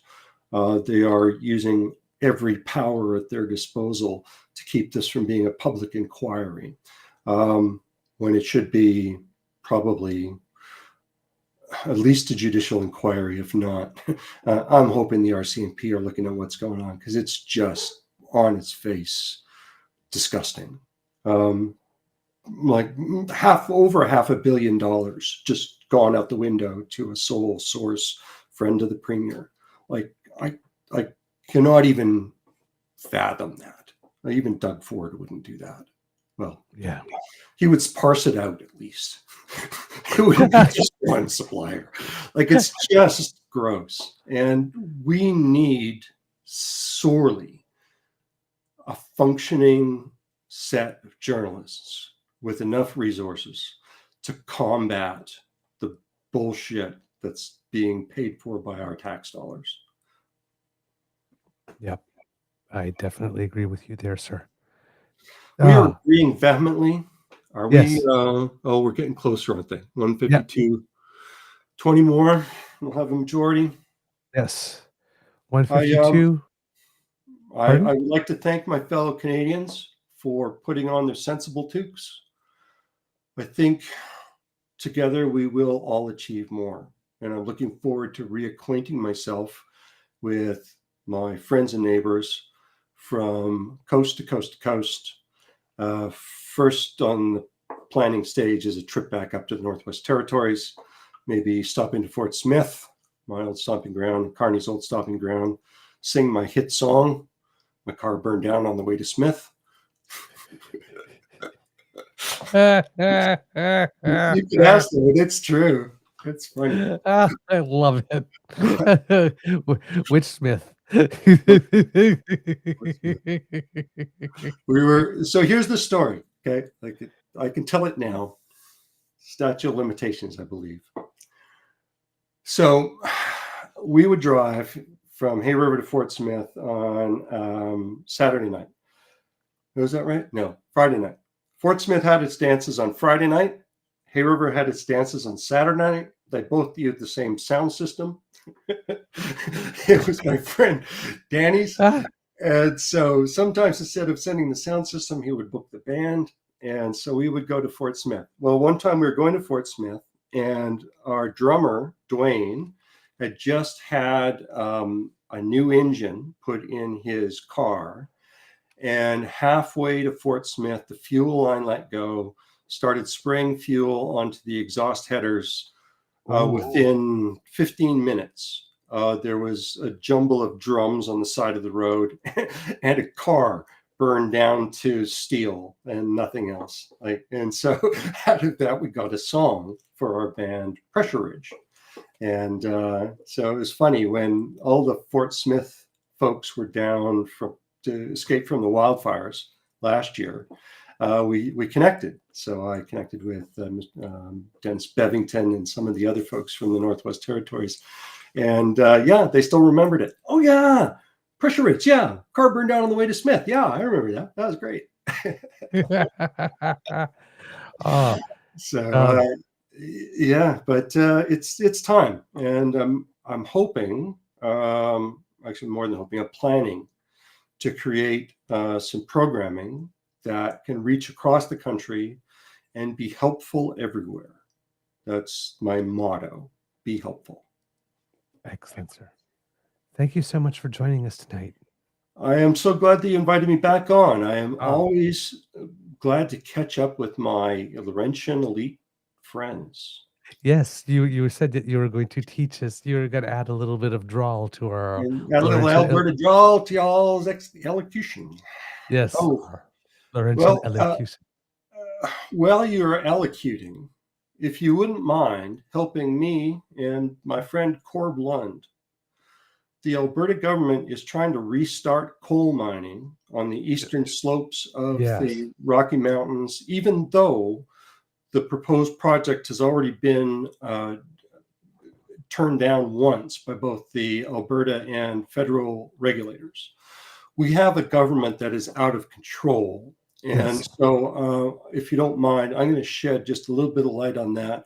I Yes, would please. encourage the politically active in Eastern Canada, seeing as you're finished most of your shenanigans, tune into Alberta for a little bit, express a little bit of outrage in what's going on. I think we need some federal help in reining in this out of control bunch of wackos that we've got running Alberta at the moment. Yeah, I would say so too. I've been watching what's been going on, and I just wondering when Albertans are going to start getting mad at all the things that she keeps taking away from them. Well, But, I mean, it's just as if the disability support the benefit to province. start with. It's just like, come on. Well, and it's just stupid, right? Like it's the economic definition of stupid is doing something to harm someone else that also harms yourself. Right. They are stupid people. They're destroying our healthcare system. They're ruining the reputation of our province. They've given away tens of thousands of jobs in green energy that we could have had, all for the same purpose that the Conservative Party has used the Republican talking points, which is that they're already paid for. They're already in people's minds. We can just use them here too. Right. And it's just pathetic. It's not good government. It's not good governance. It seems like they're verging on criminal, and people need to speak out. Then hopefully our kits here from Alberta and from coast to coast to coast will help you with that to bring attention to that and make some noise because, yes, we definitely want some answers. Your help would be greatly appreciated. And again, thank you for having me. Thank you, Eastern Canada, for making our decision so much easier. And we will see you in the future if we don't see you in the pasture. In the pasture. I love it. Thank you so much, my friend. I'm so glad that you were able to join us tonight. This wouldn't have been a good show without you, so I'm glad you were available. Bonsoir, vous autres. À la prochaine. Bonsoir, mon ami. All right, kits and cubs. Ladies and gentlemen, kits and cubs, the wonderful Mr. Dave Gray, who always is a delight to talk to. And I'm sure Kit James, who's been watching the show, has been very pleased with the number of guests that we have that all have a similar hairdo. I think Kit James is feeling seen tonight. All right. As we're waiting for our next guests, let's look at some results here. We have Liberals at 153, Conservatives at 131, Bloc Québécois at 21, and NDP at 9 here. Let's look at some results coming in for you, kits and cubs. And Cowichan, Malahat, Langford, Alistair McGregor for the NDP is leading in that one. Only 4 polls reporting. Esquimalt, Saanich, Suk, 1 poll reporting. So this one's very early. Stephanie McLean of the Liberals is tied with Maya Tate of the NDP there. Kamloops, Shuswap, Central Rockies, Mel Arnold, the Conservatives, has a slight lead over the Liberal. Kamloops, Thompson Nicola, Frank Caputo, an incumbent, has a big lead over Ian Curry over pretty early on in the polls there. In Kelowna, Stephen Furr has the lead over Tracy Gray from the Conservatives, who's the incumbent. So that would be a Liberal win over there. In North Island, Powell River, Tennille Johnston of the NDP is over Aaron Gunn of the Conservatives here in early polling, which is good. 10 out of 310 reporting, which let's hope that that's a trend that continues here. In Okanagan Lake, West South Kelowna, Juliet Sikut of the Liberals ahead of Dan Albus. That's an incumbent. I would like to see him go too. Richmond East Stevenston, 3 polls reporting. Zach Segal of the Conservatives ahead of the Liberal incumbent there. Overall seat count, the Liberals are at 156 now. In Skeena, Bulkley Valley, Taylor Backrack of the New Democrat, who is the incumbent, is leading there with 7 polls reporting only over the Conservatives. A big lead there. South Surrey, White Rock, there's going to be a lot of close races in Surrey, I would guess here. 1 poll reporting, Ernie Klassen from the Liberals has a 2-vote lead over the Conservative incumbent in that district. In Surrey Centre, Randeep Sarai of the Liberals, the incumbent, has the lead there. Still very early. All the BC ones are extremely early in polls. Vancouver East, Mark Weens has a lead over Jenny Kwan. That's everybody thinks will be a safe NDP seat. Vancouver Kingsway, Don Davies has the lead there. That's another safe NDP seat that people are assuming will be the case. Vancouver Quadro, Wade Grant of the Liberals is in the lead there. Only 1 poll reporting. Vernon Lake County, Monashee, 3 polls reporting. Scott Anderson has a really big lead over the Liberals in that one. Oh boy, I can't read that one at all. West Vancouver, Sunshine Coast, C2C country. That's why the letters are so small to get all of that in. Patrick Weiler of the Liberals is in the lead there, but just 1 poll reporting on that one. All right, let's see. What else do we have going for you? Brendan Hanley from the Liberals leading in the Yukon. He is the incumbent there. Rebecca Alty in the Northwest Territories. Nunavut, Lori Idlet from the NDP. She is the incumbent there with a decent lead. So that's good over there. And now we're just looking a little bit back again in Atlantic Canada. That things have gone back. Most of the people that we had declared elected, of course, are coming by right now on the screen. St. John's East, Joanne Thompson for the Liberals has been declared elected there. This is the incumbent. Terra Nova, the Peninsulas, Jonathan Rowe is in the lead there for the Conservatives, but that hasn't been declared, and there are 5 seats left. So my guess is that this is a fairly close race in this case, if there's only 5 polls left. I'm looking at that. Yeah, it is indeed very close. I think fewer. Sorry, I'm just trying to take a look and do the math very quickly because these things are scrolling by really quick. Yeah, fewer than 100 votes separating them in that one. So that's one of the closest races in the country for sure. Here, Terra Nova, the Peninsulas. What else do we have here? In Cardigan, Kent McDonald from the Liberals has been declared elected there. In Charlottetown, Sean Casey from the Liberals has been declared elected. In Egmont, Bobby Morrissey of the Liberals has been declared elected. In Malpeque, Heath McDonald of the Liberals has been declared elected. In Acadie, Annapolis, Chris D'Entremont of the Conservatives has been elected. Cape Breton, Canso Antigonish, Jaime Baptiste of the Liberals has been elected. In Central Nova, Son Fraser has the lead in that race with 185 out of 229 polls reporting, but nobody declared elected there. Cumberland Colchester, Stephen Ellis with 205 out of 222. He of the Conservatives is leading, but it's a very thin margin over the Liberal. And Dartmouth, Cole Harbour, Darren Fisher is declared the winner there. From the Liberals, Halifax, Shannon Medema is declared the Liberal winner there. Halifax West, Lena Metledge Diab has been declared the Liberal winner there. Cody Blois and King Hance for the Liberals, a winner there. Sackville, Bedford, Preston, Braden Clark has been declared the winner for the Liberals in that one. South Shore St. Margaret's, Jessica Fancy Landry from the Liberals has been declared the winner. Sydney Glace Bay, Mike Kellaway of the Liberals has been declared the winner. Serge Cormier has been declared the winner for the Liberals in Acadie Bathurst. Beauséjour, Dominique Leblanc returning. as the minister there. Fredericton Ormocto, David Miles has won that one. Fundy Royal, Rob Moore for the Conservatives has run that. David Miles is a Liberal, by the way. Madawaska Restigouche, Guillaume Deschênes-Thériault of the Liberals has won that one. Miramichi Grand Lake has not been decided yet. Liberals are leading. Moncton Dieppe, Jeanette Petitpas-Taylor, the minister, has won there. St. John Kennebec-Cassis, Wayne Long from the Liberals has returned there. St. John St. Croix, John Williamson of the Conservatives has been returned there. Tobique Mactac, Richard Bragdon of the Conservatives has been returned. Abitibi, Bay James, Nunavik, AU, Sylvie, that's a Bloc Québécois win, because we're in Quebec now. Sylvie Bérubé has been declared not the winner there, but is leading there. Abitibi-Témiscamingue, Sébastien Lemire of the Bloc has been declared the winner there.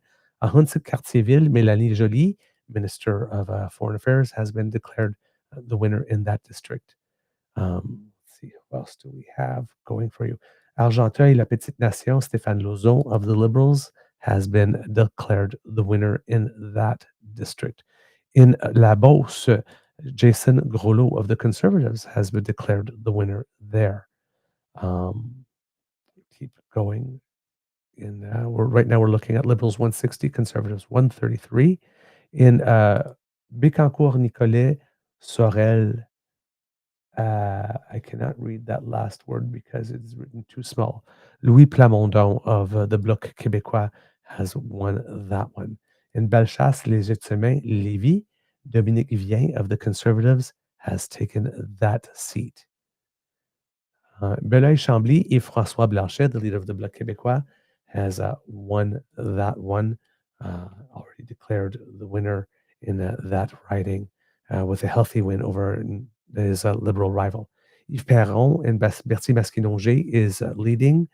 Ruth Hélène Brosseau in that district from the NDP, and it's a pretty sizable lead already there.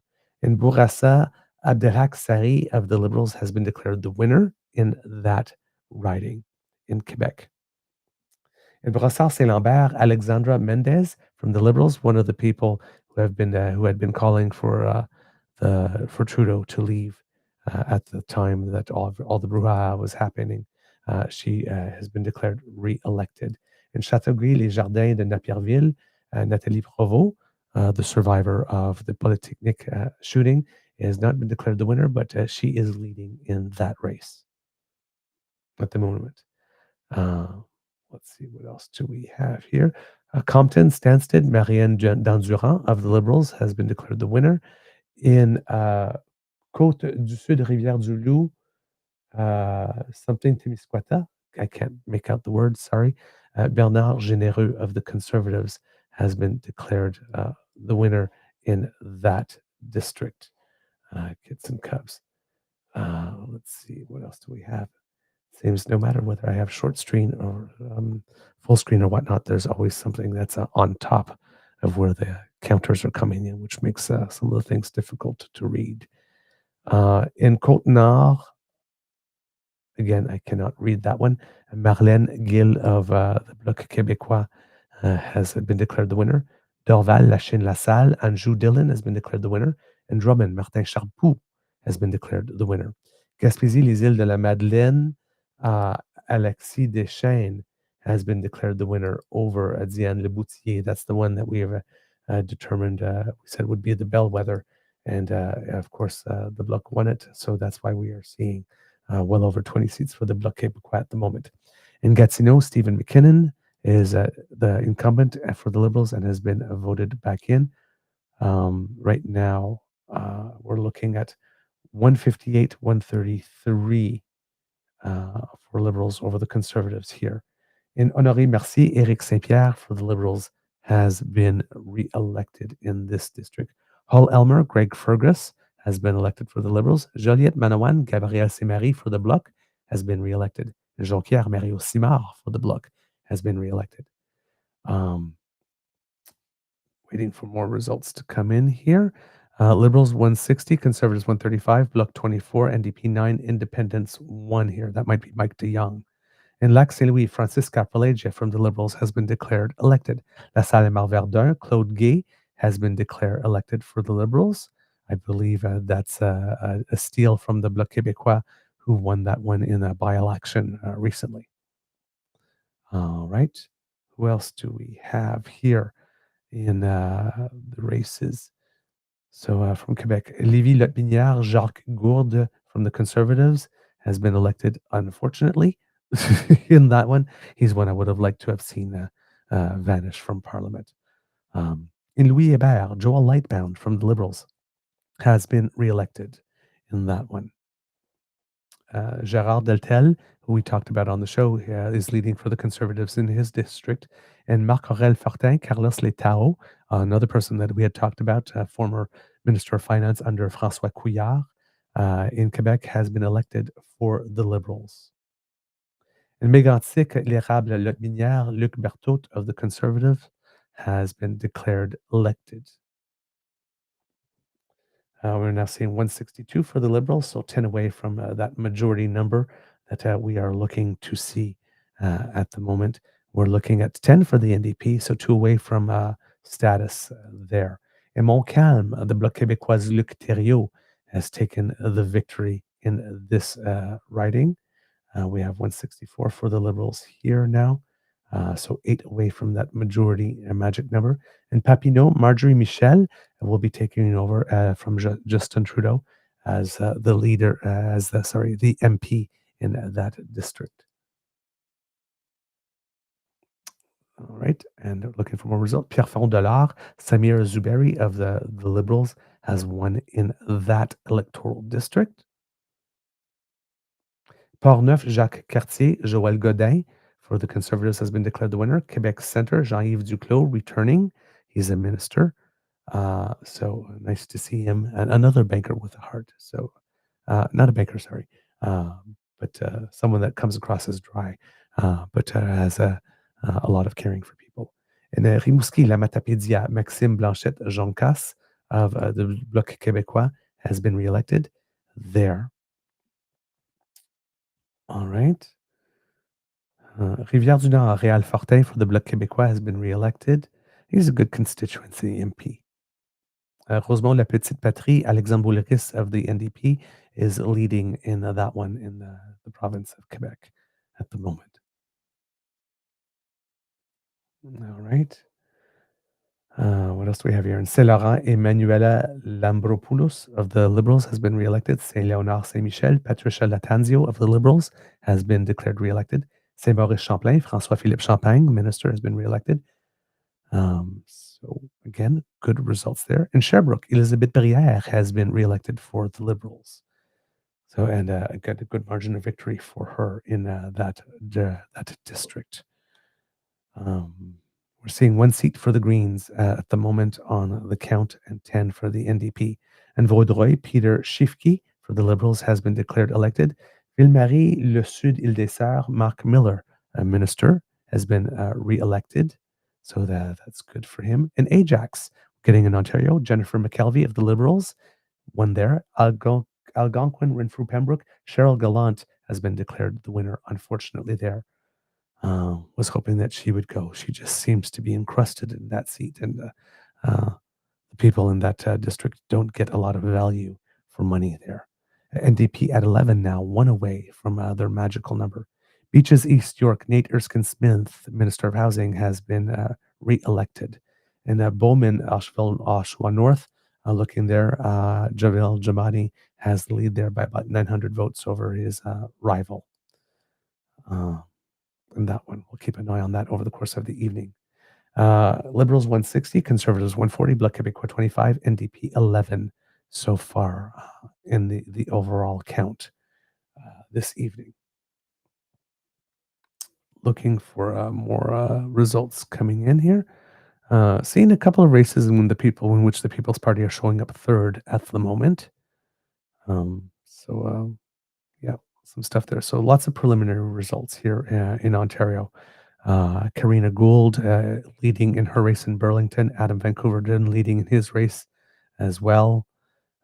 In Cambridge, Brian May from the Liberals is trailing a little bit as an incumbent. Pierre Poliev trailing 582 to 405 to Bruce Fanchoy with just 1 poll reporting there. Chatham, Kent Leamington, Dave Epp for the Conservatives has been declared re-elected. Julie Jersowicz from Davenport for the Liberals has been declared re-elected. in that one. Don Valley West, Rob Oliphant from the Liberals has been declared re-elected. And Dufferin Caledon, Cal Seaback has the lead. He's the incumbent for the Conservatives there. In Eglinton Lawrence, Kit Dan, if he is watching this one, will definitely be interested there. Karen Stintz from the Conservatives has a little bit of a lead over the Liberal rival there, but only 22 votes over Vince Casparo with 55 polls reporting. Andrew Lawton, small lead there in his riding as well. Chris Lewis, the incumbent in Essex, leading. Etobicoke Centre, Yvonne Baker of the Liberals, returning. Good for him. He deserves to be returned, so that's good for him. Let's see, what else do we have here? In Guelph, okay, Dominic O'Rourke from the Liberals is leading in that one early on. And Haldimand Norfolk, Leslyn Lewis has been declared re-elected, unfortunately. And Halliburton Quather Lakes, Jamie Schmal of the Conservatives has been declared re-elected in that district. All right, and see if we got more results coming in here. I'll take a little sip while I have the opportunity.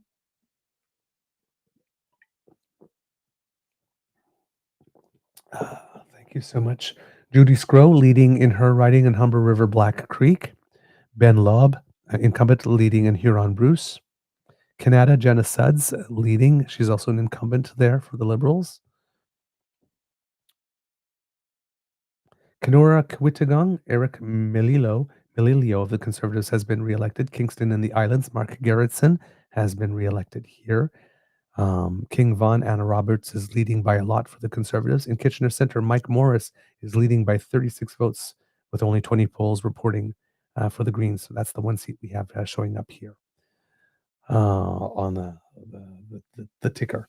Lanark Frontenac, Scott Reid for the Liberal, for the Conservatives is leading in that one, but has not yet been declared the winner. In London Centre, Peter Fragiskatos of the Liberals has been declared the winner in that one. All right. We're seeing 157 Liberals, 143 Conservatives. Markham Stouffville, Helena Jaksic is leading. She's an incumbent there. All right. What else do we have coming in? Leanne Rood of the Conservatives, unfortunately, is leading in Middlesex, London. She's another one that should go. Milton East, Halton Hills, Parm Gill is leading in that one. He's another one who deserves to go, unfortunately. Mississauga Centre, Faris Al Soud of the Liberals has declared a winner there. So that's another pickup for the Liberals. Right now at 159. Charles Souza is leading in Mississauga Lakeshore, but not declared the winner there yet. Rishi Valdez is trailing a little bit in Mississauga Streetsville, but still pretty early. In Nepean, Mark Carney has been declared the winner. There we go. The Liberal Party has a seat. New Tecumseh, Gwillimbury, we have declared as the winner Scott Davidson for the Conservatives there. Let's see, what else do we have for you tonight, kids and cubs? Niagara West, Dean Allison of the Conservatives, unfortunately re-elected there. Dean Allison is one of those people who unfortunately had that dinner with Christine Anderson and suffered no consequence, it seems, either from his party or from the voters at the moment for that. In Toronto, St. Paul's, Leslie Church, who had lost in the by-election to Don Stewart, who we thought was rather inebriated on the night. She took the general election away. So Toronto, St. Paul's, and La Salle-Ville-et-Mort, both of them that were Liberal strongholds that they lost in by-elections, have returned to the Liberal column in the general election. Anita Anand is leading in her riding, but it is pretty close in that one at the moment.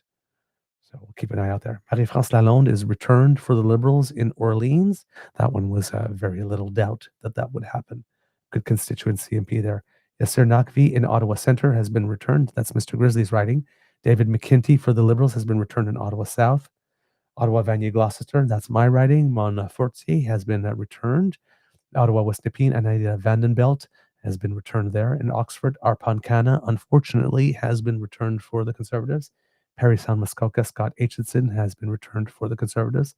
Perth Wellington, John Nader has been returned for the Conservatives. Peterborough, Michelle Ferreri, I am happy to report at the moment with 175 of 308 polls, reporting is losing 18,953 to 15,868 to Emma Harrison. So really looking good for Michelle Ferreri to be getting the boot tonight. Pickering, and it seems that Pierre Poilievre campaigning in her riding early yesterday morning would not have been enough. In Pickering, Brooklyn, Juanita Nathan of the Liberals has been declared the winner. In Prescott Russell Cumberland, Giovanna Mingarelli from the Liberals has been declared the winner. So good stuff here happening over the course of the evening. There's a couple of Conservatives that definitely need to go by the wayside, and maybe a couple of them are. So that's good. In Scarborough Agincourt, Jean Yip has been declared the winner for the Liberals. Salma Zahid for the Liberals in Scarborough Centre, Don Valley East. Scarborough Guildwood, Rouge Park, Gary Anandan Sangari, Minister returning for the Liberals. Scarborough North, Shawn Chen, an incumbent, is being returned for the Liberals in that district. Scarborough Southwest, Bill Blair, Minister, is being returned for the Liberals. Scarborough Woburn, Michael Coteau for the Liberals, leading in that race. Simcoe Grey, Terry Dowdall being returned for the Conservatives in that district. Kids and Cubs. Spadina Harbourfront, Chi Nguyen is being elected for the Liberals. St. Catharines, Chris Biddle, the incumbent, is returning for the Liberals. Stormont Dundas Glengarry, Eric Duncan, returning for the Conservatives. Sudbury, Vivienne Lapointe has the lead, incumbent there for the Liberals in that district. In in Taiaikoan, Parkdale High Park, Karen Beardsley of the Liberals has the lead in that district. In Thornhill, Melissa Landsman has been declared, unfortunately, re-elected. That's too bad. Thunder Bay Superior North, Patty Haidu has been declared re-elected. There's a minister there. In Toronto Centre, Evan Solomon, former host of Power and Politics on CBC News Network, has been declared elected. In Toronto Danforth, Julie Dabrusin has been declared elected for the Liberals. Evan Solomon ran for the Liberals as well in that race. University Rosedale, Christopher Freeland has been returned to Parliament. So a victory for her. Her bet did pay off. In Waterloo, Bardish Chagger has been returned for the Liberals. In Wellington, Halton Hills North, Michael Chong, unfortunately, returned for the Conservatives. His best before date as an MP is over. I'm not sure how much additional value he's going to provide for constituents in that district, unfortunately. But yes, he is back there. Unfortunately, in York Centre, Roman Baber for the Conservatives is leading in that one. He will also be a terrible MP. In York Southwest, Western Etobicoke, Ahmed Hussein for the Liberals has been returned. In Brandon, Surrey, we're getting to Manitoba here. Grant Jackson for the Conservatives has been declared re-elected. In Churchill, Kiwatanuk, ASCII, right now there's an upset brewing. Nikki Ashton of the New Democrats might be losing her seat to Rebecca Chartrand of the Liberals in that one. In Elmwood, Transcona, also an upset seeming to be a brewing here, with the Conservative leader potentially defeating the NDP incumbent in that one. Portage Lisgar, Brendan Leslie has been declared re-elected for the Conservatives. He too had won a by-election to get that seat. He's been confirmed. Provencher, Ted Falk for the Conservatives has been returned.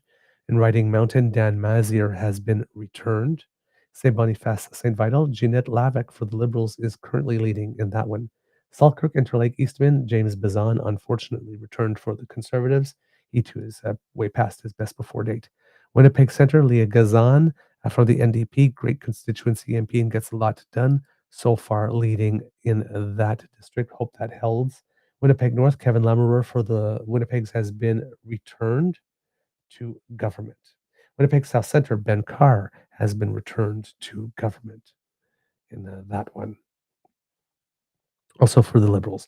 Battleforth, Lloydminster, Meadow Lake, Rosemary Falk for the Conservatives has been declared the winner in that one. Big victory. Carlton Trail, Eagle Creek, Kelly Block has been declared the winner for the Conservatives there. Moose Jaw, Lake Center, Lanigan, Fraser Tolmie for the Conservatives has been declared the winner. Prince Albert, Randy Hobach for the Conservatives has been declared the winner. Regina Leuven, Warren Steinley for the Conservatives has been declared the winner. Regina Capel, Andrew Scheer, unfortunately returned to office. Regina Wascana, Michael Cram is leading the Liberal there. Saskatoon South, Kevin Waugh declared re-elected for the Conservatives in that district. All right. What else do we have here? Souris, Moose Mountain, Stephen Bogg for the Conservatives. Very, very, very easily wins there. Swift Current, Jeremy Pratzer wins there for the Conservatives. In York Turn, Melville, Cathay, did not get to that last name. Wagon Tail for the Conservatives wins there. And Adri Cochran, Blake Richards for the Conservatives takes the victory there. Battle River, Crowfoot, Damien Couric for the Conservatives wins there. In Bow River, David Bexty for the Conservatives wins there. All right. Some leads for the Liberals in certain places in Alberta here. Calgary Crowfoot, Pat Kelly is declared the winner of Conservatives in that riding. Calgary Heritage, Shuv Majumdar has been declared the winner for the Conservatives in that district. Calgary McKnight, the Conservatives leading there. Calgary Midnapore, Stephanie Kuzi has been declared the winner. Calgary Nose Hill, as we mentioned, Michelle Rappel Garner has been declared the winner. Calgary Shepherd, Tom Kmich has been declared the winner for the Conservatives. Calgary Single Hill, again, a Conservative win for David McKenzie, unfortunately, in that district. It is a close race in terms of the seats here. We got 157 for the Liberals and 148 for the Conservatives, 25 for the Bloc, 11 for the NDP, and 1 for the Green as things stand right now. Much closer than we expected it to be in terms of share of vote. CBC is reporting right now 43.3% for the Liberals, 41.3% for the Conservatives, 8 for the Bloc, and 5.1% for the NDP. So both the Liberals and the Conservatives are slightly overperforming. What was the Conservatives are overperforming more than what was the final total in terms of polls today, but the Liberals are also slightly overperforming. In Edmonton Northwest, Billy Morin has been declared the winner for the Conservatives.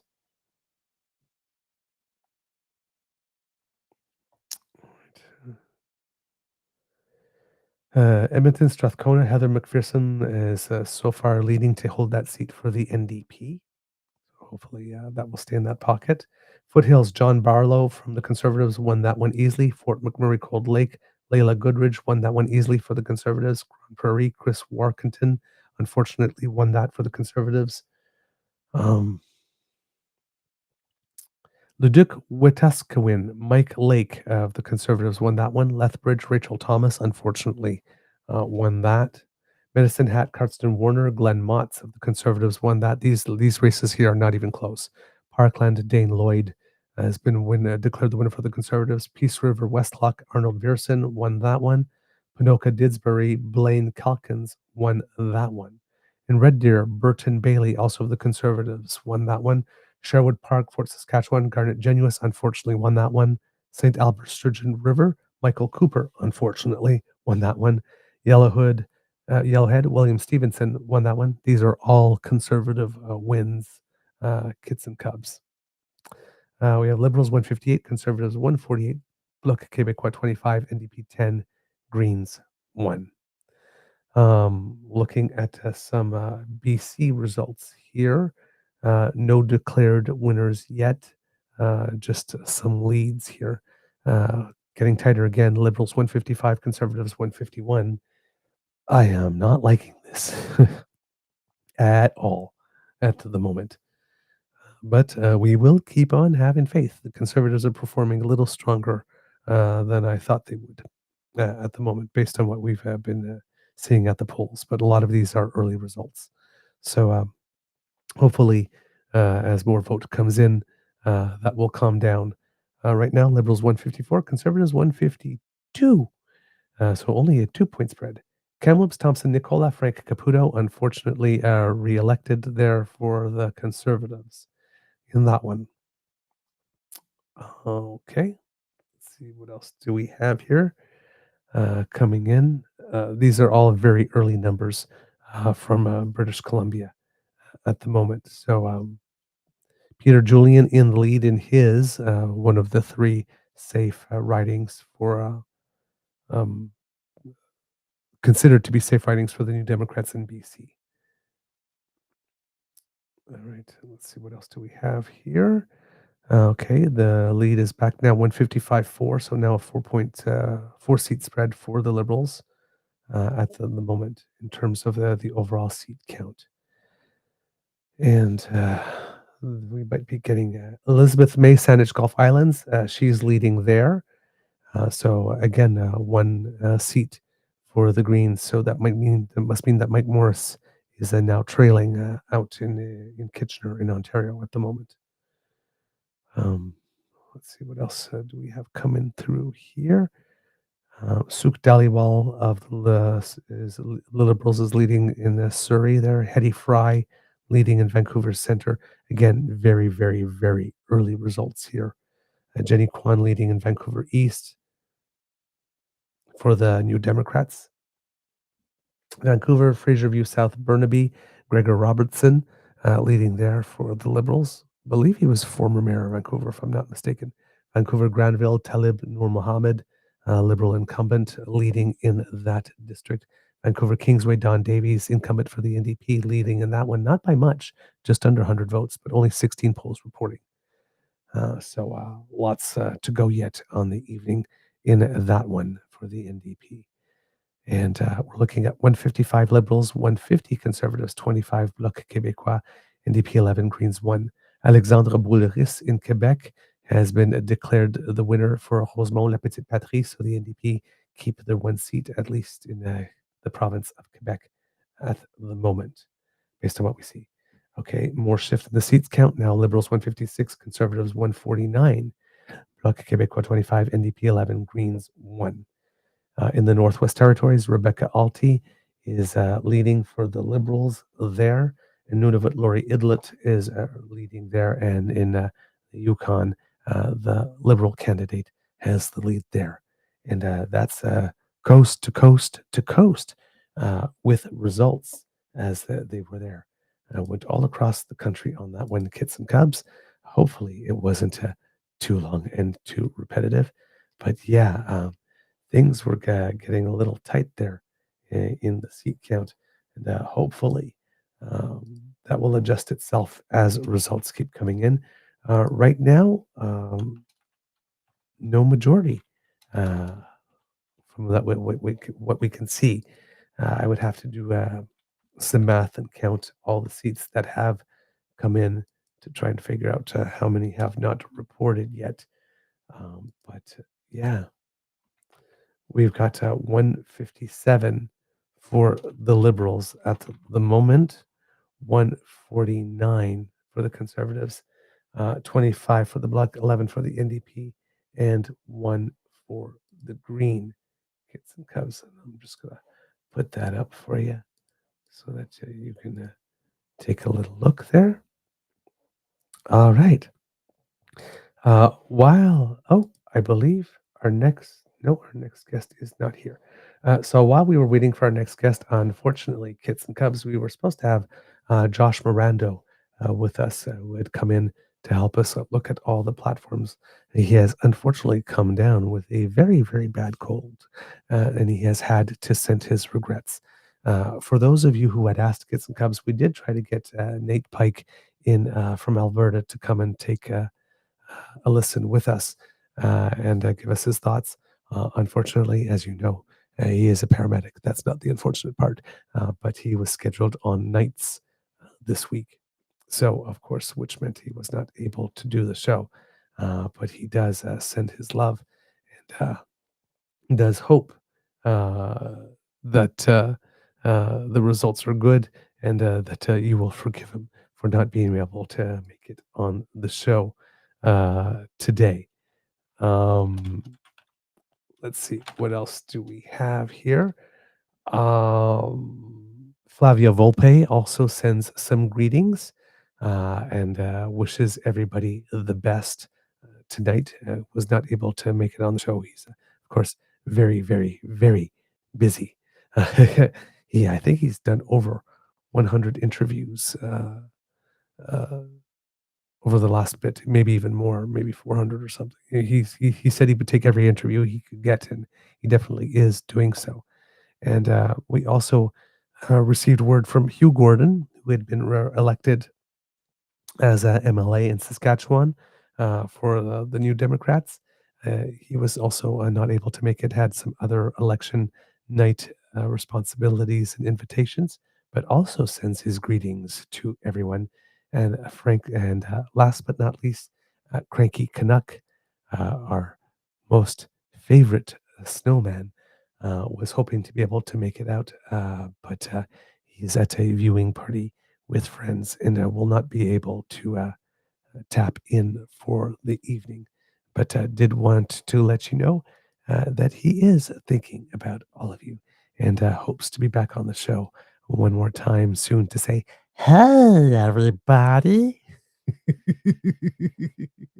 uh, my cranky is absolutely terrible. All right. Kit Sylvie. Thank you, Douglas, for doing this with us. Please, it is my pleasure. And thank you so much for joining us to do this.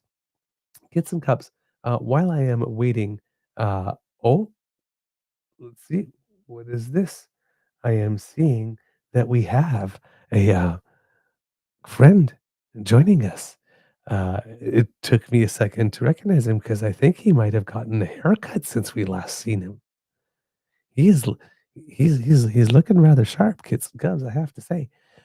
Please put your paws up and give a big round of applause from our good friend from the West Coast, fine gentleman that helped me on the night that we were looking at the BC elections returns last October, if I remember correctly, and stayed with me for the whole show. Really great guy. Put your paws up for Mr. Adam McGillivray. Hello, sir. Hello, Beaver Dam. Ah, so nice to see you. Thank you so much for joining us. I really appreciate it. Oh, it's always a pleasure to be on here.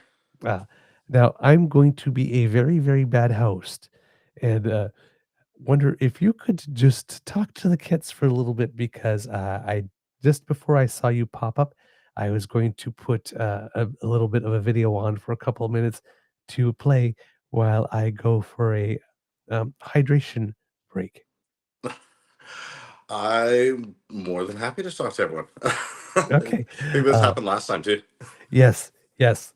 Your timing is perfect. Impeccable as always. Impeccable as always. So it's not personal. I just got to go take care of a few beaver things, but I will be right back. Take it away, my good friend.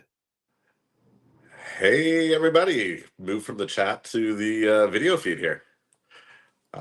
Hope you're all doing awesome now that we've got at least a minority liberal government. Very happy to see, though waiting to kind of see how results turn out here in BC. Wondering if anyone has questions as I'm like adjusting my whole setup and finding which way I look best here.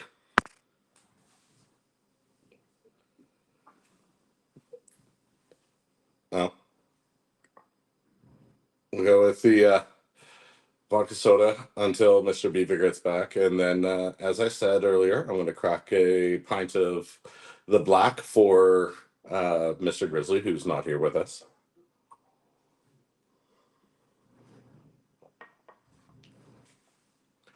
Yes, and as Douglas said, yes, haircut, and this was trimmed down since the last time. It was getting down to about here. and it's getting a bit warmer, so had to just buzz it all down so I can sleep well at night.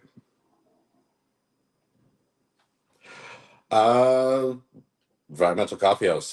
Me, I am a Surrey born and raised. I've run for city council. I've had my name forward for the federal NDP, sort of staying involved locally here politically, and definitely online. You can find me anywhere at AceMacG. Pretty much every single platform except TikTok. I just refuse to use that one. Yeah, I've kind of been chatting with Douglas for almost since the podcast started. That it took forever. When I was running, we couldn't find the time to get me on, so it's fun to be back here for, I think it's my third time. We did the election after dark for the American election. There was a lot of drinking on that one.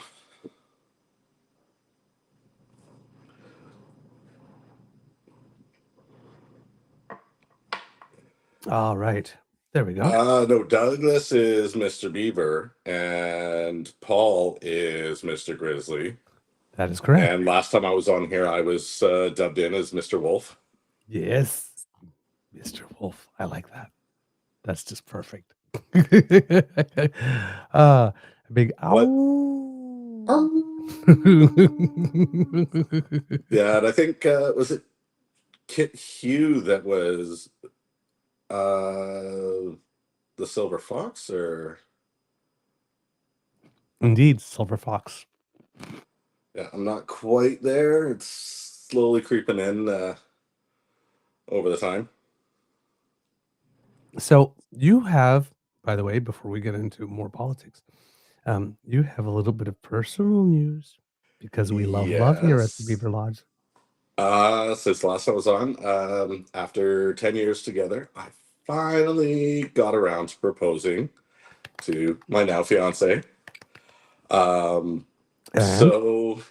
I'm guessing that you said now fiance is because she said yes? she did say yes. Yay! And it was something I had started planning about a year and a half before, and decided just to wait for the 10-year anniversary. Okay. And yeah, I got a gorgeous ring made up with 3 birthstones, because we also have a 9-year-old son together. Right. So his is February, so amethyst. Hers Yes. is sapphire in September, and mine's opal in October. Okay. Lovely. And have you picked a date yet? We have not. We have, some of her family was already planning on visiting us. They live in Hamburg. So they're going to be out here anyways this summer. So we might try to just do a little shotgun family event, or we'll look at something next year. All right. All right. My friend, I know that you like politics pretty much almost as much as I do, if not a little more, because you actually ran for something, and I've never done that. Your overall thoughts and impressions of this particular election, I knew it was going to be different, but it did not end up being what I had expected. That's for sure. I mean, we'll wait till the final counts are all in, as we see that things are kind of swinging around a bit in the Maritimes. We'll see where it is, because I really thought Liberals were going to come in with about probably closer to 180 than the 183 or 185. Okay. Just the way that BC seems to be just up in the air these days. Right. Like with our provincial election, it was a minority NDP government, so, or I guess barely majority. They had 1 extra seat. Right. But yeah, I mean, Justin Trudeau stepping down, and as it was brought up numerous times earlier this evening, the lack of desire, I think, not so much the inability of Polyev and Jenny Byrne to be able to pivot their message. That Yes. all they did was add Carney instead of Trudeau. Right. And that's where people started seeing them as, you can't pivot, you can't adjust, you can't roll with punches, you're just a one-trick pony. And that's not one this country wants to ride on. Right. Right.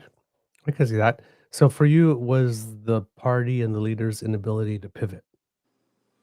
I think that was a main part for, as people got to know Mark Carney.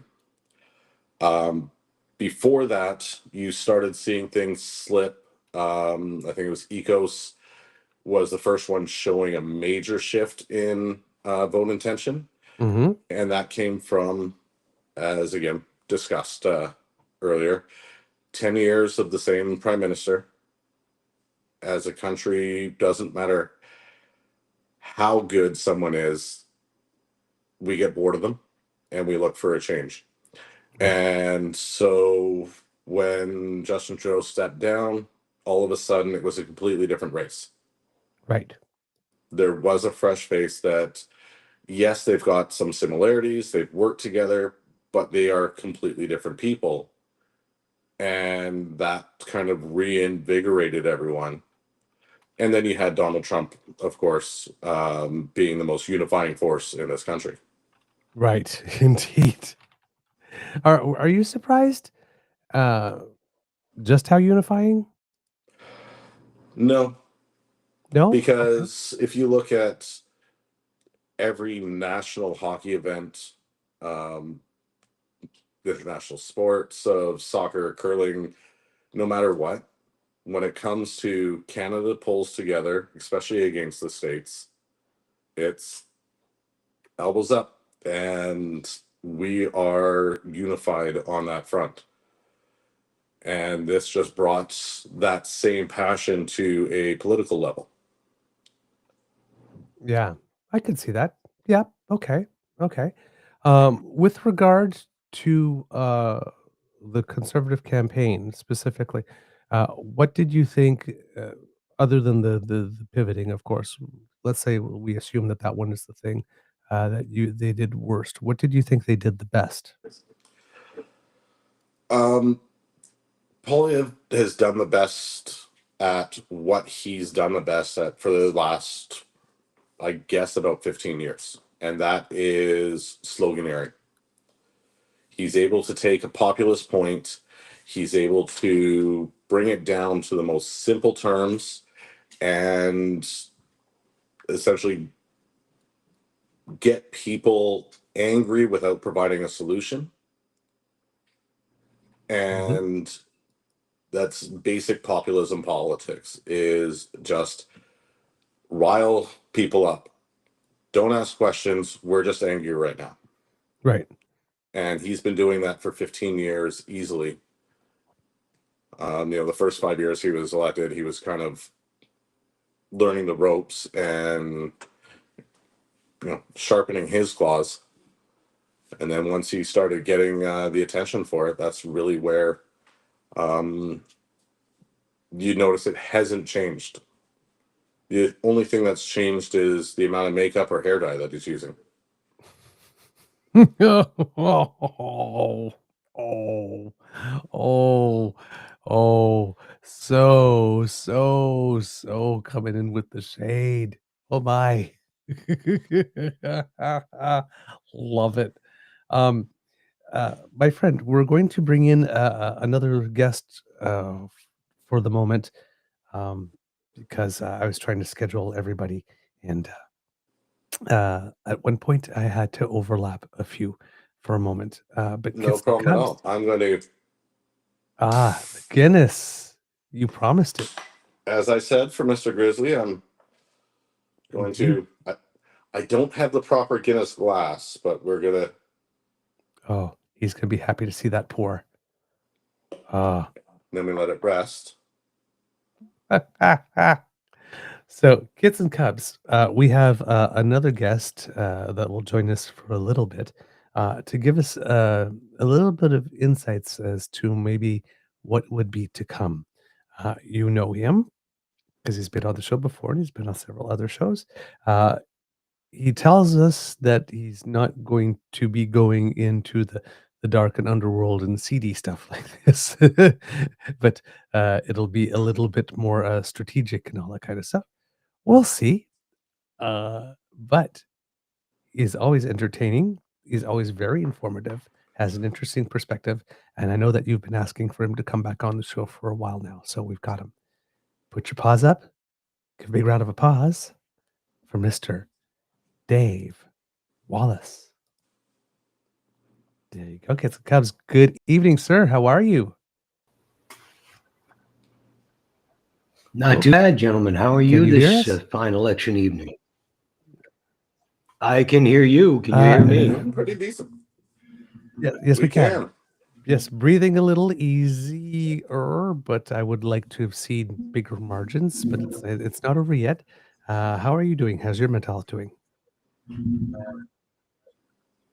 Well, it broke down pretty much the way I thought. I mean, I figured it would be a minority government one way or the other.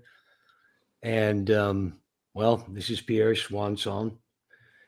The groundwork that Doug Ford has been laying for the past several years, which has intensified over these last few months, is, well, it's about to go into overdrive. We're about to have a conservative leadership race like no other, where the Conservative Party, led by the old guard, small c conservatives, Doug Ford's financial backers, fancy themselves that way, face off with the Stephen Harper slash reform Wild Rose abomination, whatever it became, which is wearing the clothes of the Conservative Party now.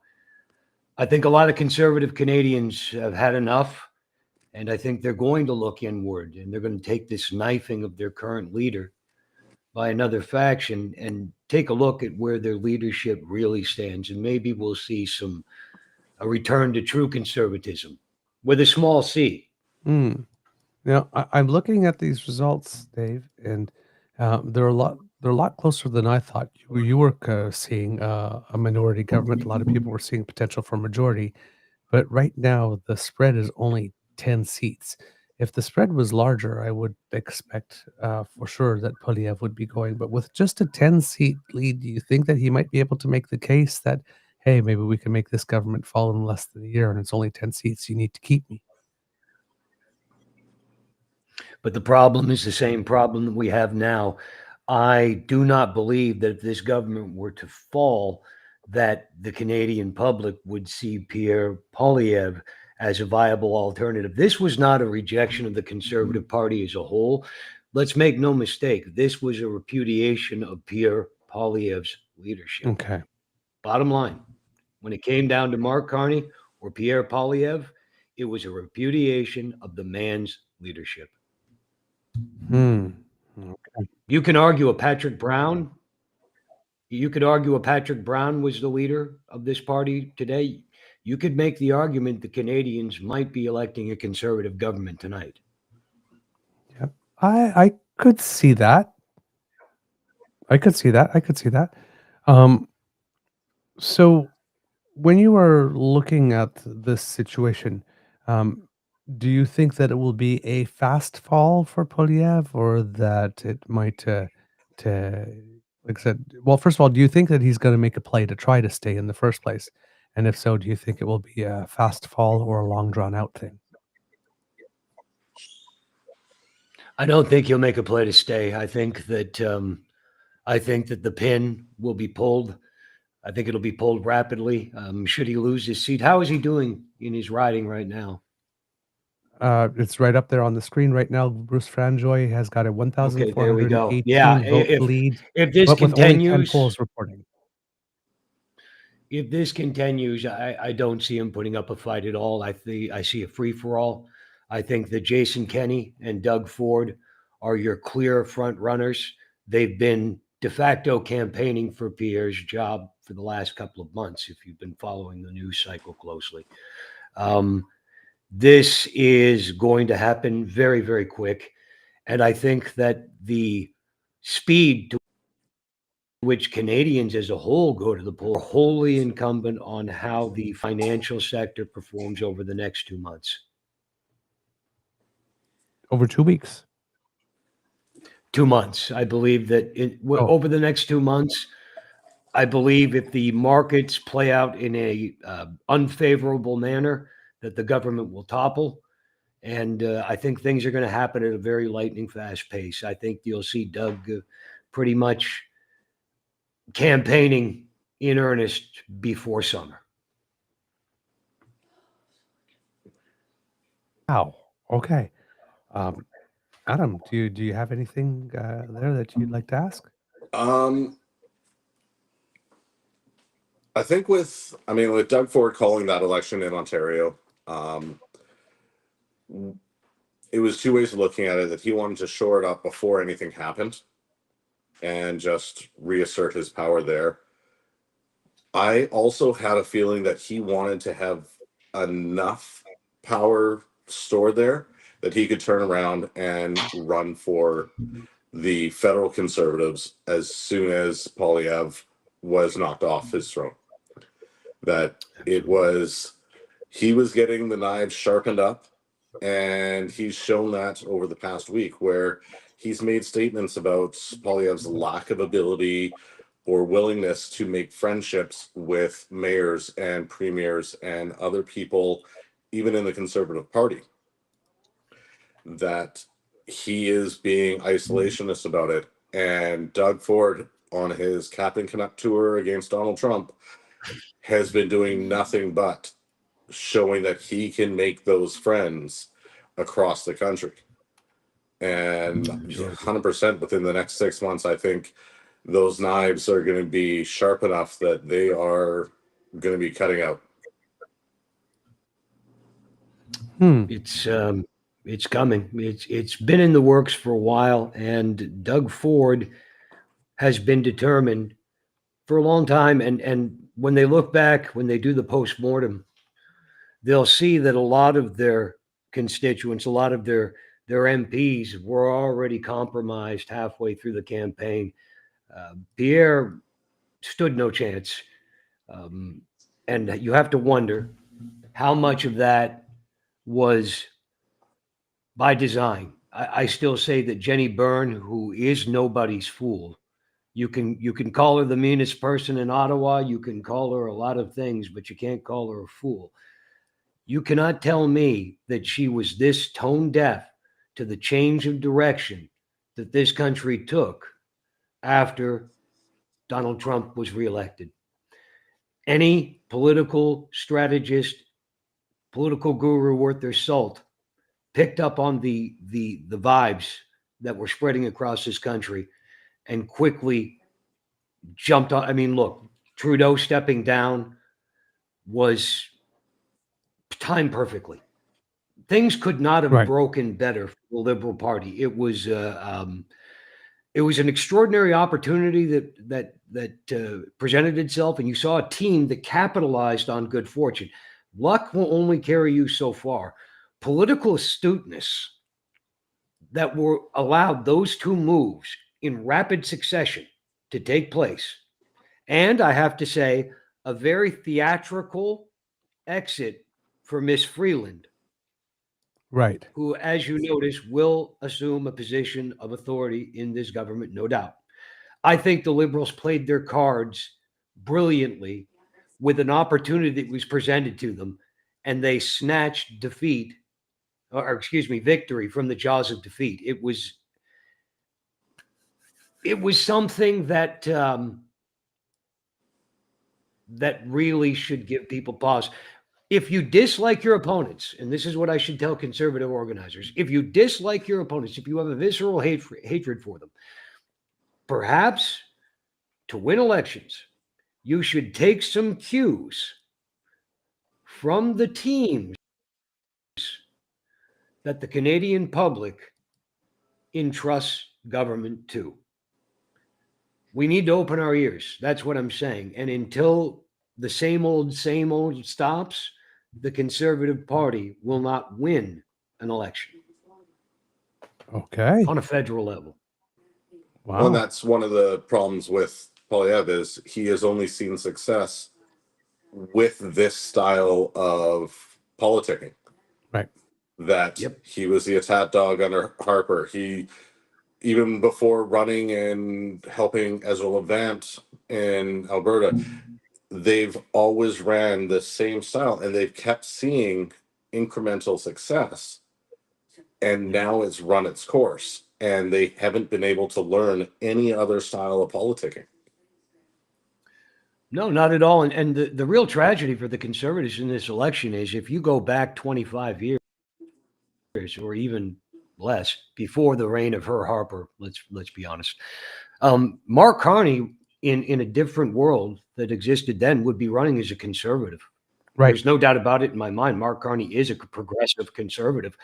It's just the goalposts for political identifications have moved so far away from where they originally were that in this world, Mark Carney is a liberal. Mark Carney, I'm sure if you look at all the values that every liberal holds, doesn't embrace everyone with all his heart and soul. He's probably got some differing opinions. But what got him elected is that even though he may have some private differences of opinion, he understands that in a society which you wish to be the leader of, you need to govern by consensus of the people. Majority rules. That's how democracy works. And a guy like Mark Carney would have made a perfect conservative. That's what the Conservative Party needs. They need to find the Mark Carneys of the world who are willing to step in and run for leadership, but they won't because they're so fearful of being identified as lunatics who want to storm borders and join up with the United States and believe that we're being attacked by mutant lizards and chemicals being sprayed to turn our kids into frogs or something. I don't know, but I've heard a lot of crazy shit, pardon my language. And there was no conservative politician that I know whose followers would have been spouting that type of rhetoric in more reasonable times, should we put it that way. And I think that's where we're at these days. We're becoming increasingly radicalized way far to the right with US-style rhetoric and politics, which can only lead to more division and violence. And we need to nip that in the bud. Mm-hmm. Mm-hmm. Indeed. When you were Doug Ford will be just more of the same. Yes, indeed. Now, with regards to the positioning, I mean, I'm seeing a lot of it going on. I'm seeing Doug Ford. I'm seeing Jason Kenney. I'm seeing Tim Houston a little bit. I have a feeling that there'll probably be somebody from the outside as well coming because the party as it stands now has absolutely no bench depth whatsoever.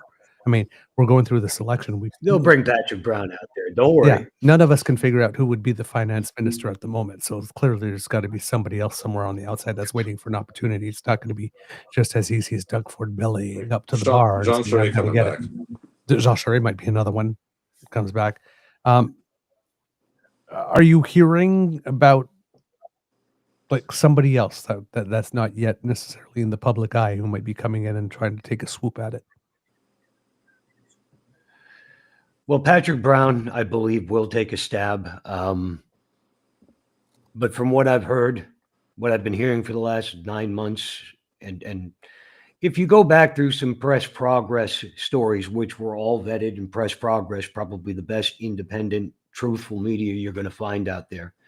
You know, I don't mean to slight others because there's a lot of other great ones too, but press progress is a very, very, let's just say they got a lot of integrity. And they're a hell of a news team, and they're doing great jobs for Canadians. But they did some articles about the Doug Ford government, myself, and some interactions they had with another country. Doug is the guy. Harper would, and at the end of the day, the smart money is on Doug. Stephen Harper may be the chairman of the IDU, but much like a Gary Bettman, who's the commissioner. You know, a lot of NHL fans in Canada hate Gary Bettman, say he hates Canadian teams. He despises them. And here's the strange thing, because I know people who know that guy. He actually wants more Canadian content because, believe it or not, the TV numbers are fantastic. It's good to show full arenas. It's good to see the fever that's going up. And let's face it, another Toronto market would be a gold mine.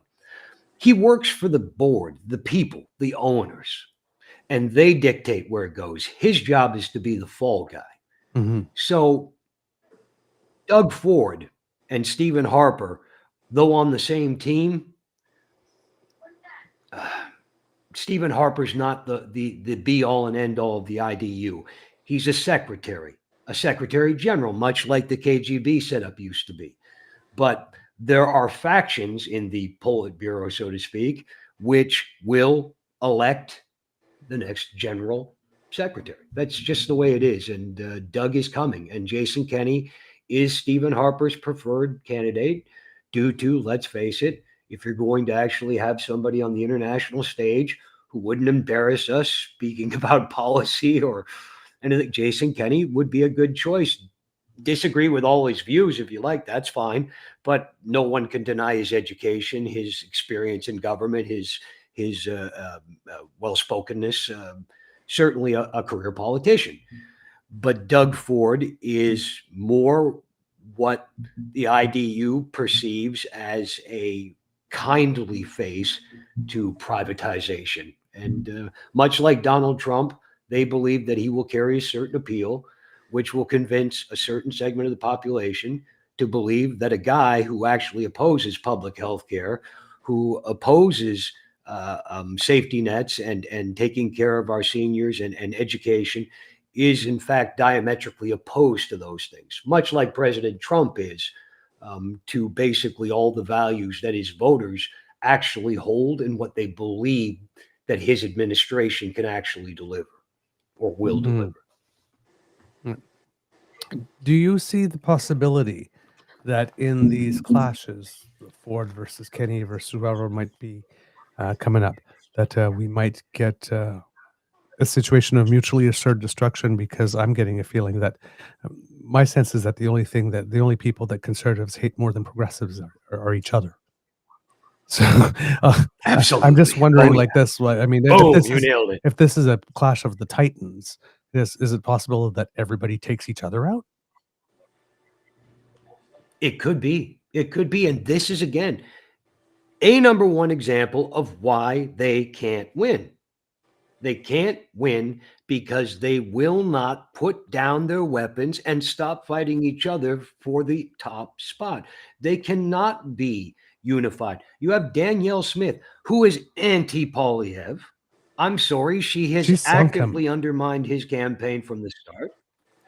And Doug Ford has actively been against Pierre from the start. This was an unpopular leader. Doug Ford wasn't ready to run again. He needed to secure Ontario for another term to leave behind its mob boss protecting his turf. This has been spreading for a while. Pierre was dead in the water. He was dead in the water because he did not have support from Doug Ford or Danielle Smith. Without that support, it also screwed him on the ground game. The people who are really good in this business at getting out there and knocking on doors. And the campaign was tone deaf.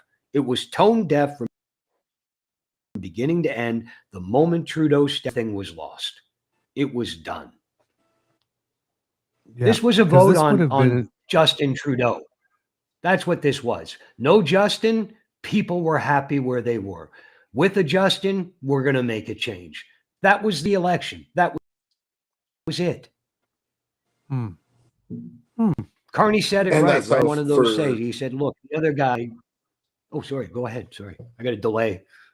I was going to say that's for the past year, all that the Conservatives ran on was we need to get rid of Justin.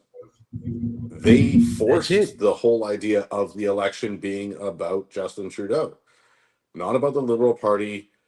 It's only about the leader. As soon as that leader changed and they couldn't change what the election was about, they lost all control of it. All of it. All of it. It was done. They needed to force Justin out. There were two pressure points at the convoy when they tried to lure him out to have a meeting with the organizers and whoever else.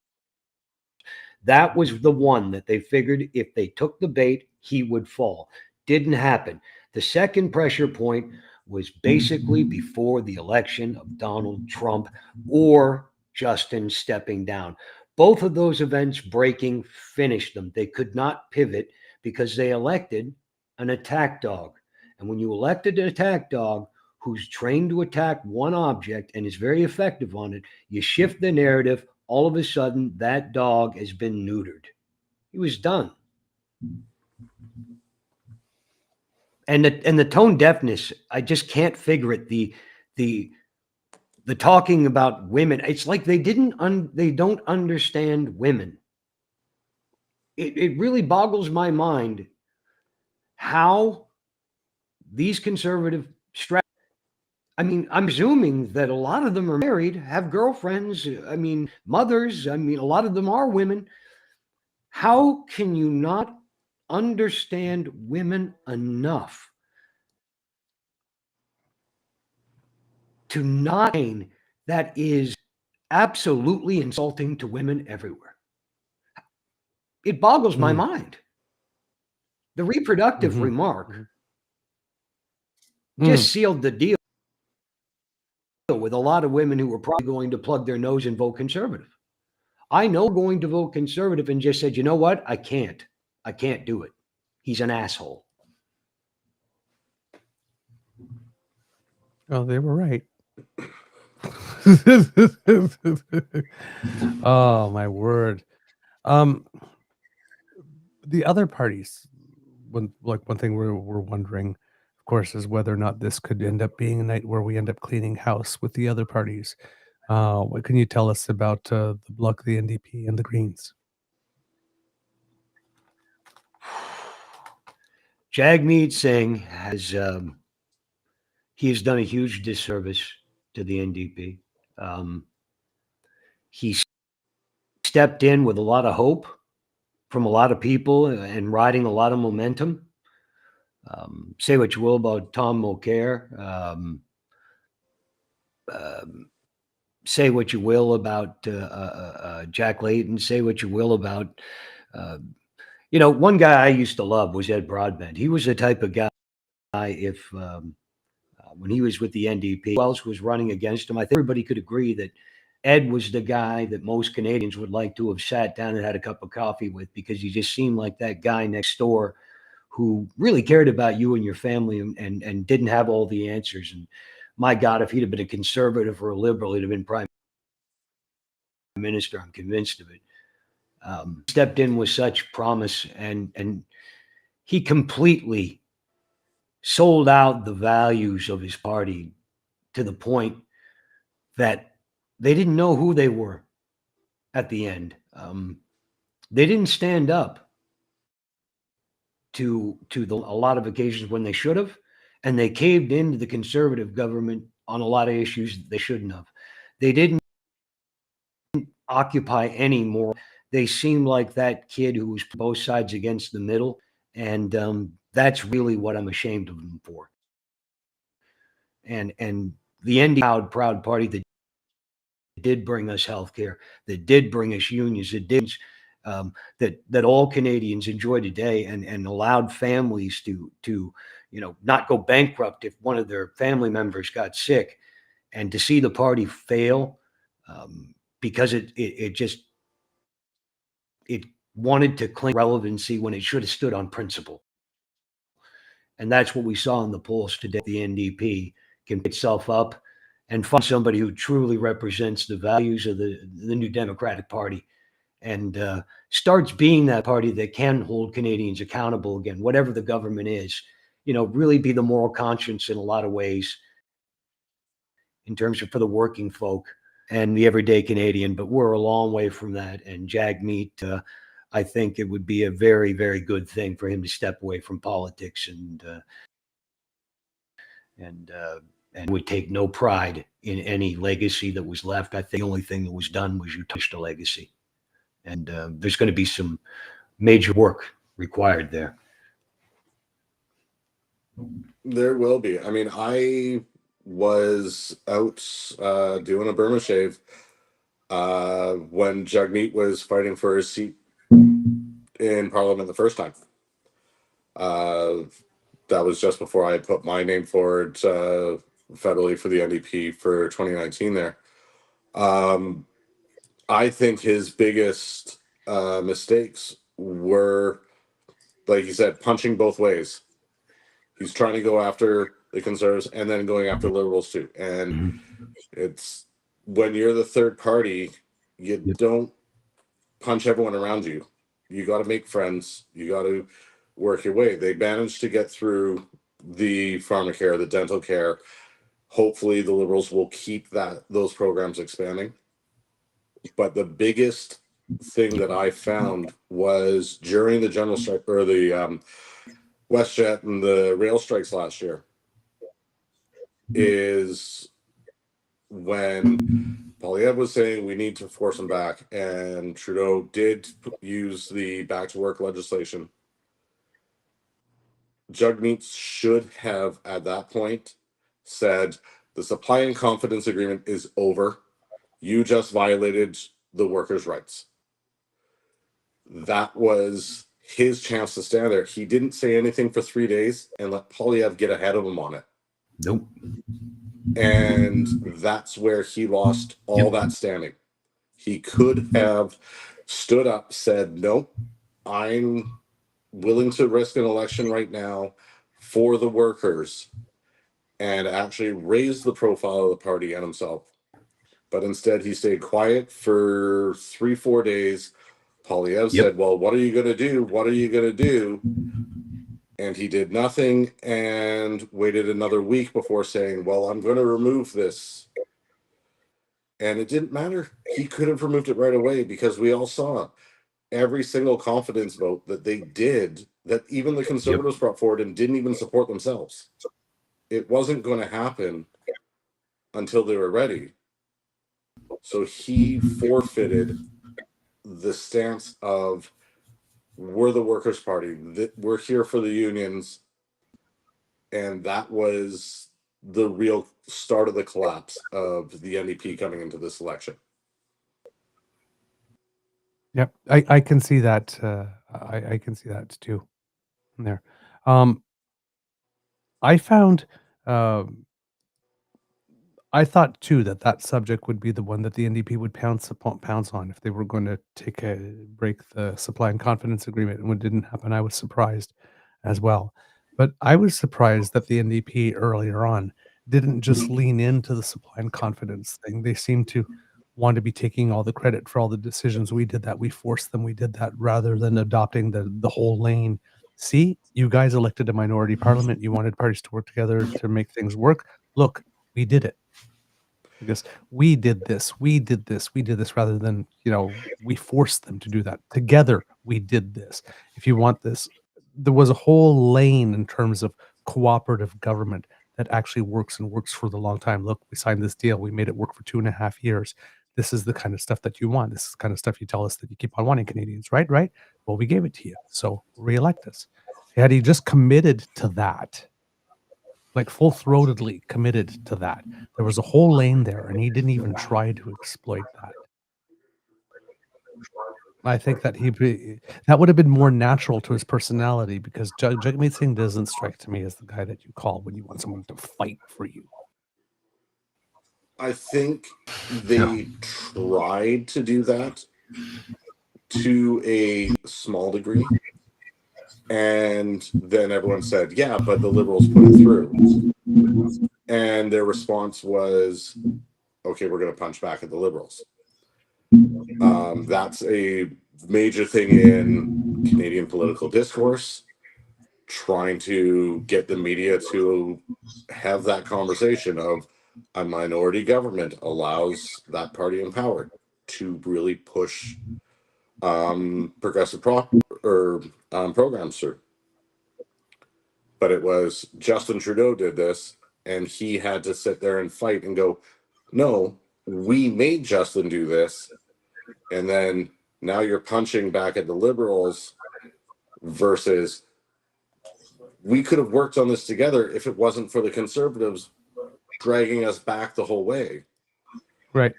And so it's a really hard middle ground of communications to say, yes, we helped do this.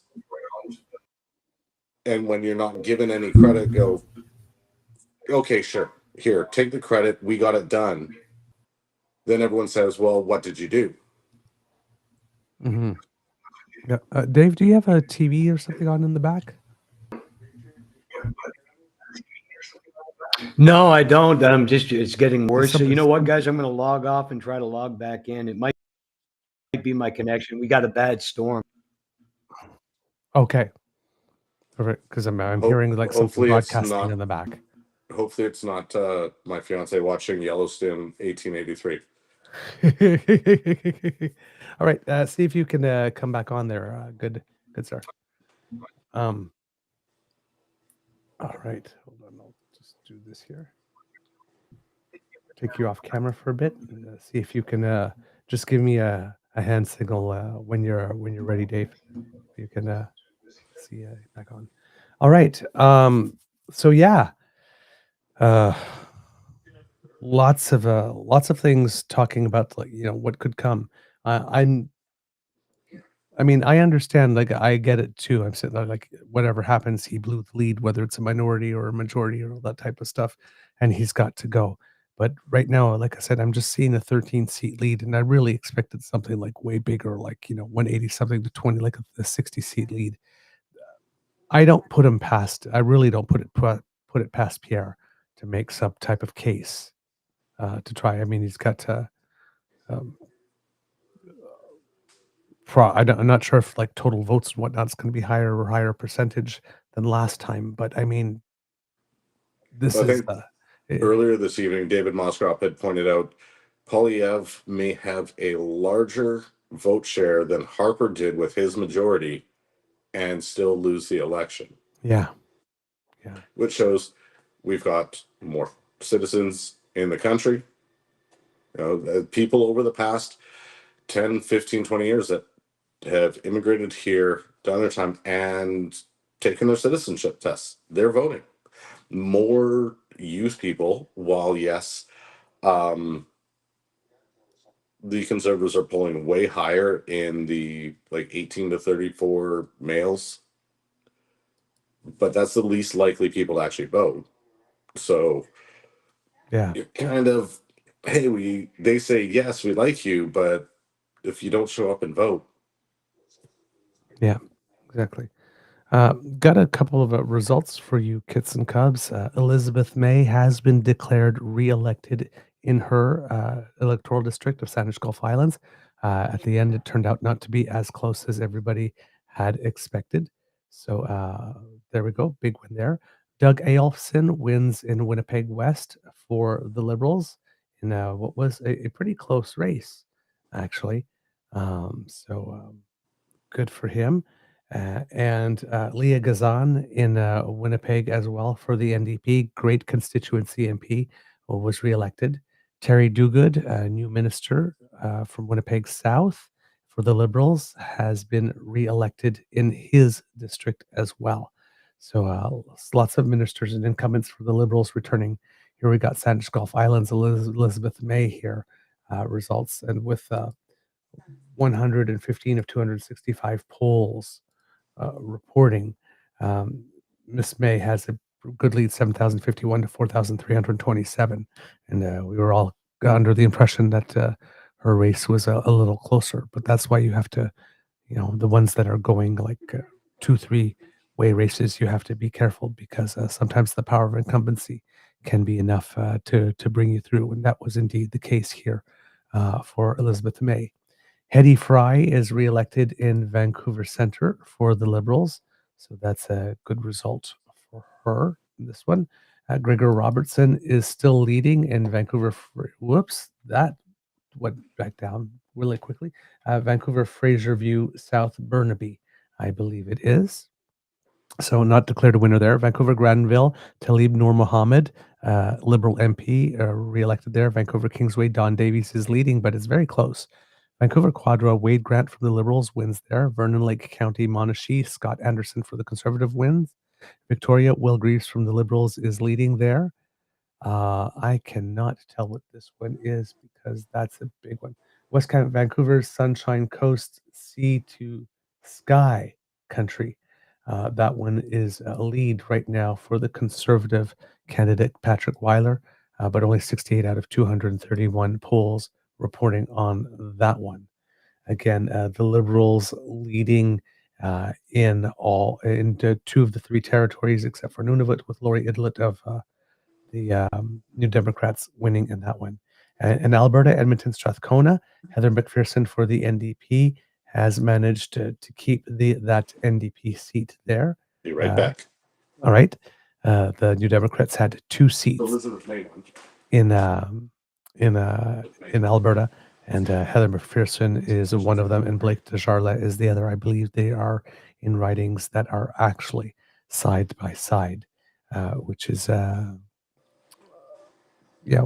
again, Edmonton is sort of like the progressive part of all of Alberta, so it's not a surprise there that the NDP would be doing well there. It was just a question of whether or not they would be able to retain their seats or lose them to the Liberals.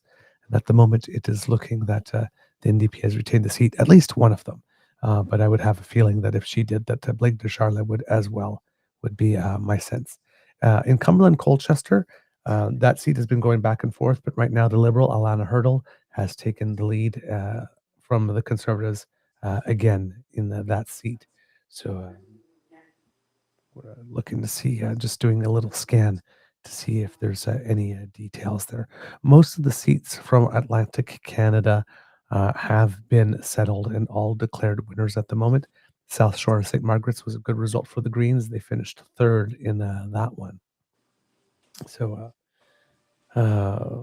just letting things scroll through here and seeing what we have. The overall tallies are at 162 for the Liberals, 149 for the Conservatives, 23 for the Bloc, 8 for the NDP, and 1 for the Green at the moment. Miramichi Grand Lake in Atlantic Canada is still not determined. Mike Dawson for the Conservatives has 17,193 votes in that district, whereas his closest rival, sorry, I'm waiting for a thing covering the screen to go away. His closest rival, Lisa Harris from the Liberals, has 16,610. So it's only about a 500 vote margin there in that one. So that one is close and will probably go later into the night in order to for us to know with any source of sense of finality how that one ended up. Abitibi, Bay James, Nunavut, EU, that still has not been resolved in the Quebec region, so that one is leading the Bloc Québécois candidate in the lead there. And Alfred Pellin, Angelo Iannico from the Liberals won in that one. That's in Quebec. So good result there for the Liberals. In Beauharnois, Salaberry, Soulange Huntington, I believe, Claude de Bellefeuille from the Bloc Québécois has won that one. In Bécancour, Nicolas Sorel, again, I cannot read these ones. The names are just so long. I can't read that one there because the box is only about this small. Sometimes you get names that are so long that the letters are so tiny that they're actually fuzzy and blend into each other. So it's hard to get the names of the writings. But in that one, Louis Plamondon for the Bloc Québécois has been declared elected. Dominique Vien declared elected in Bellechasse-les-Etchemins, Lévis, in the province of Quebec. And as we mentioned before, Yves-François Blanchet, another leader that's been reelected. Berthier Masquinongé, Ruth Ellen Brosseau from the NDP did not successfully win the seat again. That goes to Yves Perron of the Bloc Québécois in that one. So I will keep looking at results from races as they come in, and to give you some more winners. Pierre-Paul Husse won Charlebourg-Haute-Saint-Charles for the Conservatives as well. All right. And I will be keeping on my eye, of course, on Carleton Kits and Cubs to let you know. So I'm going to take a look at that. With 68 of 266 polls reporting, Bruce Fanjoy of the Liberal Party leads by 1,728 votes, with 11,529 or 52.25% of 22,064 votes in Carleton. The results are current as of 12:16 a.m., so that is 2 minutes ago. Incumbent Pierre Poilievre of the Conservative Party is in second place with 9,801 votes, 44.42, and Beth Prochaska of the New Democratic Party is in third with 327 votes, 1.48. So it really looks like the bottom fell out of the NDP vote there to try to give a victory to Bruce Fanjoy. And there are a few things that would make me happier. Kids and Cubs, I'm telling you, right? Ça vient de mon fond. Comes from the bottom, right in there, like this. I would love to see, again, I keep on saying, for a change, a parliament without Pierre Poilievre in it. For a change. It's been 20 damn years. Kick him out. And that would really cause them to splinter and have their internal fighting. Especially with this type of seat count. Because if they got all those seats, so many more than anybody thought, about 20 more, but he still doesn't get his. Ooh. That is very nasty. Yep. As the expression goes. Oh my. Who would he get to step down? For him to stay on as leader, he's going to have to get someone to step down, and he would have to run in a a safe by-election. seat. Yeah, and I don't know if anybody likes him enough to do that. You got to be nice to people on the way up. You do. It hurts a lot on the way down. Mm-hmm. I can't be sad for him. I just can't. Like I'm trying not to smile at the thought that it might happen, because, well, that would be wrong. But I'm not sad.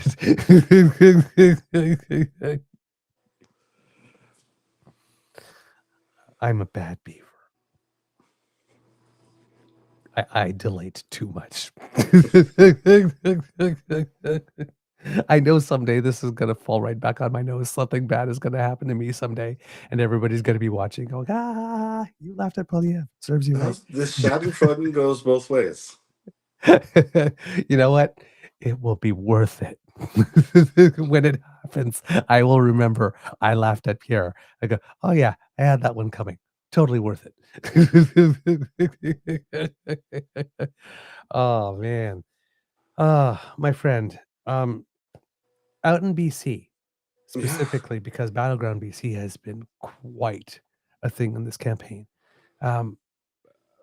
What has it been like? Because I like BC, I know is very, very interesting because you got the interior and that's one thing, and you got the island and that's one thing, and then you got like Vancouver and Surrey and that's almost like a whole other thing. It's almost like 4 countries or 4 little provinces in one province because those regions are so clearly defined and almost everybody seems to have their territory. What have you been noticing with regard to the campaign, particularly in province? It's really interesting coming off of a BC election just a few months ago. So the provincial election where we had a split right vote that ended up coalescing into a single one, as we had the BC Liberals, which are in name only. They were essentially the Conservative Party. Right. But then John Rustad, who was kicked out of the BC Liberals, fired up the BC Conservatives, had a couple more MLAs cross the floor, got enough for party status, and really started pecking away. And Kevin Falcon decided we need a name rebrand.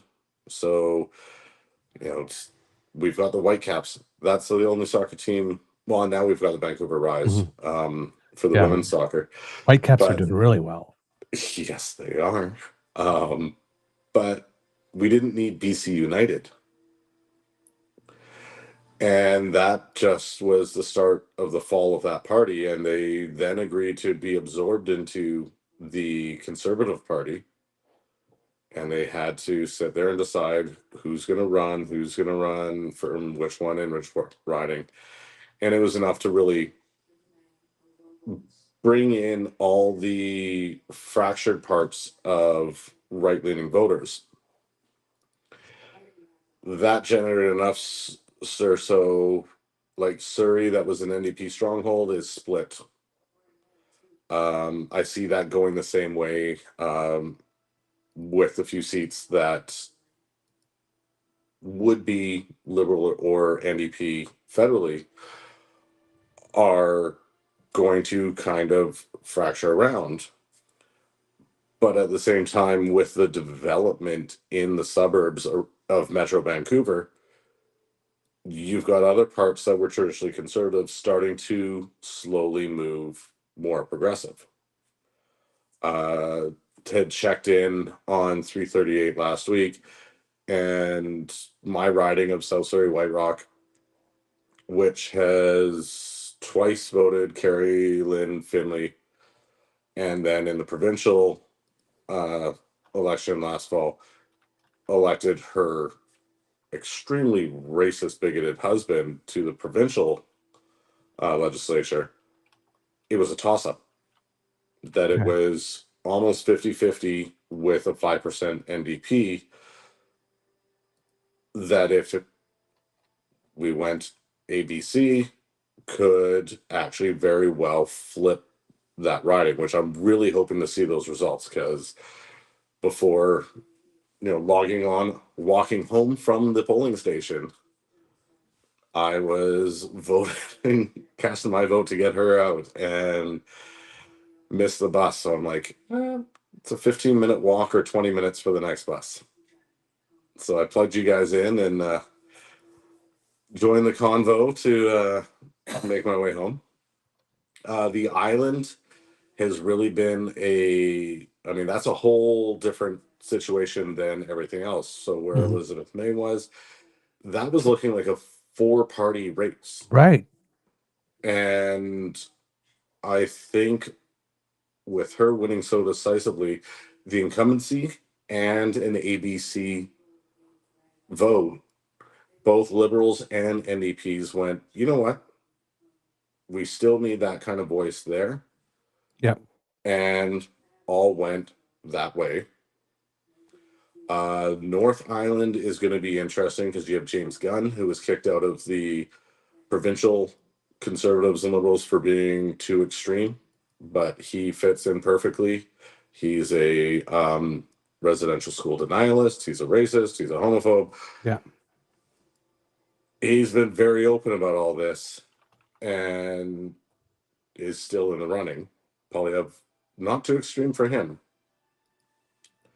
Yeah, I found that one pretty interesting. The Sea to Sky Seashell Powell River, that's an interesting one. I've got a lot of family up there. My grandparents and my mom all live in the Seashell area. They obviously are progressive. Yeah. Maybe not so much as me, but I'm just known as the family socialist.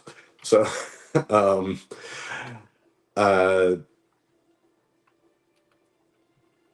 that's it's a community that's starting to grow younger.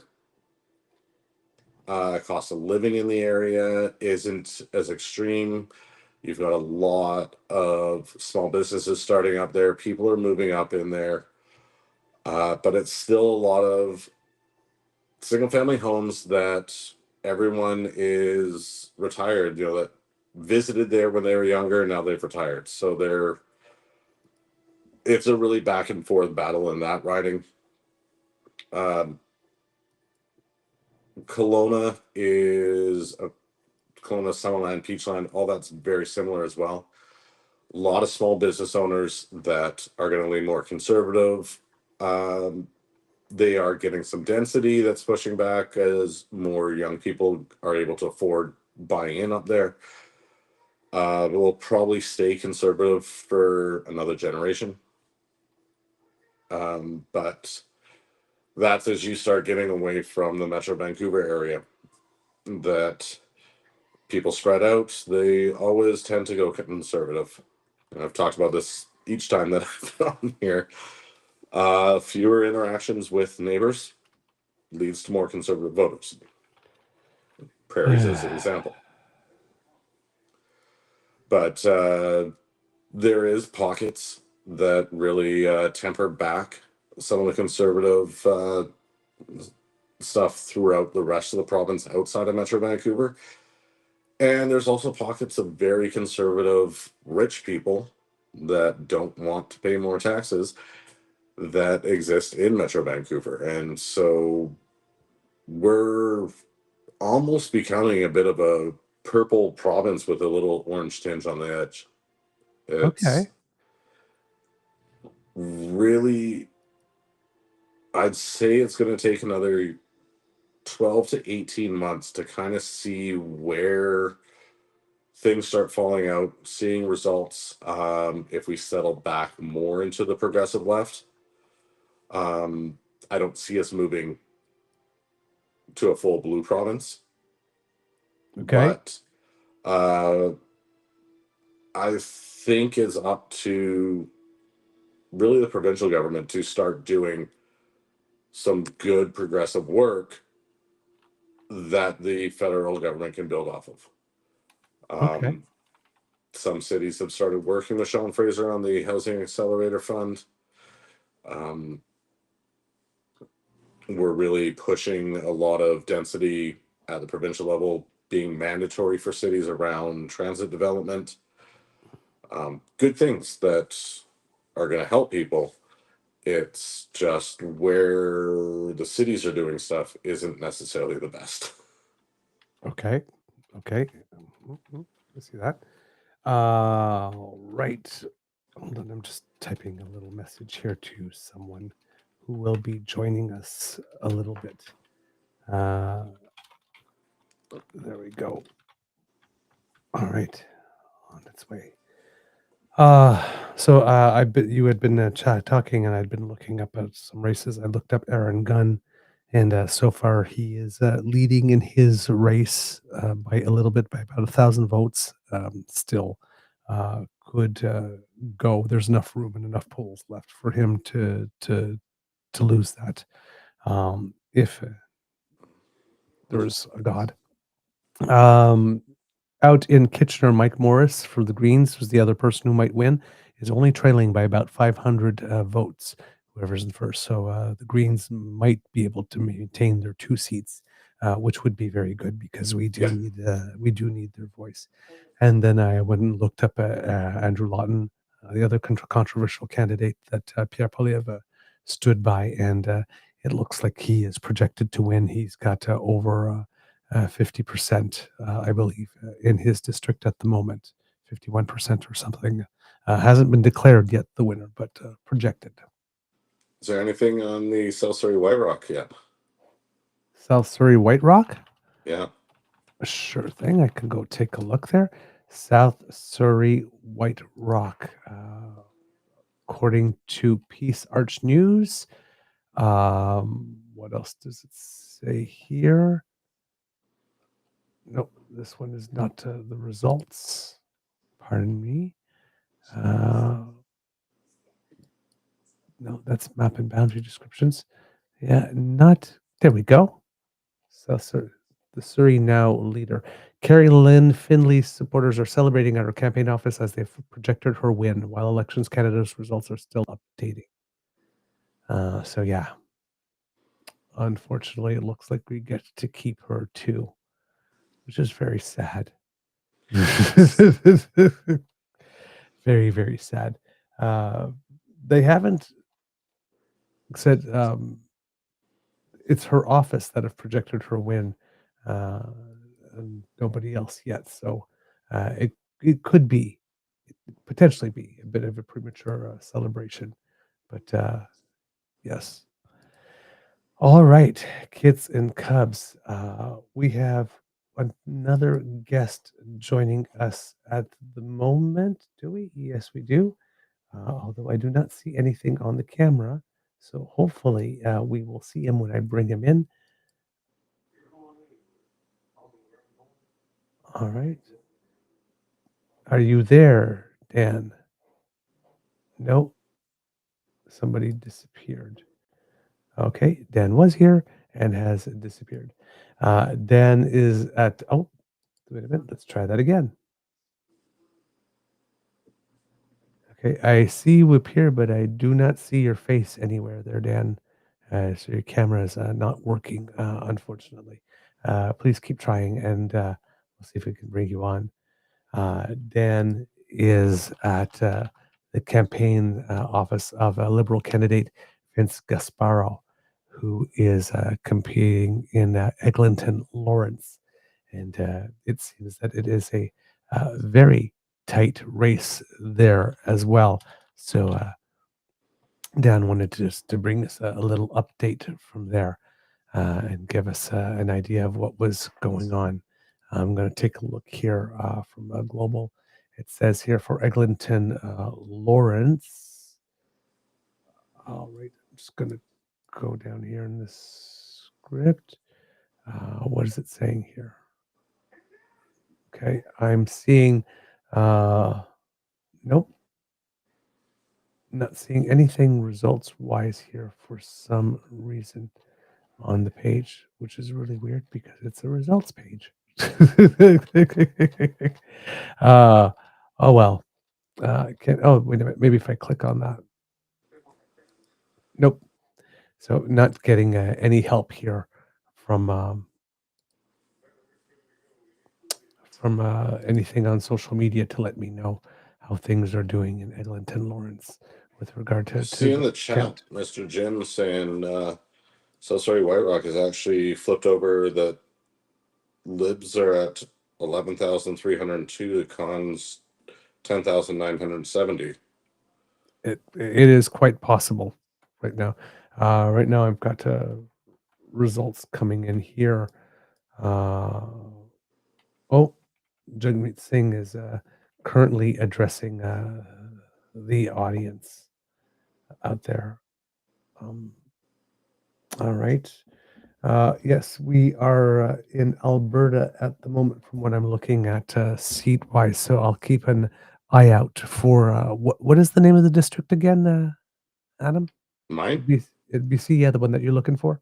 is South Surrey White Rock. South Surrey White Rock, okay. So yes, Jagmeet Singh is on stage getting ready to present some remarks to party faithful. At the moment, the NDP is showing 8 seats, so therefore not party status. And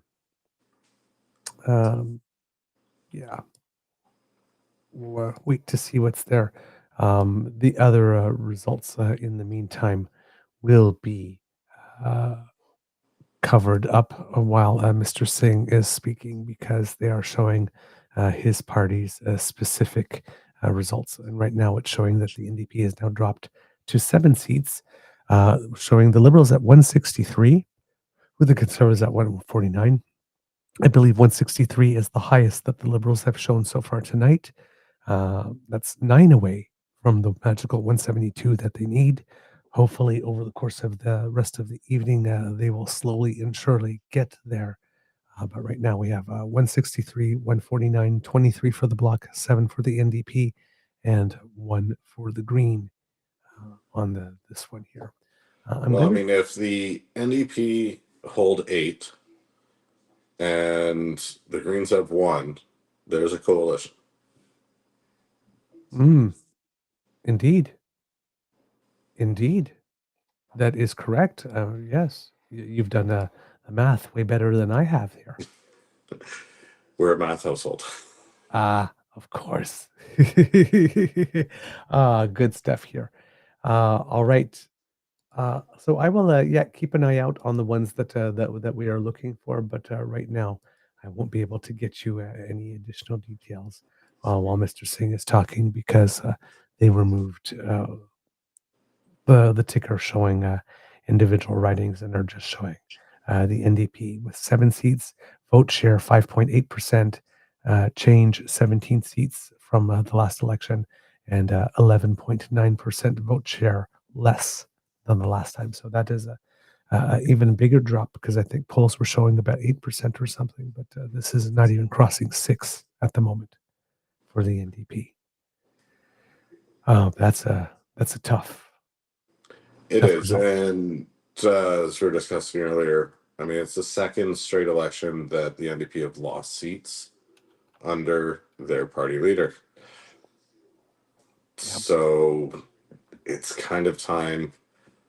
I said I helped campaign for him to get his seat. I've met him a few times. He's an awesome guy, but obviously not the right person leading the party right now.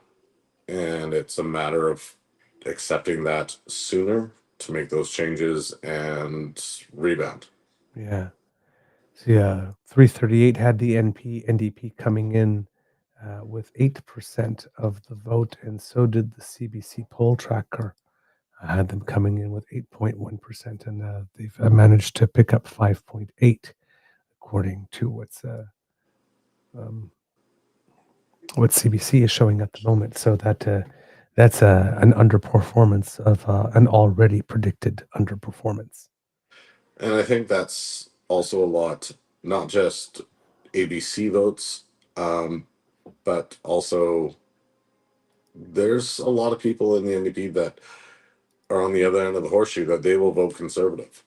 So close ridings, you might have seen someone decide, I just want my second choice to win, and they've shed a bunch of votes either way there. That it wasn't all just, you can't just assume everything's going from NDP to Liberal. It's probably a 60-40 split that if everyone just leaves that party is how it goes out to the Liberals and Conservatives. Mm-hmm. Indeed. Oh wow, Mr. Singh, that this is a tough one because I think he's finished third in his own district, based what I can tell from some of the results that were out earlier. I don't see a most recent one, but it was only about maybe 15 or 20 minutes ago that I saw his personal one go by, and that was yeah, he was definitely running third there. Jagmeet Singh talking to the crowd here, and a little emotional, saying that he's a little choke up, and thanking everybody in the room for having poured their heart into everything with regard to the campaign. Thanking everybody for all of their hard work. Congratulating Prime Minister Carney on his victory. Says that he has an important job to protect the country and its sovereignty from the tariff threat of Donald Trump. It says that all of us are on Team Canada and want to fight for Canada. So being a unifier here in this moment. I want to congratulate all the other leaders on a hard-fought campaign. It's been the honor of my life to represent the people of Burnaby Central. Tonight, they chose, and it got some applause there, they chose a new member of parliament, and I wish them well as they continue to work hard for this community. Obviously, I know this night is disappointing for the New Democrats. I'm so sorry you're not going to be able to represent your communities. I know how many doors you knocked on, how much time with family you missed, and that type of stuff. And gives a big round of applause for every candidate that ran for the NDP there. Thanks all the teams, of course, which is a typical thing to do in this case here. He says choosing to commit your life to politics comes with sacrifice. You may lose sometimes, and those losses hurt, and it's tough, but you're only defeated if you stop fighting.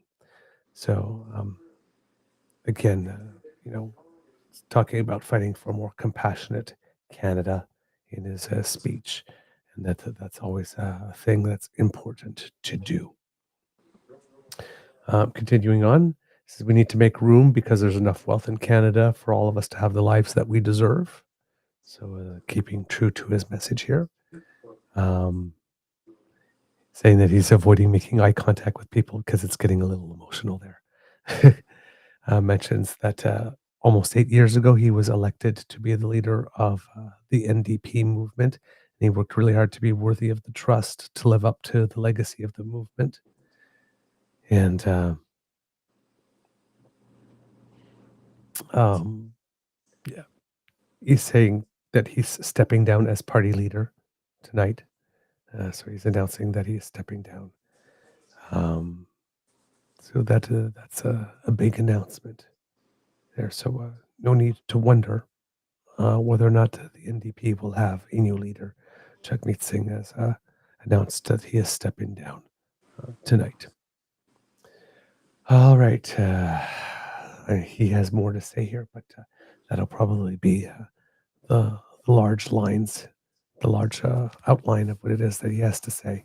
The rest will obviously be a message of inspiration to the party for the fight to come and for the rebuilding, and lots of expressions of gratitude for everyone who's helped him get to the place where he is. But yes, Mr. Singh making an exit stage left from federal politics, announcing that he will be stepping down as leader of the party. Any thoughts about that, sir? First thing that pops in my mind is hopefully we have someone exit stage right too.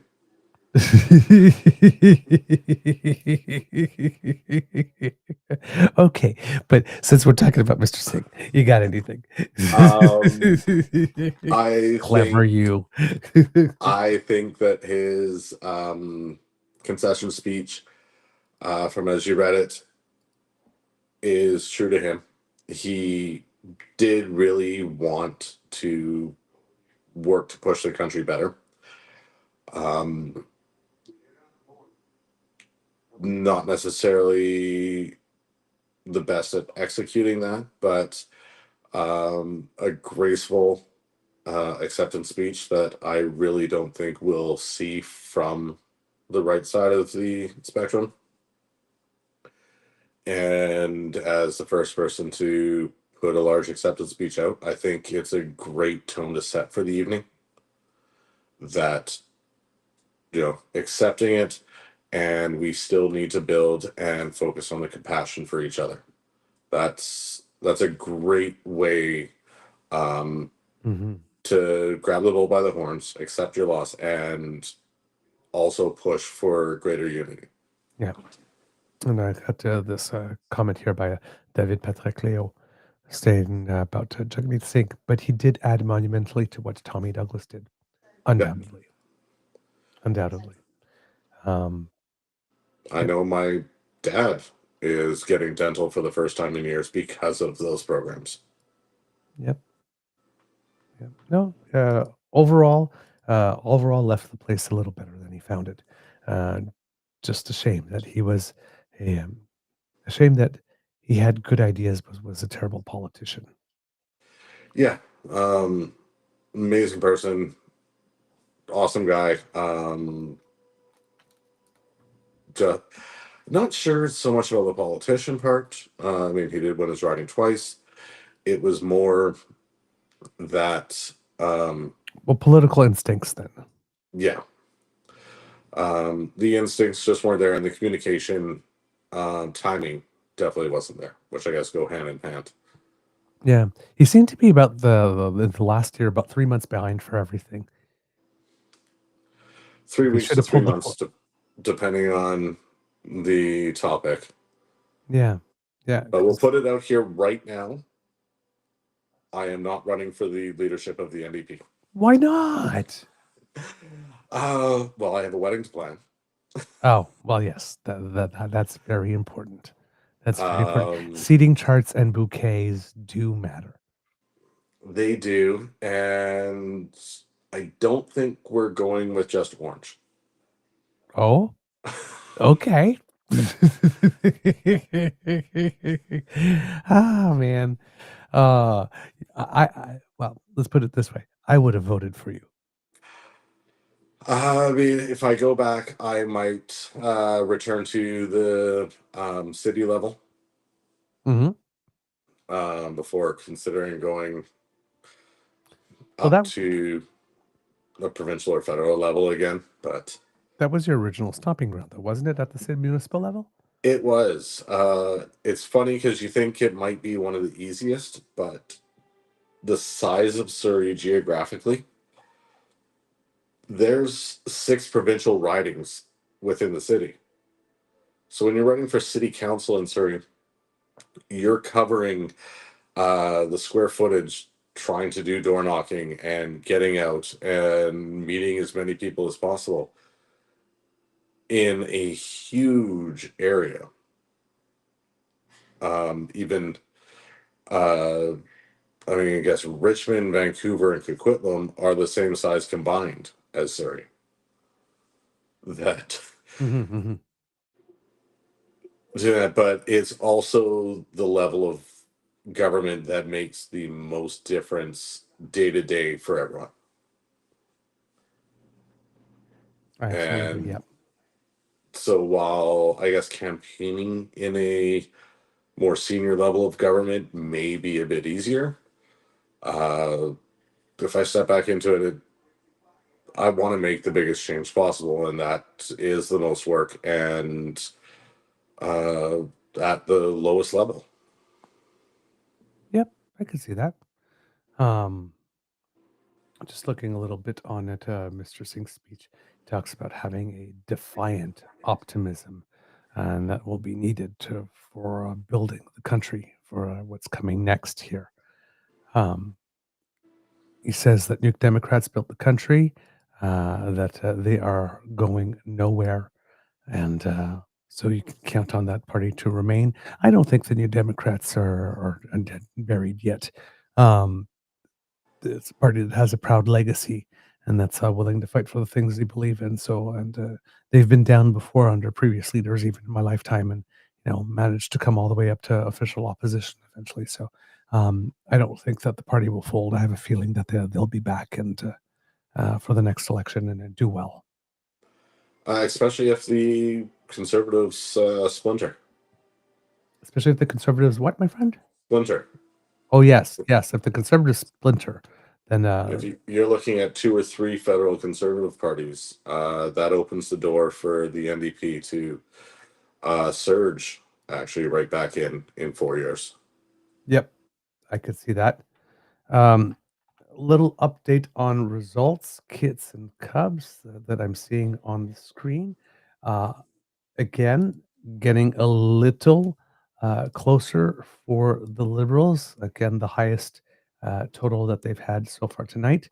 164 Liberals, 148 Conservatives, 23 Bloc, 7 NDP, 1 Green Party. That's 8 away from the magical number. Hopefully, as more results come in, we'll get closer to it and maybe hit it and cross it. I have not given up hope yet. As I pointed out, right now that's sitting as a Liberals with the Greens and NDP. Yep, that's exactly 172. And that's a new supply and confidence agreement. It would mean lots of action for the environment. That's for sure. Yeah. But probably they would probably force the Liberals to commit to proportional representation, which would make a huge difference in the elections. I think it would also make a huge difference. Everyone's worried, okay, another 6-9 months, the government's going to fall. Neither of those parties is ready to give up on a Liberal government and go right back to another election. These things are expensive. That's why the federal government pays the parties for every vote that they get. That's why every vote matters. Is we keep big money out, but it still costs big money to run a campaign, to do an election, that people are not going to want a 6 or 9 months, or even I'd say 18 to 24 months. No one's going to want to trigger an election at that point.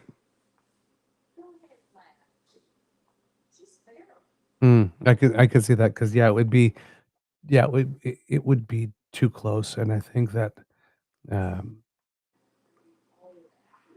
particularly with the threat going on in the United States, if Canadians want a minority parliament, then they certainly want it to be stable, because the instability is going to be supplied for us already. I don't think that we need any more. Interesting. Because I'm moving my charger around to the different devices, and then realize the tablet overloads the light. And We have some kits here saying Canada lost a great leader in Jugmeat's departure here. Let's see, do we have PP is about to speak, says Kit Sylvie. So let's. ooh, I'm going to need a refill for that one. Yeah, really. If he's about to speak, I'll need one too. Why don't you go get your refill, my friend, and I will keep chatting a little bit, and then we'll see what it is that PP has to say if he's coming on. Get some Cubs. If you have noticed, an election results special would not be all that it is supposed to be without a healthy supply of Hawkins cheesies. Hawkins cheesies, if you're watching, sponsor us, please. Just trying to keep it Canadian here. All right. Hold on for a second, kids and cubs, and I'm going to go take a look to see if Pierre is actually speaking yet. I'll be right back.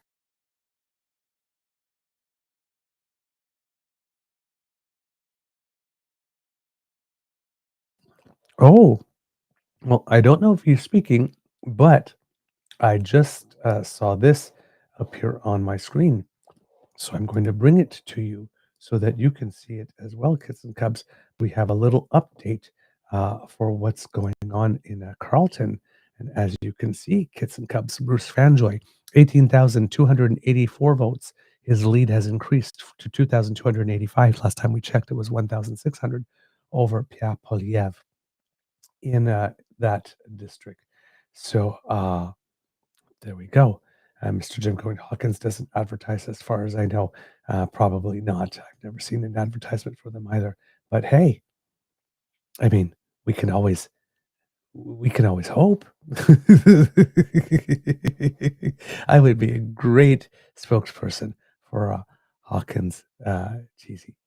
Okay, PP is on CBC now, I am told. So let's go over to CBC and see what it is that he has to say. So yes, there he is on stage with Anna, giving a little wave, a little kiss, and let's see what it is that he has to say here. I'm wondering if I'm able to actually show it. Let's try that and see if the screen will cooperate with me. There might be some commercials that pop up. I hope not as I'm doing this, but maybe we'll be able to get Pierre's speech here. To watch for sure, not calling anything there, but not very encouraging. Please let me know if you hear the actual broadcast. Merci. Merci, Thank you. chers Canadiens. Dear Canadians, Je vous aime aussi. I love you too. Thank you, thank you, thank you.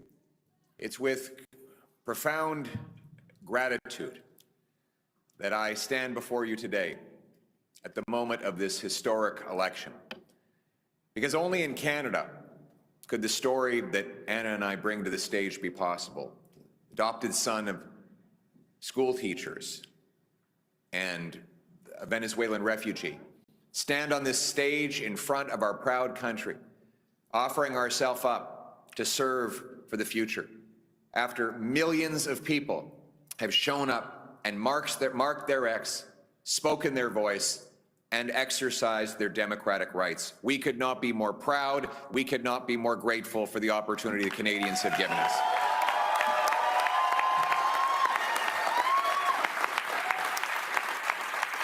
And speaking now of Anna, I want to take a moment to thank my incredible wife. She's been by my side. She's my rock. I love and cherish you and our little ones more than you'll ever know. And I could not have done any of this without you. Thank you so much. I love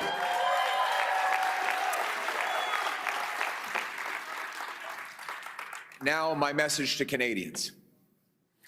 The promise that was made to me and to all of you is that anybody from anywhere could achieve anything, that through hard work, you could get a great life, you could have a nice, affordable home on a safe street.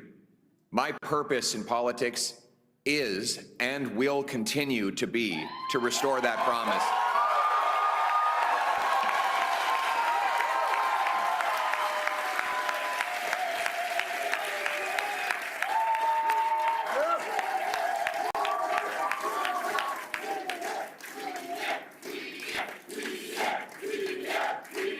Thank you. To the candidates who ran under our banner as Conservatives, to the volunteers who knocked on the doors, made phone calls, put up lawn signs, rallied at our events, donated their hard-earned money to our cause, I thank you from the bottom of my heart. To the millions of people who voted for the Conservative Party and put their hopes and dreams in our vision, thank you. It will be an honor to continue to fight for you and to be a champion of your cause as we go forward.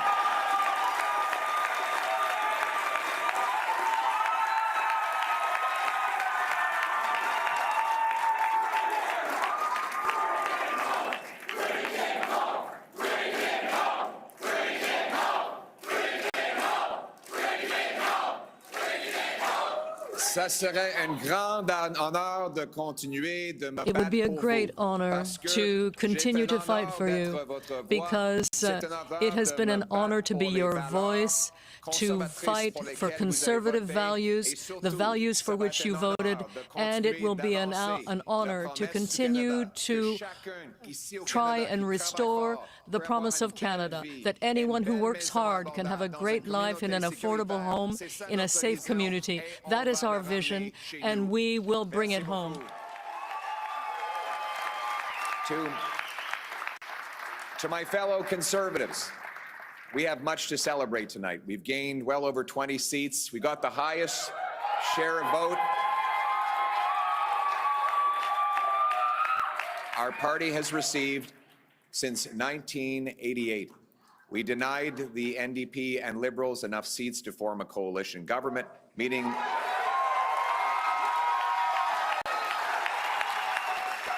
and we did all of this in a very difficult environment. That said, we are cognizant of the fact that we didn't quite get over the finish line yet.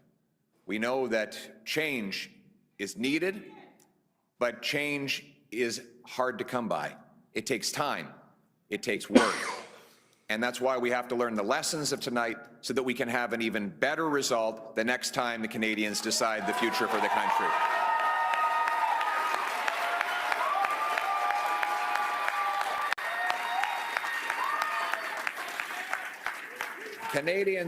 Canadians have opted for a razor-thin minority government, a virtual tie in the vote count.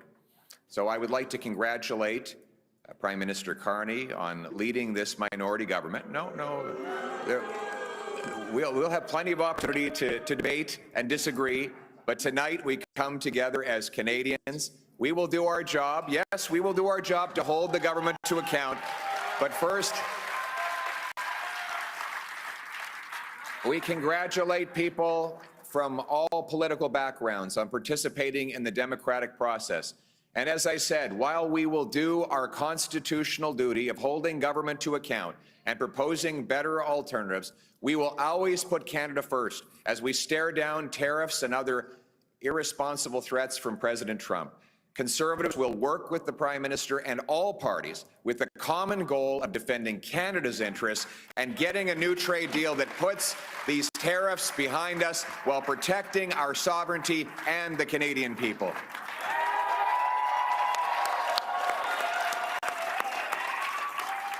I want to thank my Conservative team, my caucus, my members of the Conservative staff and others who've helped reshape the entire political landscape in this country. Conservatives have achieved major breakthroughs tonight.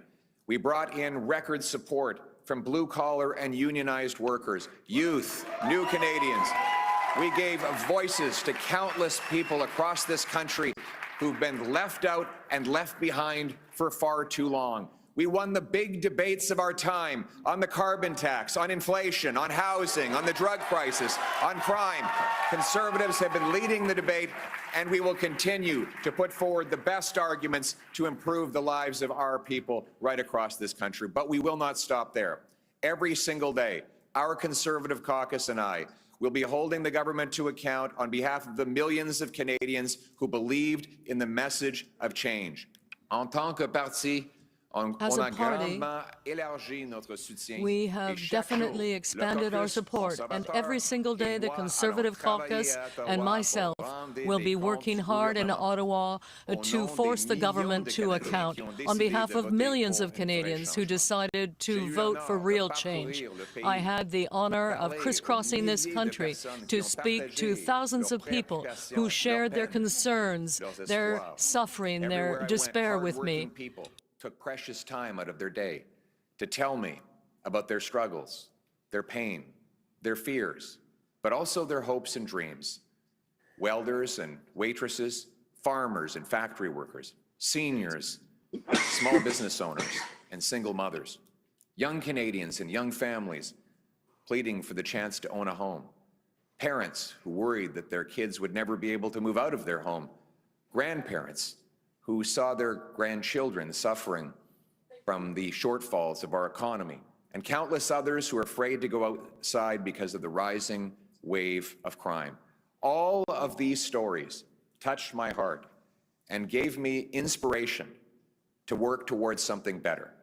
These people continue to need voices, and I will continue to fight for them every day, and every day we will never give up on fighting for the Canadian people.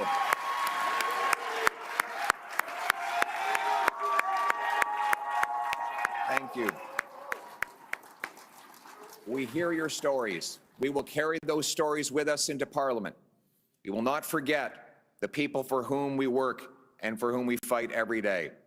Now, I know that some of you might be disappointed that change did not get over the finish line tonight. Change takes time. Most of all, it requires that we never give up, because our people and our country are worth fighting for.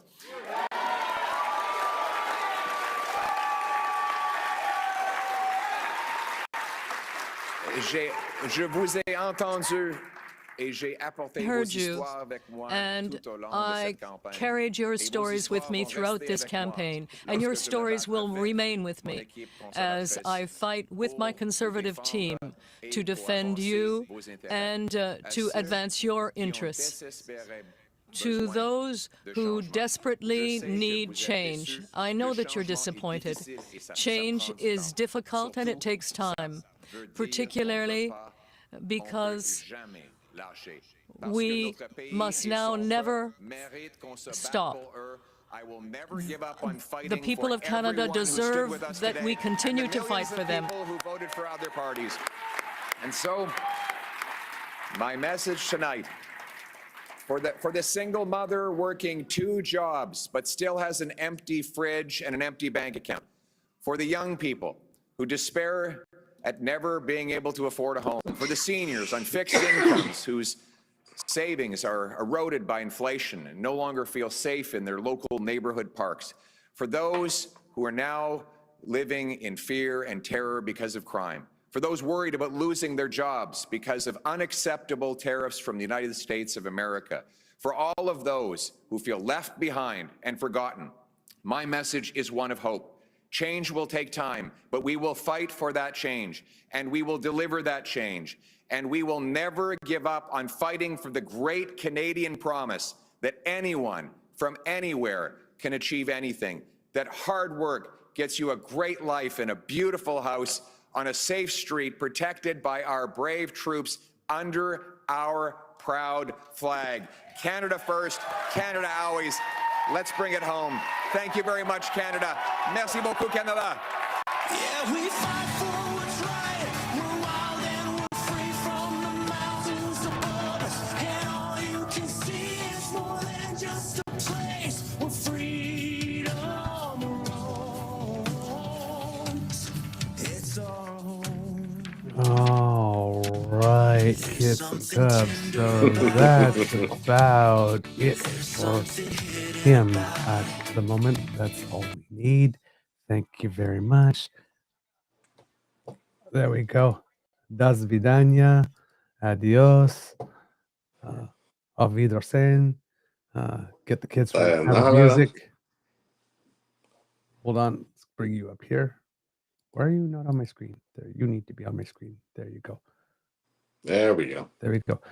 Bring in the kids from the Sound of Music. Sing the So Long Farewell song. It's Wiedersehen goodbye. It's just I really enjoyed shortly after saying, hey, we held the Liberals and NDP from being able to form a coalition, and then the numbers changed on the screen to show that the Liberals and the NDP had enough to do a supply confidence. Oh, if the Greens. No, it jumped up to 164 and 8. Oh yes, yeah, that's right, it did. At that Nelson Muntz, philosopher. Listen, not as horrible a speech as I thought it would, other than the fact that he said he was staying. And of course, near the end, Canada's abusive boyfriend returned to tell us how we all suck. Yeah. Yeah. At the beginning, I thought that, hey, you know what? If he actually just spoke like a normal person more often, he would actually be a threat. Yep. But he cannot help himself. Can't. It's just, there's nothing else. He can't. The smile on his face was so pained. You could see it in the eyes. Barely, because without his glasses, you can barely see them. But, ouch.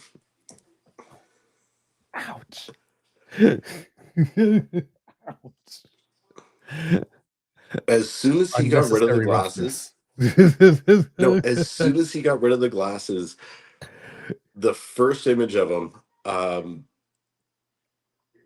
there's a character in Pokemon called Ditto that can copy anyone else's form, and it can never get the eyes right. So there was the movie Detective Pikachu with Ryan Reynolds that when Ditto took a human form, it was just these two beady little dots. And I was like, oh my God, that's what he looks like. There's just two beady little black dots, and there's no real eyes around it. As soon as he got rid of his glasses, that was the first thing I thought. And I always see it whenever he's on camera. Oh my God. Every time I see him on camera without the glasses, I think of Linus from Charlie Brown. Just like give him a security blanket. Except he runs around more like Pigpen. Yeah. Yeah, that's true. And I guess if we're going to keep that analogy going, it's the only time he sounds like an adult in the room.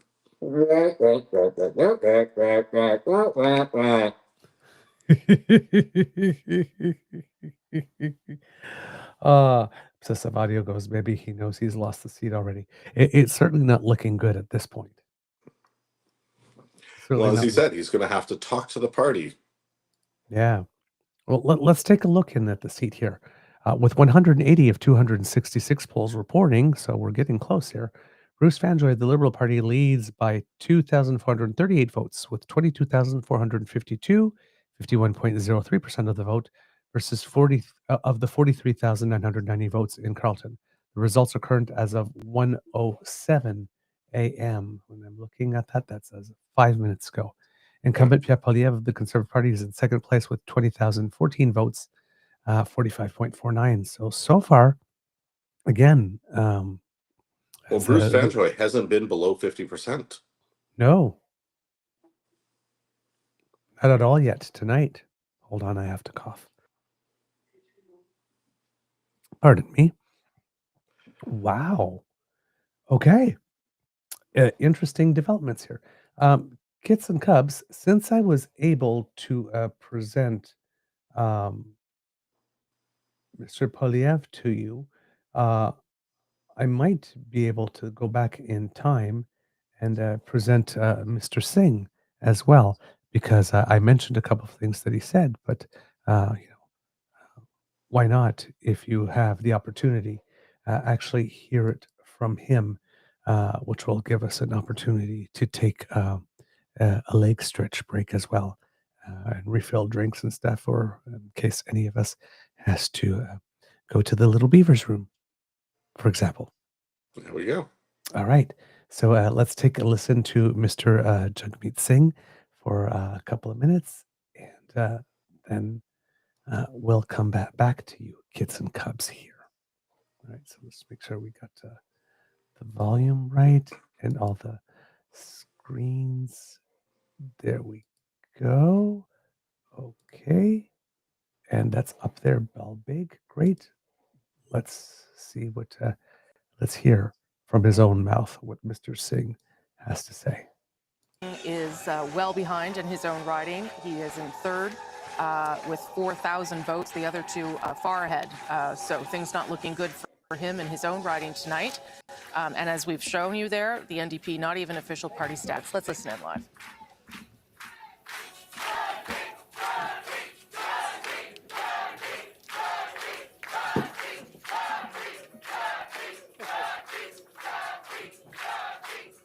Thank you, thank you, thank you. Thank you.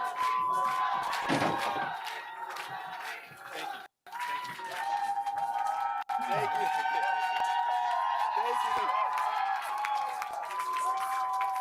Thank you. Thank you, thank you, thank you. We're good. Thank you. Thank you. That was very nice of you, very sweet of you all. Thank you so much.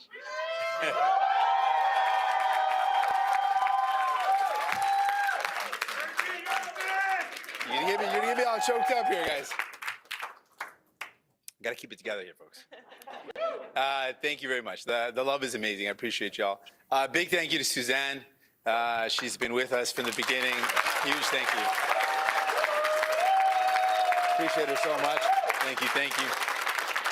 And all of you in this room, you guys poured your heart into this. Thank you so much for everything you've done. You're amazing. We love you all.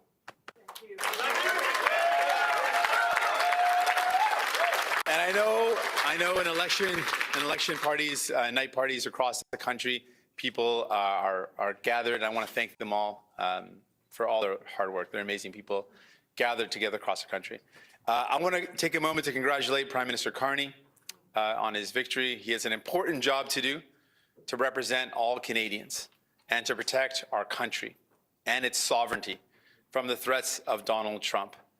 Tonight and every night, all of us here, we're on Team Canada. We want Canada to thrive, and we're going to continue to fight for Canada.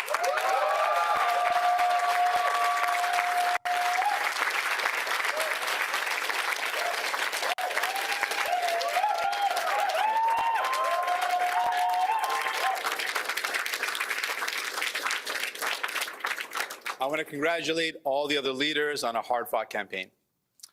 It's been the honor of my life to represent the people of Burnaby Central. Tonight they chose, thank you.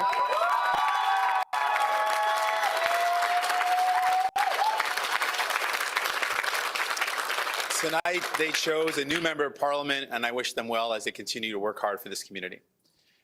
Obviously, I know this night is a disappointing night for New Democrats. We had really good candidates that lost tonight. I know how hard you worked. I spent time with you. You're amazing. I'm so sorry you're not going to be able to represent your communities. I know you're going to continue to fight for them. I know on how many doors you knocked, how many family dinners you missed, how many nights your kids went to bed without you there to tuck them in. I know it was a tough sacrifice, and I just want to thank, and we can get a round of applause to every single candidate that ran for us. Thank you. Yeah.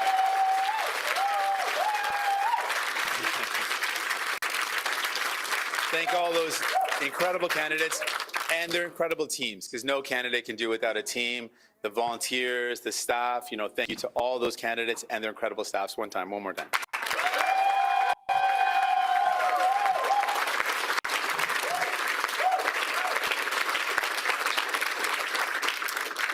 Choosing to commit your life to politics obviously comes with some sacrifice.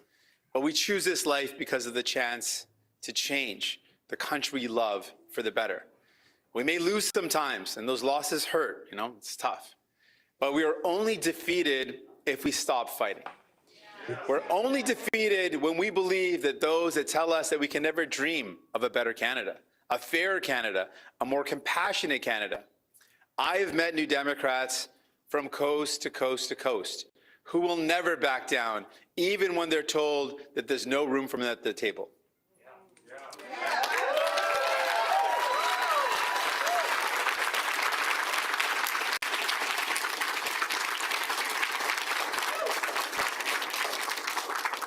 We make room for everyone because we believe that there is enough wealth in Canada for all of us to live the life that we deserve.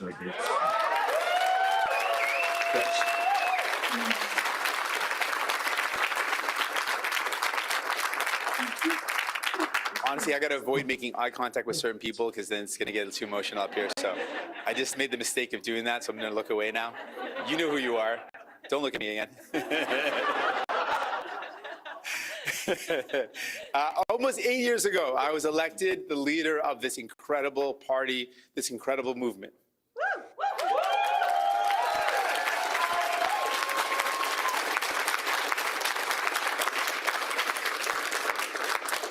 I've worked really hard to be worthy of this trust, to live up to the legacy of our movement. Hold on a sec here, guys. Thank you. One more sec.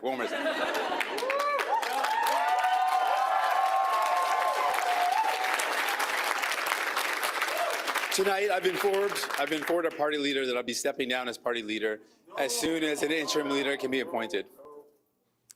Now, I could not have done this incredible job without, here's a point, give me a second to break down a bit. I couldn't have done it without the incredible support of my wife, Kidden.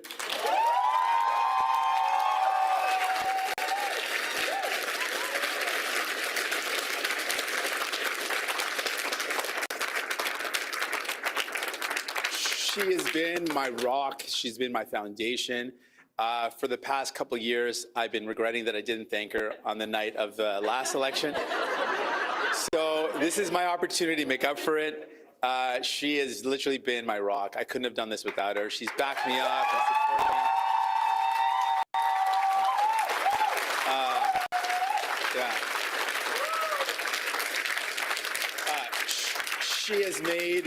She has made so many sacrifices. She convinced me that she's enjoyed them all, but I don't know.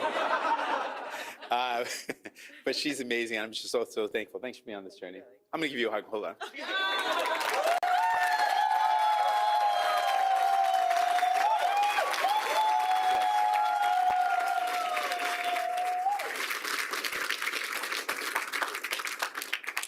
Also, I might break down this part because, and Anhad and Dani, my daughters, remind me of the future. God damn it, that we are fighting for.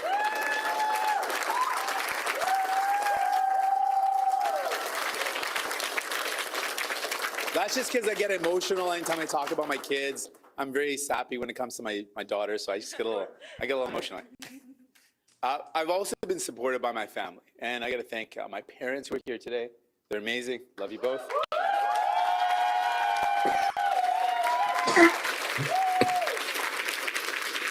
My brother, I wouldn't have been on this journey without my brother. So big shout out to my brother, Krathin.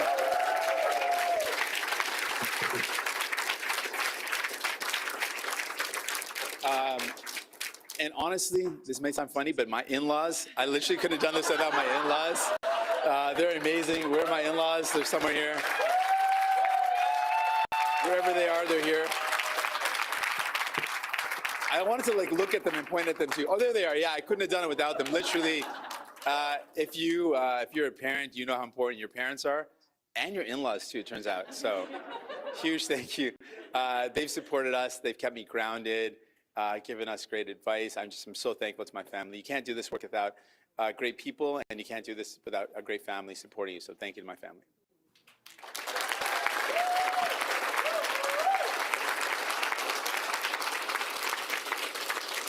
I'm spilling my water and everything. It's getting a little bit trying to be graceful here, folks. I also want to thank my NDP caucus. This is a team that together we brought historic change for people. We brought real change to the lives of Canadians. I know that people are concretely better off because of our work over the last 8 years, and no election result will ever diminish that. So thank you to my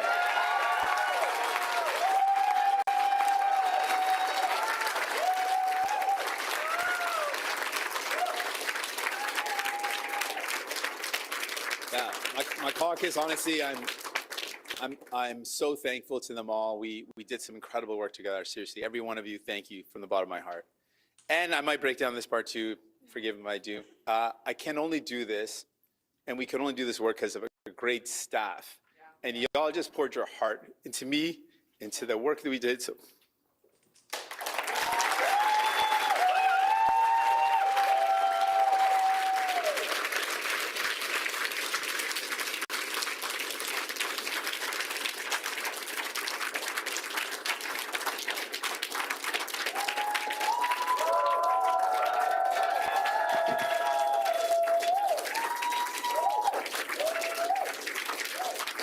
It's a good thing that there's water here. This water is very strategically placed for me, so it's very, very lucky that I have. I might need a couple more glasses, or just if anyone can help me out on that, that'd be great. Y'all brought your talent, your heart to the fight every day. We treat each other with respect and dignity and with kindness, and I love you all.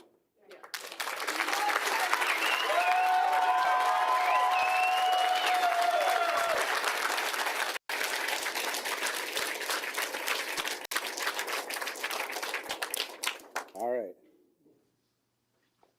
We're almost there, folks. I got a couple other things I really want to get off my chest here. One other thing is, nothing's too spicy, it's just good stuff. I often speak about something my mom taught me. It's a Sikh teaching of Chardi Kala. And this is something fundamental to who I am. And it means, the words break down, Chardi means rising, and Kala means spirits. And it's something that it captures a big part of who I am. And it's the idea that in the fight for justice, in the fight for fairness, in the fight that we fight, we want to have optimism in the face of struggle. We want to have a defiant optimism. It's like this eternal resilience. And this is the spirit that I carry tonight. Obviously, I'm disappointed that we could not win more seats. But I'm not disappointed in our movement. I'm hopeful for our party. I know that we will always choose hope over and optimism over despair, and unity over hate. New Democrats literally built this country.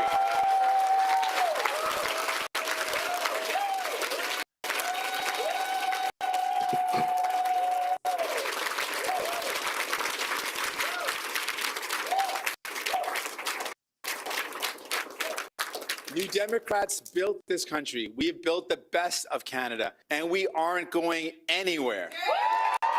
Thank you so much. Love you all. You're amazing. Merci infiniment. Appreciate it so much. Appreciate you all so much. Thank you. You're amazing. Love you all. Every one of you. You're amazing. Thank you. Thank you. Thank you. Okay, that is Jagmeet.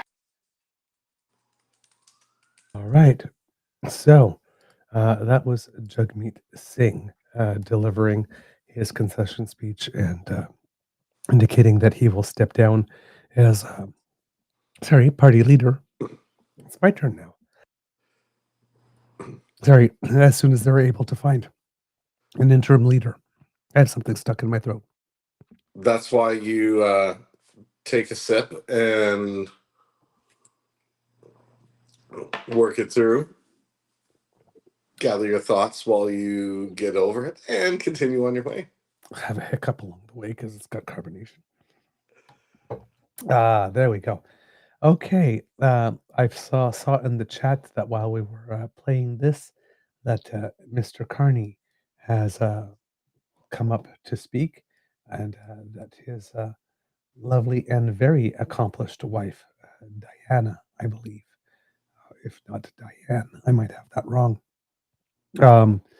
came out to speak beforehand.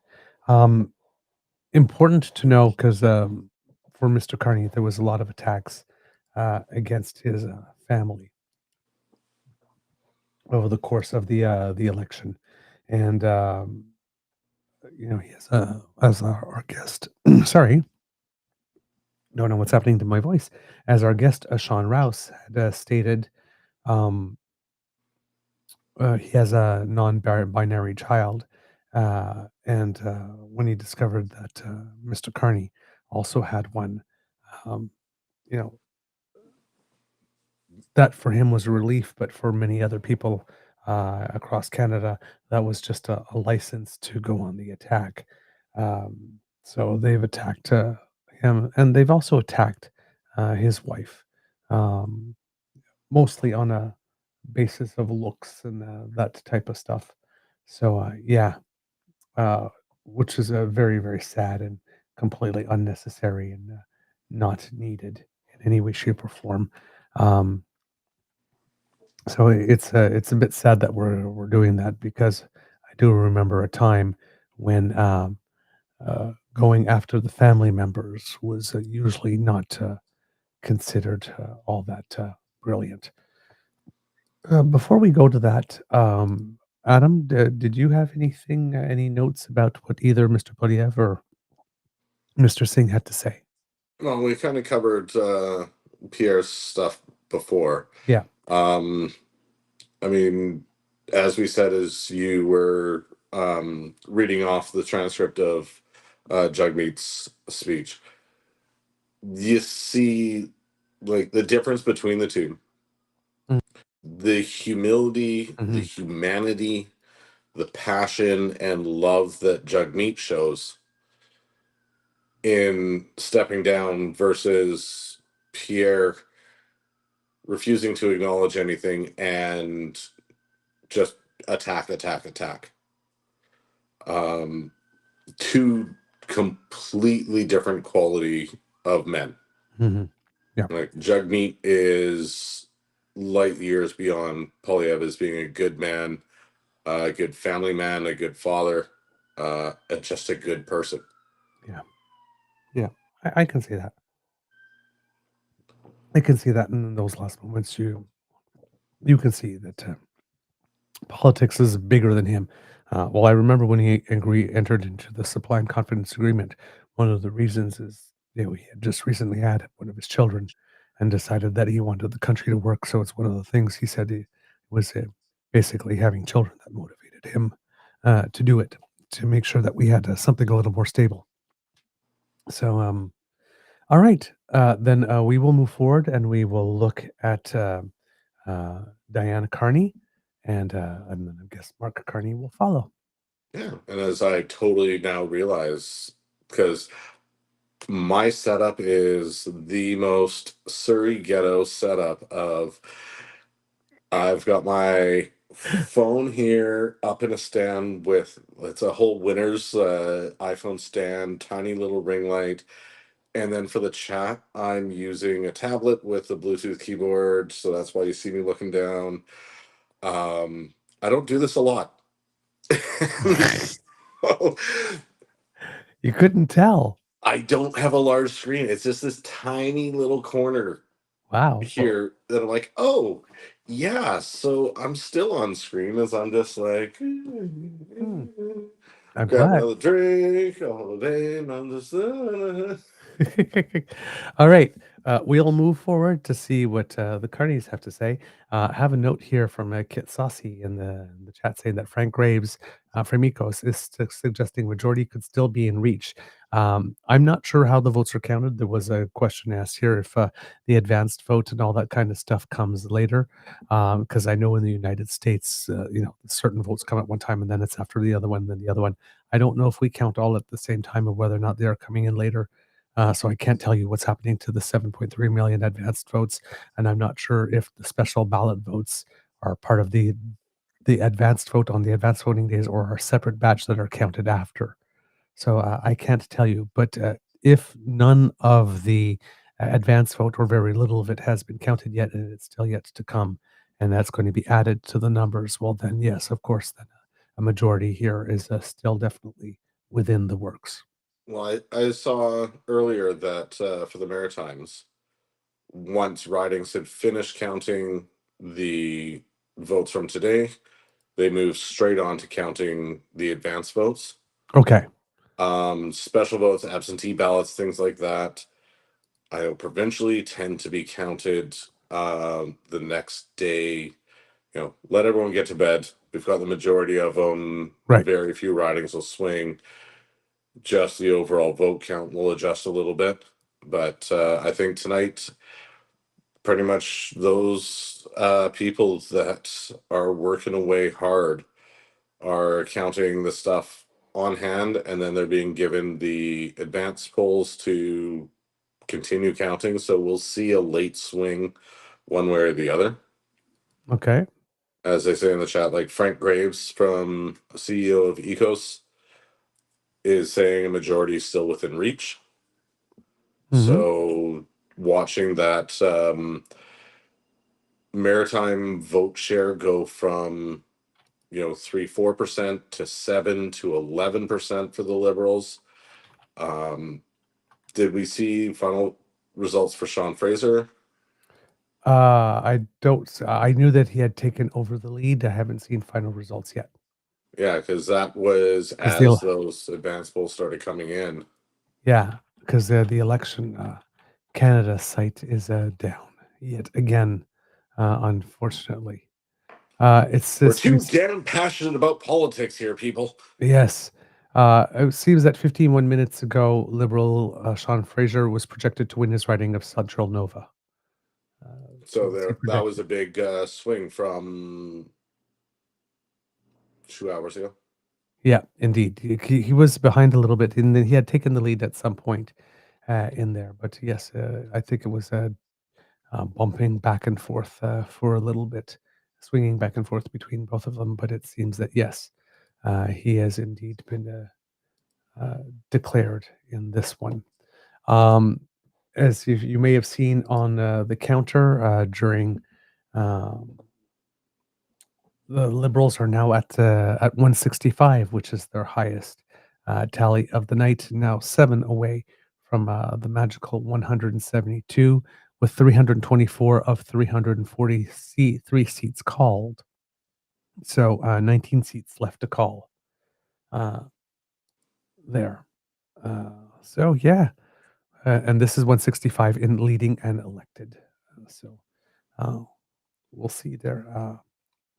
I wish there was someplace that you could look really quickly and see the list of the closest contests and what the difference is.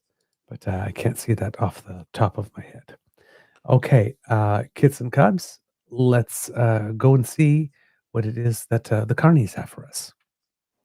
All right.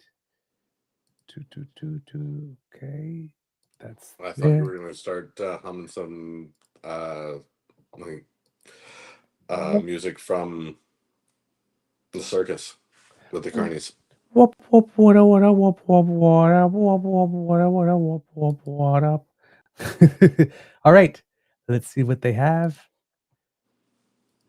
Turn up the volume. There we go, and press play. Minister's wife, Diana Fox Carney. Bonsoir Canada et merci pour votre vote. I'm Hello, Canada, so and thank you for your grateful vote. to you. Thank you for supporting your Liberal candidates. And thank you for choosing my husband's vision of a positive, unified, and above all, a strong country.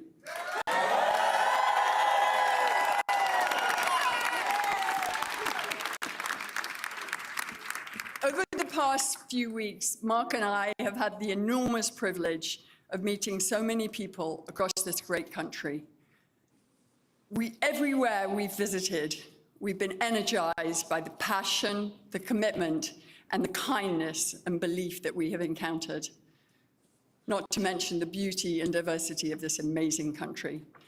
As we've traced a path from winter into spring,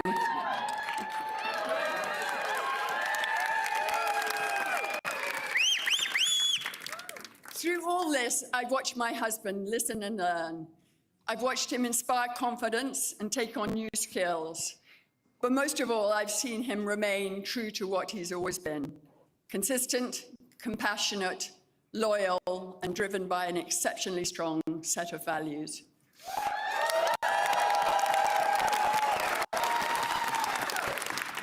He's thoughtful, respectful, and honest. And I think and hope that you now have come to appreciate that alongside his capacity for dealing with the most serious of matters, he has a great mind for trivia, a wicked sense of humor, and a wonderful smile.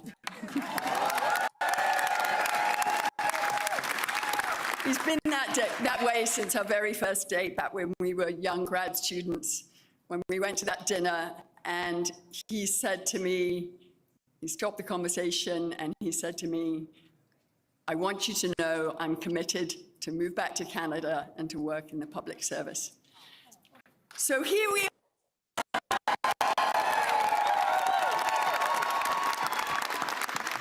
As his partner, I could not be more proud of him. And as a Canadian, I'm so thankful that the man I met more than 30 years ago has held tight to that strong commitment to service. I'm lucky to have him. We're lucky to have him now more than ever. Without further ado, it's my great pleasure to introduce my husband, the Prime Minister who will make Canada strong. And Canada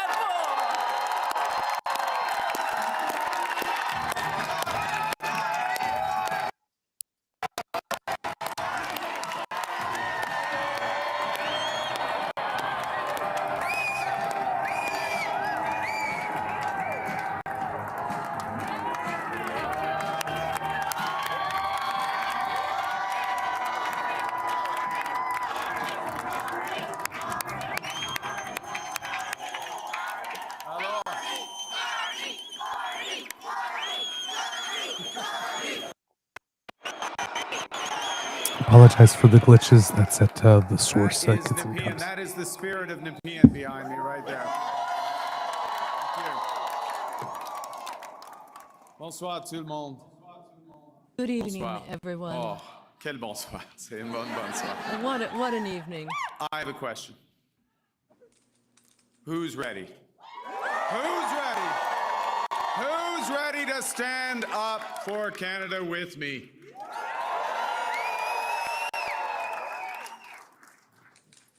And who's ready?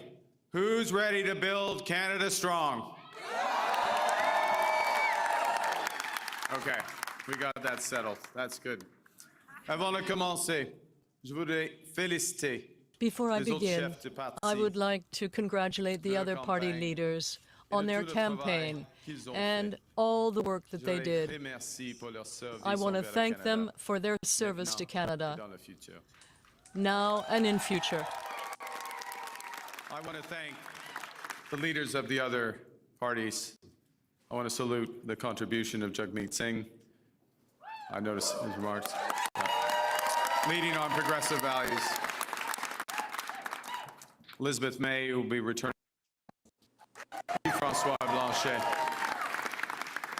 And I want to congratulate Pierre Poilievre on a hard-fought, fair, good campaign, his commitment to the country that we both love.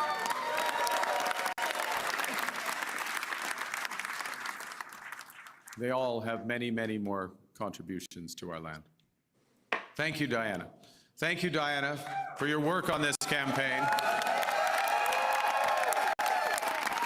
Thank you, Diana, for the commitment and compassion you bring to everything that you do. Tonight simply would not have been possible without you and without the support of our 4 children who inspire me to service every single day.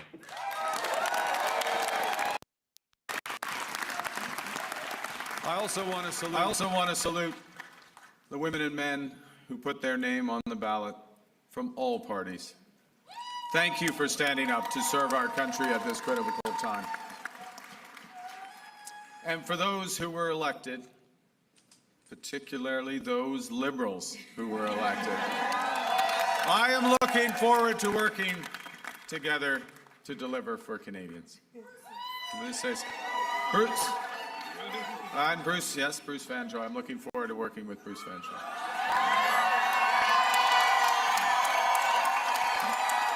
He will be a great MP. We're going to have fun tonight. Yes, we're going to have fun. Bien sûr. Je tiens à remercier les milliers de bénévoles. I want to thank the thousands of volunteers who are here tonight and across the country that gave their time pour faire des appels, so that pour échanger avec leurs we voisins could talk et les to membres Canadians, de who leur spoke to communauté. Canadians, who spoke to their neighbors, who made the calls, Un gouvernement fort. the people who worked so hard so that we could have Canada strong. You know, I chose to enter politics because I felt we needed big changes in this country. But big changes guided by strong Canadian values. Values that I learned at the dinner table from my parents, Bob and Verley, and from my siblings. I appreciate this more in retrospect from my siblings. My siblings, Brenda, Shawn, and Brian. Values that I learned on the ice from my coaches. Values that have been reinforced as I've met with Canadians across this great country. And those include three values that I want to highlight this evening. Humility. It's Canada after all. Ambition. It's Canada after all. And unity. It's Canada.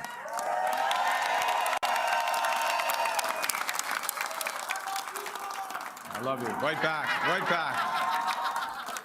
These are good values. These are Canadian values. Values that I will do my best. I'm just getting worked up here. These are values that I will do my best to uphold every day as your Prime Minister. You betcha. Okay, well, you have to judge after this next section because I am going to begin with the value of humility and by admitting that I have much to be humble about. That's true. Over my long, that's not an applause line, it's just a statement of fact. Over my long career, I have made many mistakes, and I will make more. But I commit to admitting them openly, to correcting them quickly, and always learning from them. You know, humility underscores the importance of governing as a team in cabinet and in caucus, and working constructively with all parties across Parliament. Of working in partnership with the provinces and the territories, and with Indigenous peoples. And at this time, it underscores the value of bringing together labor, business, civil society, to advance the nation-building investments we need to transform our economy. Humility is also about recognizing that one of the responsibilities of government is to prepare for the worst, not hope for the best. As I've been warning for months, America wants our land, our resources, our water, our country. Never. But these are not idle threats. President Trump is trying to break us so that America can own us. That will never ever happen. But we also must recognize the reality that our world has fundamentally changed. There is also, for me, as I stand before you this evening, humility in recognizing that, well, many have chosen to place your trust in me, trust in the Liberal Party. Millions of our fellow citizens preferred a different outcome. And my message to every Canadian is this: no matter where you live, no matter what language you speak, no matter how you voted, I will always do my best to represent everyone who calls Canada home.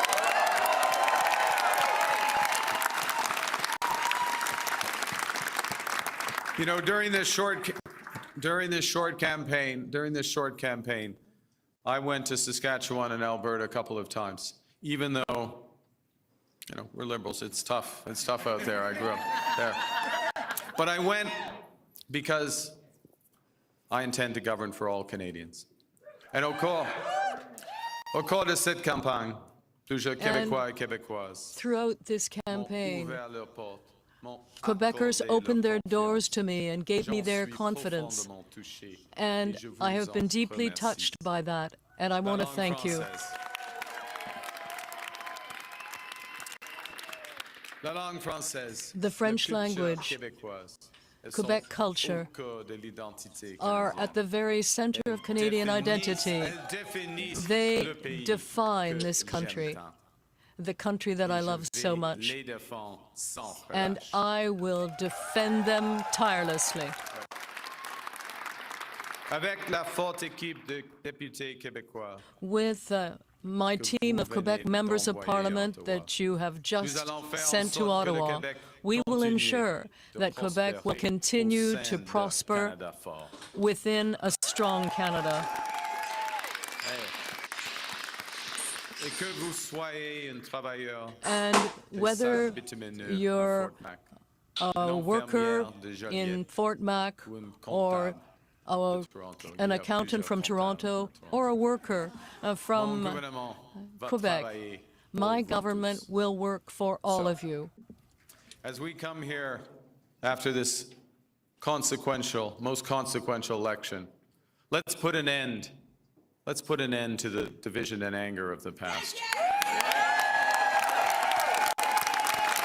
We are all Canadian, and my government will work for and with everyone.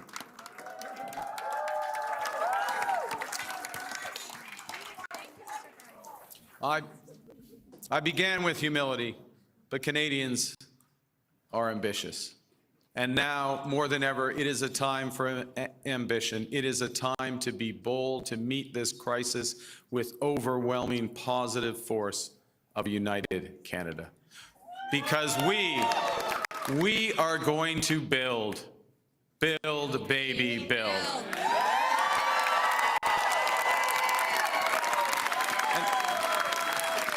Exactly. Throughout, not for, well, no, we're building now. We've gotten over that bit. Throughout our history, there have been turning points. Throughout our history, there have been turning points when the world's fortunes were in the balance. That was the case at the start of the Second World War, just as it was at the end of the Cold War. And each time, Canada chose to step up, to assert ourselves as a free, sovereign, and ambitious nation, to lead the path of democracy and freedom, and, because we are Canadian, to do so with compassion and generosity. We are once again at one of those hinge moments of history. Our old relationship with the United States, a relationship based on steadily increasing integration, is over. The system of open global trade, anchored by the United States, a system that Canada has relied on since the Second World War, a system that, while not perfect, has helped deliver prosperity for a country for decades, is over. These are tragedies, but it's also our new reality. We are over the shock of the American betrayal, but we should never forget the lessons. But you're going to take it forward. We have to look out for ourselves, and above all, we have to take care of each other.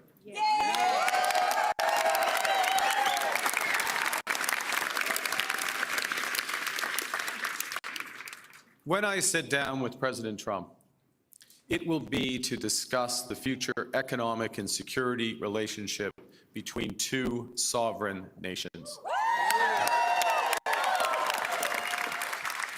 And it will be with our full knowledge that we have many, many other options than the United States to build prosperity for all Canadians.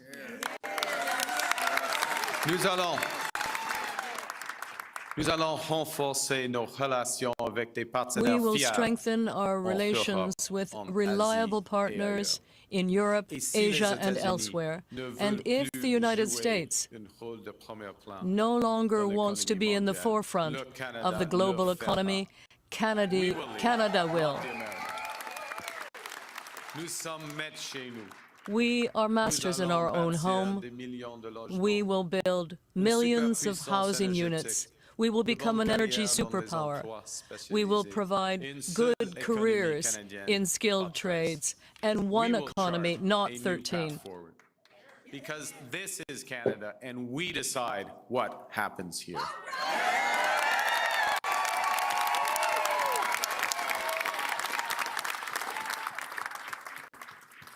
We will need to think big and act bigger. Your phone's ringing. Sorry, just okay. All right. Just hang on. It's okay? Yeah. That might be important. We will need to do things previously thought impossible at speeds we haven't seen in generations. It's time to build twice as many homes every year with an entirely new housing industry using Canadian technology, Canadian skilled workers, Canadian lumber.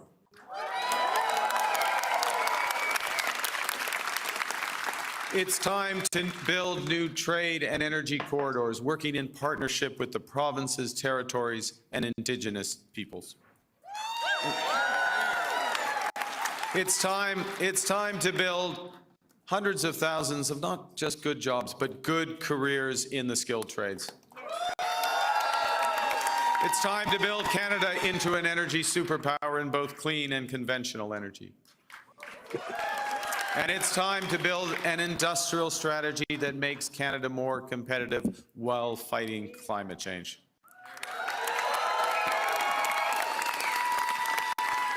We will build one Canadian economy, not 13, with a government committed to free trade in Canada by Canada Day. The point is that we can give ourselves far more than the Americans can ever take away. But even given that, I want to be clear. The coming days and months will be challenging, and they will call for some sacrifices. But we will share those sacrifices by supporting our workers and our businesses. Les défis devant nous sont intimidatants. The challenges ahead will be difficult, but that is clear. Major changes, such as the ones we're seeing, are always concerning. We have a long way to go, but I'm confident. I'm confident, I trust you, and I have confidence in all of Canada. Because Canada is more than a nation. We are, and we always will be, a confederation. A sacred set of ideas and ideals built on practical foundations. That we know we're not always perfect, but we always strive to be good. We do things because they're right, not because they're easy. That we see kindness as a virtue, not as a weakness. Most importantly, we know that our strength lies in our resolve to work together as a country. It relies on our unity. You know, on the second day of this campaign, I went to Gander, where on 9/11, they welcomed thousands of passengers into their homes without question or hesitation. I sat down with two of the many heroes of the time, Diane Davis and Beulah Cooper. And during our conversation, they showed me a thank you card that they'd received from a young girl called Ellie, who wrote, "Your kindness motivates me to use my kindness." That touching phrase captures what Canadians instinctively know, that virtue is like a muscle that grows with its exercise.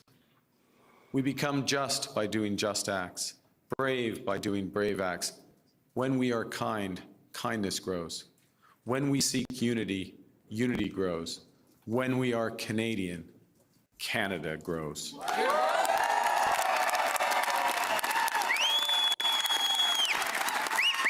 And united over our history, we have done hard, seemingly impossible things.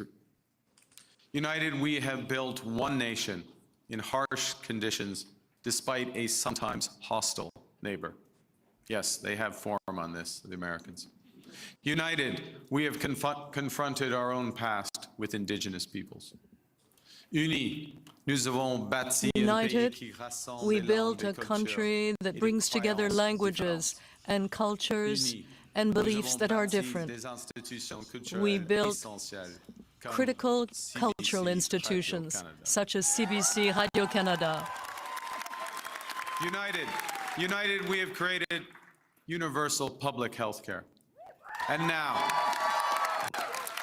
in the face of this crisis, united, we are buying Canadian. We are exploring everything this country has to offer. We are supporting our friends and neighbors in the crosshairs of President Trump through a crisis that we did not create. United, we will win this trade war and build the strongest economy in the G7, an economy that works for everyone.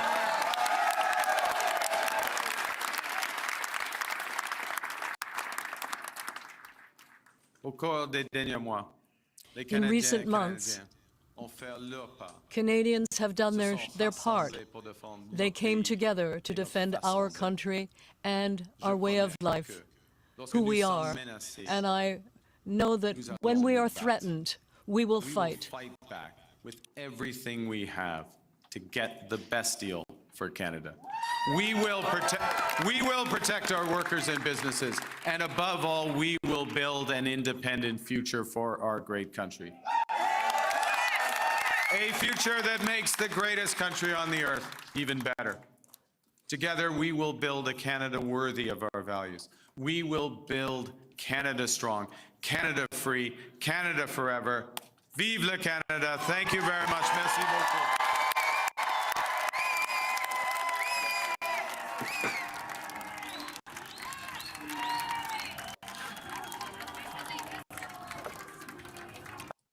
Well, there you have it, kits. Some words from the new, I guess new, but this is still the same as the old one. The Of course, re-elected prime minister. yes. Well, not re-elected prime minister, elected prime minister, because he hasn't been re-elected as prime minister. It's so weird that It's way his because first he was election to prime the House. minister, but he Yes. wasn't elected prime minister. So, but he's not prime minister elect. He is just prime minister again. Or designate or something at the moment, or what? I'm not sure what the word is before you're sworn in again, but Well, he stays on as prime minister. yes, technically, but yeah, there's going to be new swearing in and everything as well. So, but yeah, Prime Minister Carney, there you go. I mean, that was a statesman speech. Do tell. I mean, we've seen Polyev, his vindication is just dripping off of his teeth as he talks. Jagmeet giving a heartfelt concession, and Carney walked in there as a world leader and owned it. He was able to joke with the crowd and go back to his point. And yeah, I mean, I'm happy to see him as our leader based on a speech like that he can go toe to toe with anyone. And I think we're in one of the best positions we've been in a long time. Wow. Okay, that's an impressive assessment. I like it. I like it. I liked what he had to say too. I thought it might be a little long, but of course, when you win, you have a lot of people to thank and a lot of things a lot of boxes to tick off. But overall, as you said, the proper gratitude, the proper humility, the proper sign sent to other people that he's willing to work with them, and of course, reiterating the key elements of his plan and what comes forward, and of course, what is to come forward. And of course, in his trademark style, what he's been doing is, telling Canadians that yes, it's going to be hard. He's not sugarcoating it, but he does believe in us and believe in our capacity to do it.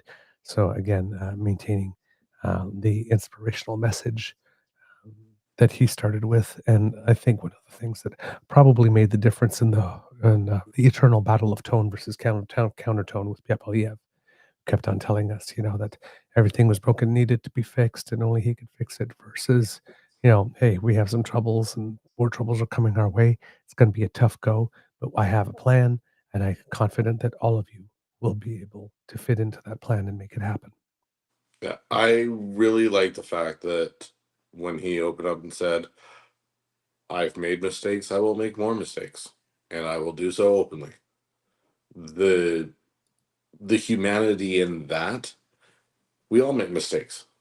It happens for all of us. So to sit there, and I don't think we've had anyone in government in my lifetime that has said, I'm not going to be perfect. I will be flawed and make mistakes, but we're going to accept that and move forward. Because everyone in government has always been, if they make a mistake, it's just shove that under the rug. And I mean, Chrétien did it. Mulrooney did it. Uh, Trudeau did it. Harper did it. Everyone in the past 45 years Yep. that Made I've at been least around one for, big one. Yeah. yeah, they've just, oh, mistake? You didn't see that. That's, look at the tax break. Yes. No mistake. Indeed. Indeed.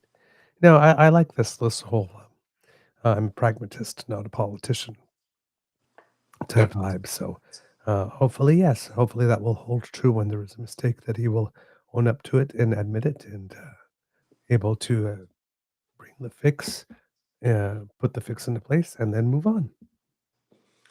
I Like really adults. hope, I mean, I know right at the beginning of, as he was looking for leadership, there was the talk of he is a supporter of a UBI. And I really hope that he pushes something for that. Mm-hmm. Yeah. I mean, there's the Twitter account that supports UBI, and people have crunched the numbers in Canada to replace all of the flawed provincial welfare systems across the board. It costs us 4% more than it currently does Mm. to move to a national, just universal basic income. Yep. And it's insane to think that every time, Ontario did it, Nova Scotia did it, they've tried it in different states, they've tried it in different countries. Every single time, the result is more people are working, more people start new companies, more people get more educated, more people spend more money back into the economy, which then generates tax revenue coming back to the government. It has been a massive success in every trial that people do, but no one's willing to fully implement it. Right. And so I think as an economist, he understands that. And I mean, that 4%, a very small wealth tax would cover that 4%. Mm-hmm. And you're at a net zero to move to a much more progressive way of dealing with homelessness, with poverty, with just people not being able to afford rent, things like that. Mm-hmm. I can see that. Oh, wow. Okay. Just looking at some results coming in here. Going to go through a few here for you kids. In Hastings, Lennox, and Addington, Tyendinaga, Shelby Crampton Newman is re-elected for the Conservatives there. Humber River, Black Creek, Judy Scrow for the Liberals, returning incumbent in that race. Huron Bruce, Ben Lobb of the Conservatives won that one relatively handily. He's He's an incumbent who will be returning. In Kanata, Jenna Suds for the Liberals, returning. Very healthy lead there for her. Kabuskasing Timmins Muskegowick, Gaetan Mallet of the Conservatives has won that one. Kenora Kiwetanung, Eric Melilo of the Conservatives won that one. Kingston and the Islands, as reported earlier, that's Mark Gerritsen for the Liberals who took that seat. In King Vaughan, Anna Roberts for the Conservatives took that one with a very healthy margin. In Kitchener Centre, very close. Kelly DeRitter is ahead of Mike Morris of the Greens by 400 votes only, with 211 out of 233 reporting. At Kitchener-Conestoga, Tim Lewis is ahead of Doug. Sorry, I missed that name here. Tim Lewis is ahead of Doug Treeleven by only 16 votes for the Liberals in that one. So that's a very close race. Kitchener South, Hespeler, the Liberal is trailing by just over 1,000 votes in that one. Lanark Frontenac, Scott Reed takes that one over Michelle Foxton of the Liberals. It was a relatively close race. Michael Barrett takes the win and leads Grenville, Thousand Islands, Rideau Lakes for the Conservatives. In London Centre, Peter Fragiskatos wins for the Liberals. In London Fanshawe, Kurt Holman wins that one for the Conservatives, about a 6,000 vote margin there. London West, Ariel Kayabaga from the Liberals returns in that seat. She's re-elected. Markham Stofield, Helena Jasic is returned for the Liberals in that seat. Markham Thornhill, Tim Hodgson for the Liberals is returned in that seat. Markham Unionville, it's close. Michael Ma from the Conservatives has a slight lead over Peter Ewan, about a 2,000 vote lead there.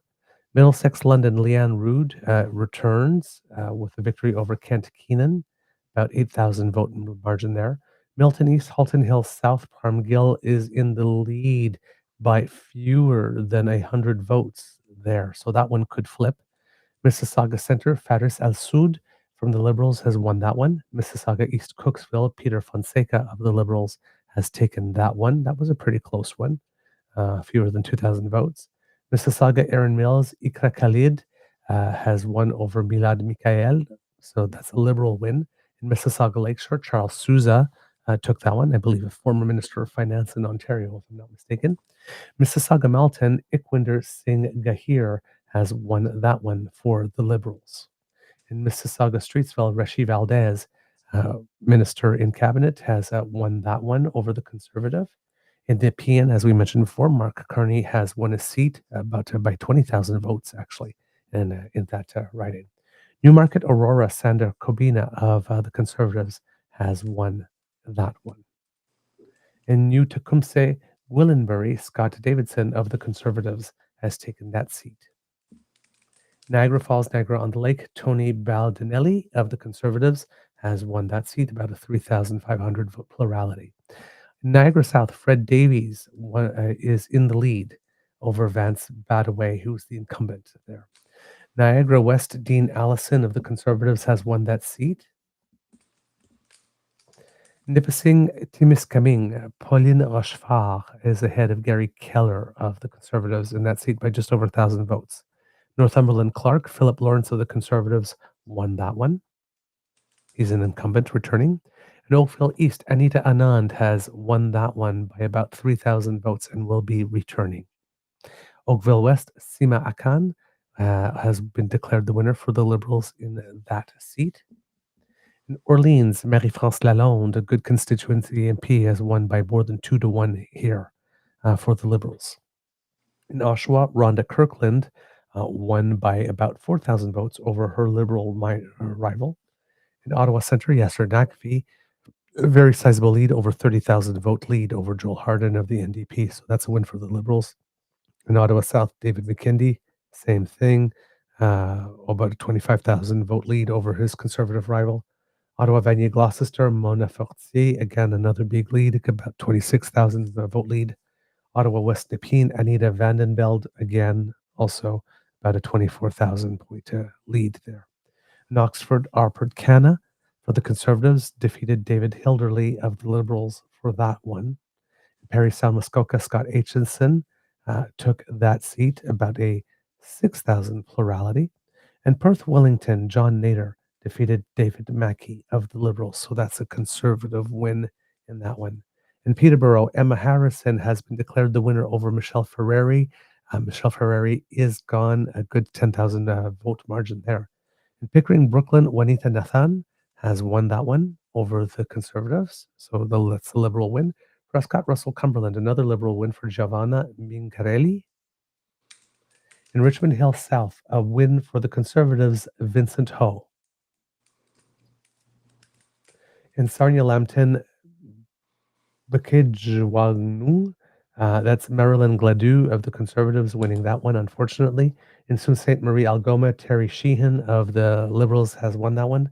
That one was a close one. Scarborough Agincourt, Jean Yip for the Liberals takes that seat. In Scarborough Centre Don Valley East, Salma Zahid takes that seat for the Liberals.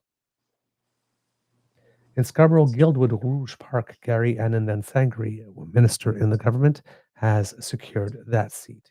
In Scarborough North, Shawn Chen for the Liberals has scored that seat for the party.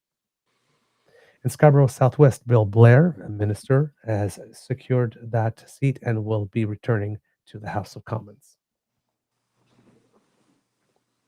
In Scarborough Woburn, Michael Coteau has been declared the winner in that one. In Simcoe Grey, Terry Dowdle has been declared the winner for the Conservatives. In Simcoe North, Adam Chambers has been declared the winner for the Conservatives in that one. In Spadina Harbourfront, Chi Nguyen from the Liberals has been declared the winner. In St. Catharines, Chris Biddle for the Liberals has been declared the winner. In Stormont, Dundas Glengarry, Eric Duncan for the Conservatives has been declared the winner. In Sudbury, Vivienne Lapointe for the Liberals has been declared the winner. In Sudbury East, Manitoulin Nickel Belt, Jim Belanger of the Conservatives will be occupying that seat. In Tayayakown, Parkdale High Park, Karim Bardasi of the Liberals has won that seat. In Thornhill, that will be Melissa Landsman returning to Parliament for the Conservatives. In Thunder Bay Rainy River, Marcus Pulowski of the Liberals has taken that seat by about 1,300 vote victory. In Thunder Bay Superior North, Paddy Haidu returns to the Parliament there. In Toronto Centre, Everin Solomon, as mentioned before, has won that seat over Louis Ibarra of the Conservatives. It's the Green of the NDP. Toronto Danforth has Judy Debruchin returning to the House of Commons for the Liberals. Toronto St. Paul, as we mentioned, Leslie Church, who had lost the by-election last fall, has taken the seat away from Don Stewart. In University Rosedale, Christian Freeland maintains that seat, almost a 3-1 victory here over Liz Grade from the Conservatives. In Vaughan Woodbridge, Michael Guglielmin has won that one for the Conservatives, taking it away from Francesco Sobera. In Waterloo, Bardish Chagar maintains her seat there for the Liberals.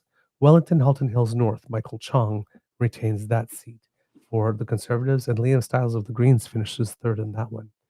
In Vaughan Whitby, Ryan Turnbull of the Liberals wins that seat pretty handfully, about 5,000 votes. In Willowdale, Ali Ehasi, a recently named minister, has retained that seat by about 4,000 votes. In Windsor-Tecumseh Lakeshore, Kathy Borelli is leading the Liberal by about 350 votes in that one, so that one could flip. In Windsor West, Harb Gill won that one pretty easily for the Conservatives. And York Centre, Roman Baber, unfortunately, did win that seat for the Conservatives, defeating Yara Sachs from the Liberals. York Durham, Jacob Mantle of the Conservatives took that seat. In York Southwestern, Etobicoke, Ahmad Hussein has won that one, and it will be returning to Parliament for the Liberals. In Brandon Souris, Grant Jackson for the Conservatives has won that seat. So we're in Manitoba now. Churchill Kiwatinuk-Aski, Rebecca Chartrand is leading that over Nikki Ashton. Elmwood Transcona, Colin Reynolds won that one handily for the Conservatives over Layla Dance from the NDP, so that's a loss for the MP in that one. In Kildonan, St. Paul, Raquel Dancho is leading. Thomas Nakins of the Liberals in that one. In Portage Lisgar, Brandon Leslie has been re-elected for the Conservatives. In Provencher, same goes for Ted Falk, re-elected for the Conservatives. In Riding Mountain, Dan Mazier has been re-elected for the Conservatives. Big margin of victory there. Saint-Boniface Saint-Vital, Ginette Lavec for the Liberals has defeated Shola Agabula of the Conservatives there. In Selkirk Interlake Eastman, James Bazan, easily 2-1 victory over Rhonda Nicole here of the Liberals. In Winnipeg Centre, Leah Gazan, close race with Rahul Walia of the Liberals, but she won by 1,400 votes. Winnipeg North, Kevin Lamoureux, it will be returned to Parliament there for the Liberals. In Winnipeg South, Terry Duguid, who is a minister, will be returned to Parliament for the Liberals. In Winnipeg South Centre, Ben Carr, son of Jim Carr, will be returning to the House of Commons for the Liberals. In Winnipeg West, Doug Ailson has won that seat for the Liberals, defeating incumbent Marty Morans of the Conservatives. And Battleford's Lloydminster Meadow Lake, Rosemary Falk of the Conservatives has very handily won that one, almost a 5-1 victory. Carlton Trail, Eagle Creek, Kelly Block of the Conservatives has won that one. Again, a huge margin. The one seat in Saskatchewan that's already all the way up north, Desnethe, Missinippi, Churchill River, has been won by the Liberals' Buckley Belanger. So there will be representation from the Liberals in Saskatchewan, finally. In Moose Jaw Lake Centre, Lanigan, Fraser Tolmie of the Conservatives has won that one by a very healthy margin. In Prince Albert, Randy Hoback of the Conservatives has won that, again, very healthy margin, about 4 times.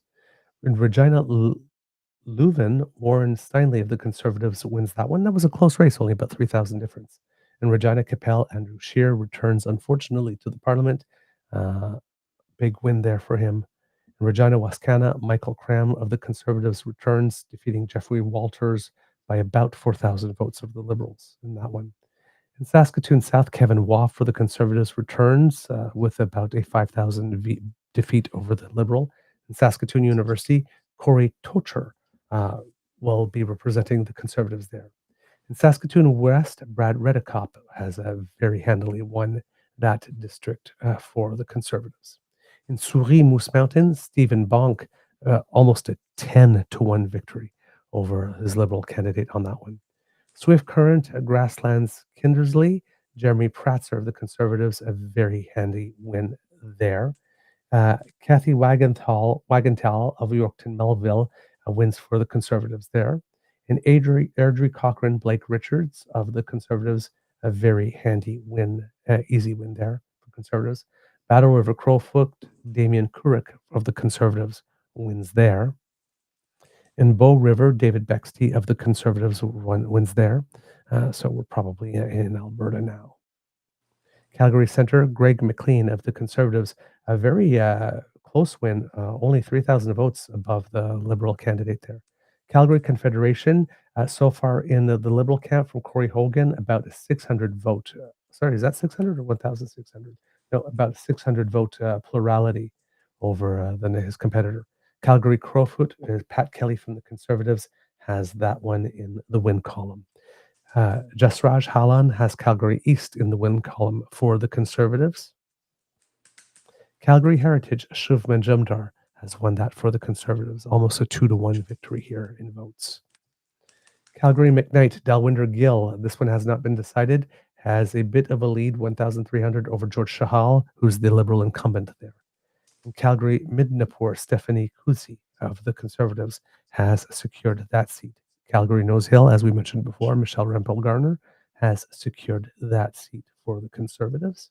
In Calgary Shepherd, Tom Kimmich has definitely secured that seat for the Conservatives, about a 3-1 victory there. Calgary Signal Hill, David McKenzie has won that for the Conservatives as well. Calgary Skyview, Amanpreet Gill has secured that for the Conservatives. In Edmonton Centre, Eleanor Olszewski has won that one for the Liberals over Syed Ahmed of the Conservatives. In Edmonton Gateway, Tim Uppal unfortunately has been returned to Parliament for the Conservatives. In Edmonton Griesbach, Kerry Diot is ahead of Blake Desjardins by a good 6,000 votes, close to in Edmonton Griesbach. So that's a bit of a surprise there. In Edmonton Manning, Ziad Abul Taif is declared the winner for the Conservatives. In Edmonton Northwest, Billy Morin is declared the winner for the Conservatives there. In Edmonton Riverbend, Matt Generoux has been declared the winner for the Conservatives in that district. In Edmonton Southeast, we have Jagsaran Singh Mahal for the Conservatives, who has taken that seat over Amarjeet Sohi. So his bid to return to Parliament has not been successful. Heather McPherson wins in Edmonton Strathcona for the NDP. Edmonton West was taken by Kelly McCauley for the Conservatives. Foothills has been taken by John Barlow of the Conservatives in that one. A little update for those who want to know what's going on in Carleton. With 242 of 266 polls reporting, Bruce Fanjoy's lead has shrunk to 1,673 votes, but is still leading 31,110 to 29,437. Still not declared, however, with regard to a winner. In Fort McMurray Cold Lake, Lila Goodridge of the Conservatives has been declared the winner in that district. In Grand Prairie, Chris Workington has been declared the winner there. That's a huge victory, 46,000 to 6,700. In Lakeland, Shannon Stubbs unfortunately returned to Parliament over Barry Milani of the Liberals. In Leduc Wetaskiwin, Mike Lake returning for the Conservatives. That's not a surprise. He's a pretty good constituency MP. In Lethbridge, Rachel Thomas returning for the Conservatives. In Medicine Hat, Cardston Warner, Glenn Motts of the Conservatives will be returning to Parliament in that district. In Parkland, Dane Lloyd for the Conservatives will be returning there. These are all very significant margins of victory. Peace River Westlock, Arnold Vierson will be going there. In this riding, the independent Darrell Teskey took third place. In Ponoka, Didsbury, the Conservatives win that one. In Red Deer, Burton Bailey from the Conservatives wins that one. In Sherwood Park, Fort Saskatchewan, Garnet Genuous has taken that seat over a 2-1 victory over the closest rival. In St. Albert, Sturgeon River, Michael Cooper has taken that one. Oh boy. In Yellowhead, William Stevenson has defeated Michael Fark of the Liberals and Avni Soma of the NDP. In Abbotsford South Langley, Gil Sukman is in the lead over Kevin Gillies, and Mike DeYoung, the independent, is in third place there. Burnaby Central, Wade Chang had not declared the winner yet, but Jagmeet Singh well behind and running in third there. Burnaby North Seymour, Terry Beach of the Liberals has been declared the winner. And Caribou Prince George, Todd Dougherty has been named the winner. He's from the Conservatives. The previous race was a Liberal win. In Chilliwack Hope from the Conservatives, Mark Strahl, a son of Chuck, has won that seat. In Cloverdale, Langley City, Tamara Jansen is ahead of Kyle Latchford by about 800 votes. That one is not declared yet. Columbia Kootenay, Southwest Rockies, Rob Morrison of the Conservatives has secured that seat. And Coquitlam, Port Coquitlam, Ron McKinnon of the Liberals has secured that seat. In Courtenay, Alberni, Gord Johns of the NDP is in the lead, but has not yet been declared the winner with 10 polls left to report. In Cowichan, Malahat, Langford, Jeff Kibble has been declared the winner for the Conservatives. In Delta, Jill McKnight for the Liberals has not been declared the winner, but is in the lead with 196 of 208 reporting. In Esquimalt, Saanich, Sook, Stephanie McLean of the Liberals has been declared the winner. In Fleetwood, Port Kells, Gorbux Saini has about a 500-point lead over their rival. In Kamloops, Shuswap, Central Rockies, Mel Arnold of the Conservatives has won. I'm just looking at someone here on the news here. It's saying that 172 is a majority, and from what CBC is seeing here, there is a possibility still that the Liberals could get to 174, it seems, based on what's outstanding, that the chance to get the majority would be 7 more seats for the Liberals from what it stands now. That would mean that the Conservatives would have to lose 4 to go down to 141, the Bloc would have to lose 1 to go down to 22, and the NDP would go down 2 to 5 for that to happen. So there might still be a chance, but that might be very late in the night if that is going to be revealed, Kits and Cubs. In Kamloops, Thompson Nicola, Frank Caputo has won for the Conservatives there. In Kelowna, Stephen Fewer, a very close race, leading by only 66 over Tracy Gray of the Conservatives, and that would be a flip if that would happen. In Langley Township, Fraser Heights, Taco Van Popta of the Conservatives has won that one. In Mission, Matsqui Abbotsford, Brad Viss of the Conservatives has taken that seat. In Nanaimo, Ladysmith, Tamara Cronus of the Conservatives has won, defeating Lisa Mary Barron of the NDP, who was the incumbent there. In New Westminster, Burnaby Meyerdville, Peter Julian is surprisingly in third place in that one. I'm not see how many polls there are to report. 171 out of 193, and that was considered one of the safe seats. In North Island, Powell River, Aaron Gunn has unfortunately won. North Vancouver, Capilano, Jonathan Wilkinson, the minister, has been declared the winner there. In Okanagan, Lake West, South Kelowna, Dan Albus, unfortunately for the Conservatives, has been returned to his seat. In Pitt Meadows, Maple Ridge, Mark Dalton is leading for the Conservatives over Angie Rowell, but that has not been determined yet. Port Moody, Coquitlam, Zoe Royer of the Liberals is leading that one, but it has not yet been declared. In Prince George Peace River, Northern Rockies, Bob Zimmer of the Conservatives, a clear winner in that one. Richmond Center Marpole, the Conservative candidate Chuck Au is in the lead there. Richmond East, Steveston, Parm Baines of the Liberals is in the lead there by a little bit. Saanich Gulf Islands remains in the green camp with Elizabeth May taking that seat. I cannot read that one at all. South Okanagan, West Kootenay is a Conservative seat. Skeena Bulkley Valley, Ellis Ross leading that race, but has not been declared, but in the lead over the NDP incumbent. South Surrey White Rock, Ernie Klassen for the Liberals is in the lead. Surrey Centre is a win for the Liberals from Randeep Sarai. Surrey Newton, a win for the Liberals by Suk Daliwal. Vancouver Centre, a win for Hetty Fry of the Liberals. Abby Lewis of the NDP finished third in there, surprisingly. Vancouver East, Jenny Kwan of the NDP has been declared the winner. She saved that one. Vancouver Fraser Few, South Burnaby, Gregor Robinson declared the winner finally in that race. I believe he's a former mayor. Yes, Vancouver yes. Granville. Oh, thank you. Talib Noor Mohammed has secured that one for the Liberals. He'll be returning. Vancouver Kingsway still has Don Davies in the lead by only about 300 votes.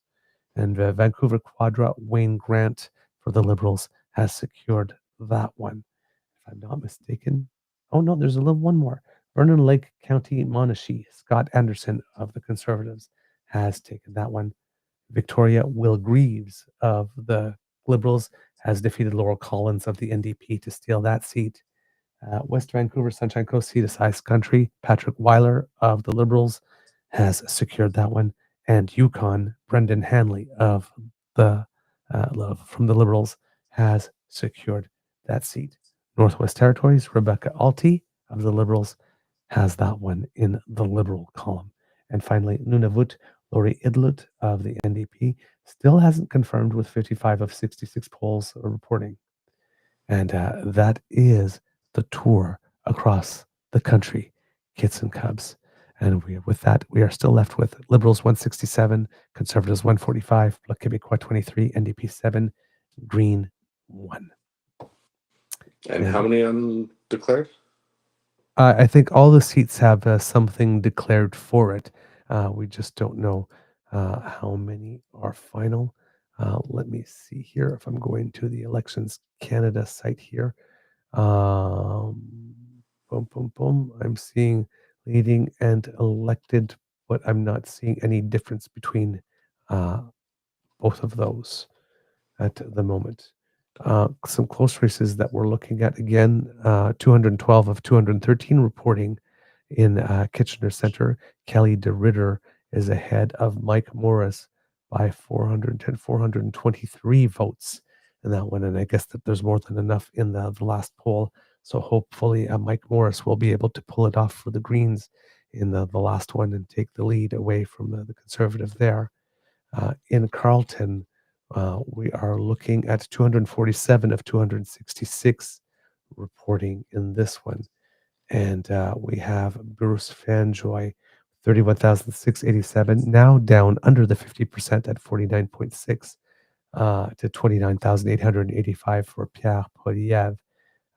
So still a 1,802 lead vote for the Liberal candidate, which is a bit of a widening of the lead that we saw last time.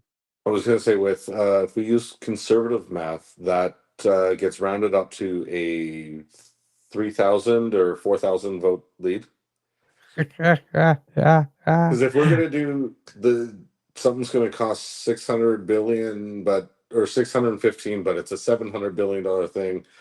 So our votes now, we can say 1,800 is 3,600 or 3,000 vote lead. Indeed. Well, it seems, Kits and Cubs, that both CPAC and the CBC have signed off for the night and are waiting to, are going to be okay with waiting until the morning to see if there is anything new here, Kits and Cubs. So it might be, I don't know if you just want to keep on, if I want to keep on just monitoring the Election Canada site, or whether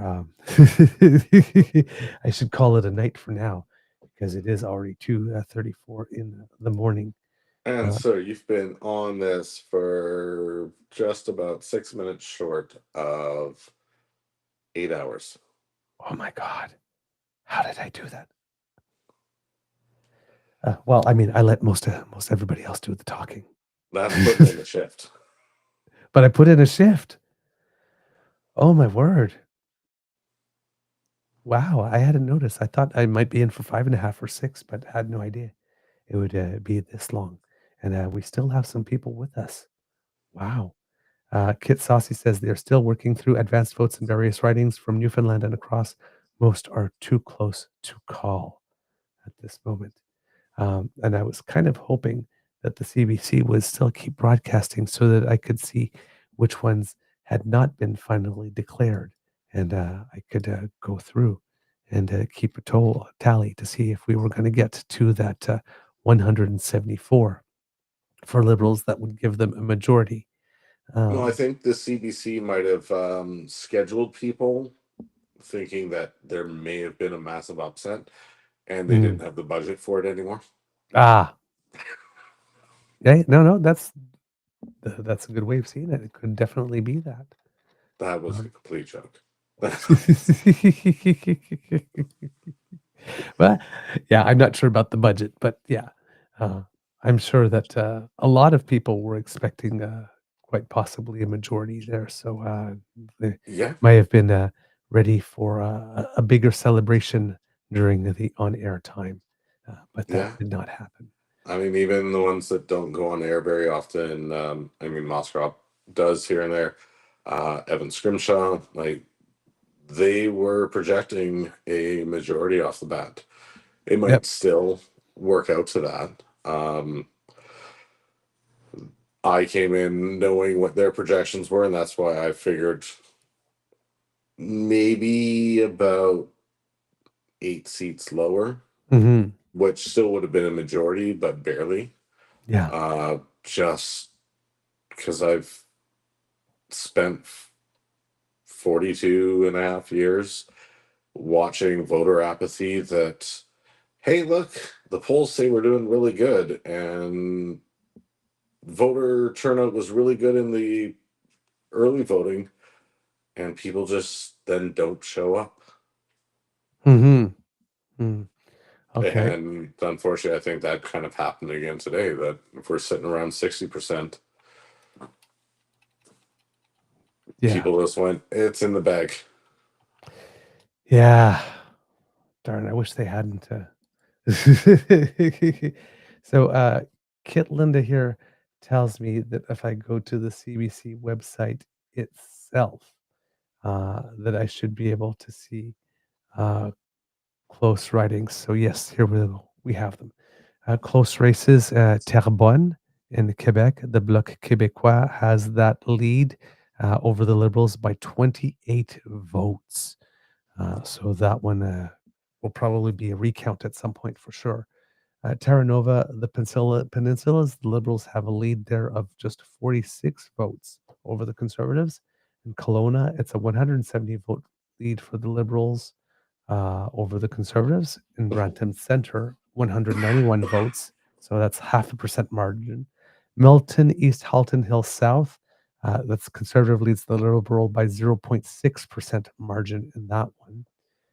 Windsor Tecumseh leads the Liberals by 0.6 there as well. In Vancouver, Kingsway, the New Democratic Party leads the Liberals by 0.6. And then finally, Kitchener-Conestoga, the Liberals lead the Conservatives by 0.6. So those seem to be the 1, 2, 3, 4, 5, 6, 7, 8 closest races at the moment. If we're looking province by province here in Newfoundland and Labrador, the Liberals have won are leading and elected in 5 of the 7 seats, with the Conservatives having the other 2. In Alberta, it's 34 seats for the Conservatives, 2 for the Liberals, and 1 for the NDP. In British Columbia, 20 Conservative, 19 for the NDP. Sorry, 19 for the Liberals, 3 for the NDP, and 1 for the Greens. Manitoba, 7 for the Conservatives, 6 for the Liberals, 1 for the NDP. And I'm guessing that there might be some potential flips there, but I'm not sure. In New Brunswick, 6 for the Liberals, 4 for the Conservatives in that province. In the north, 2 Liberals, 1 NDP. In Nova Scotia, 10 Liberal, 1 Conservative. So that was a bloodbath there.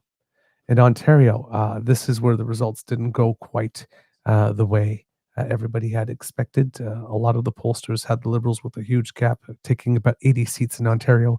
They only scored 69 of them, with the Conservatives taking 53. Still At the pretty moment. nice. Yes, but that would explain it, because had they hit the 80 seats in Ontario, that would be 11 more, and that would be, would that be majority? Yeah. That's not what I was referencing. Oh. What were you referencing? I'm sorry. How many seats do the Liberals have? Overall or in Ontario? Ontario. 69. Nice. Ah. Half an hour later in Newfoundland. PEI, all 4 seats went Liberal as expected. In Quebec, Liberals picked up their 40 there. They got 43 with the Bloc 23 and the Conservatives 11. So oddly enough, Ontario, which everybody has been telling us from the get-go was never in doubt from the beginning, was the province that was in doubt. The pollsters were wrong. About Ontario, at least. Yeah. BC did outperform where the pollsters figured, though. The Maritimes outperformed. And that's where we're so close, is about 10 seat difference in Ontario. Is there a couple pickups in the prairies that everyone just writes off anyways? Mm-hmm. So, I mean, it's not a huge load on the pollsters, but Ontario. Mm-hmm. Yeah, it's. I mean, Poilievre's looking at losing his seat. I'm sorry, when you were doing the coast to coast, I tuned out and joined into the chat for a little bit. That's okay. Giovanni, where's he Yes. at? Yeah, he's got a seat. Okay. Sadly. Yeah. Yes, very, very sadly. Yeah, I kept hearing the ones that were like, "Oh, again," and Yeah. then the odd, all right. Yes, indeed. Still looking at Carlton here. We've got 250 of 266, so we still got 16 polls to report. Fan Joy leading that one. Back at 50%, so his lead has grown a little bit. 35,222 to 32,882.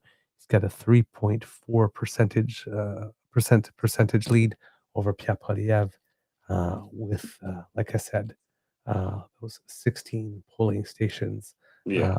And I left see them obviously not calling that one till the last possible moment, being it's a leader's seat then. Yeah, indeed. Yep, I see that. In terms of a popular vote, you have the Liberals with 43.3%, the Conservatives with 41.6%, the Bloc Québécois with 6.6, NDP with 6.1, and others with 2.4. If But I'm Douglas, the popular vote doesn't mean a thing in Canada. No, it doesn't.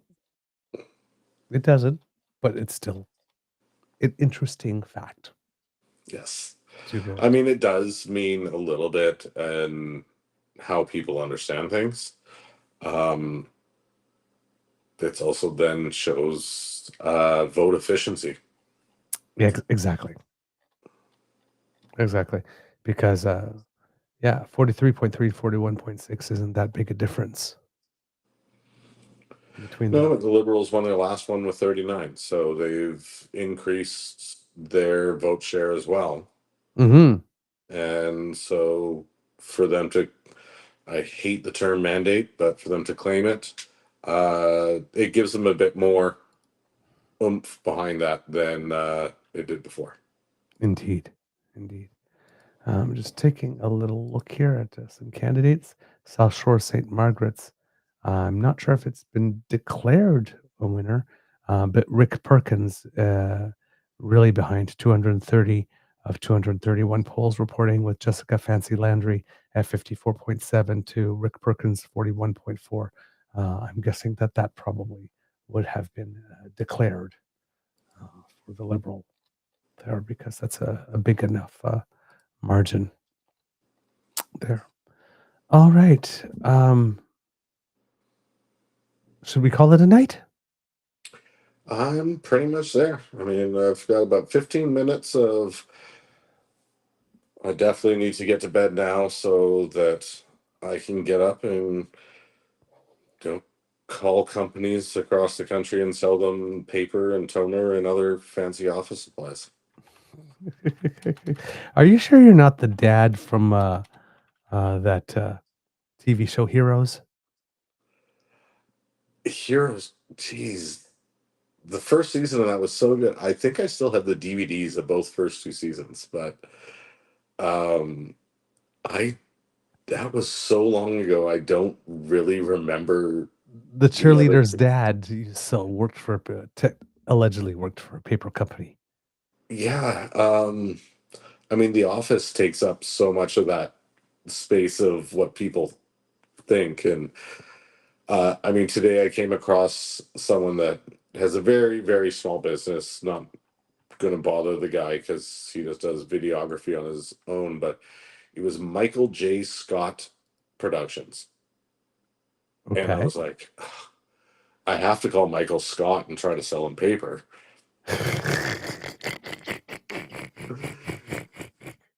I love it. But, I took a quick look and it's, he films weddings and stuff. He doesn't really use any paper. So I was like, I'm not going to bug him and give him a hard time about that. But that's kind of what my job is not quite as many pranks and hijinks. There are definitely some, but it's pretty much The Office. Oh my word. So if anyone is needing office supplies in BC, Alberta, or Ontario, let me know. All right. There we go. Okay, kits and cubs. That's the end of this episode. Actually, you know what? I will thank you and I will let you get to your evening while I do the sign off. I will tag along here because it's always my favorite. Intro and exit are my favorite parts of your guys' shows. Oh, okay. Well, then, stick around. Kids and Cubs, that is the end of this very special edition of our show, the viewing results party, live viewing results party from the 45th Canadian Federal General Election, brought to you by True North Eager Beaver. Nights. We hope that you loved listening to us because we loved making this for you. Remember, sharing is caring and word of mouth is priceless. So please tell your peeps and poops all about us. We really appreciate it when you're able to tell everyone about us, when you retweet our shows and leave a little message on top of it and vouching for us. It really helps us a lot. We get lots of traffic that way. So thank you for all that you do for us in that sense. Kits and Cubs, if you would like to make sure that you do not miss an episode in any way, shape, or form because you are busy beavers and you're on the go, saving the world, saving democracy, all that good stuff, and, taking care of your family and your friends and all that kind. So sometimes you need to take us with you, right? Because we're portable. Well, that little QR code right there to which my wonderful and lovely assistant is pointing, that will bring you to, oh, look at that. That's so adorable. That will bring you to our pod page, podpage.com/the True North Eager Beaver with a hyphen between each one of those words. If you go there and click subscribe, when we have something fresh off the bandwidth, zip, we slide right into your box. You won't even feel us. So, and for that, you have the Ray Girl to thank, who sponsors our pod page. But seriously, for our ears only version, when you subscribe there, it comes directly to whatever podcast filter or podcast program you are using, player, I should say. And that way, you don't have to go looking for us. We come directly to you. We make it super easy. We want you to find us, so we come to you. Now, if you would like to help us in other ways, well, let's see. How could you help us? Oh, I know. Taking a cue from Kit Lane, grabbing your surfboard and surfing on down to the True North Eager Beaver Media Incorporated YouTube page.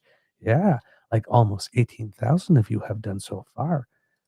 That QR code that just appeared like magic will bring you right there if you scan it.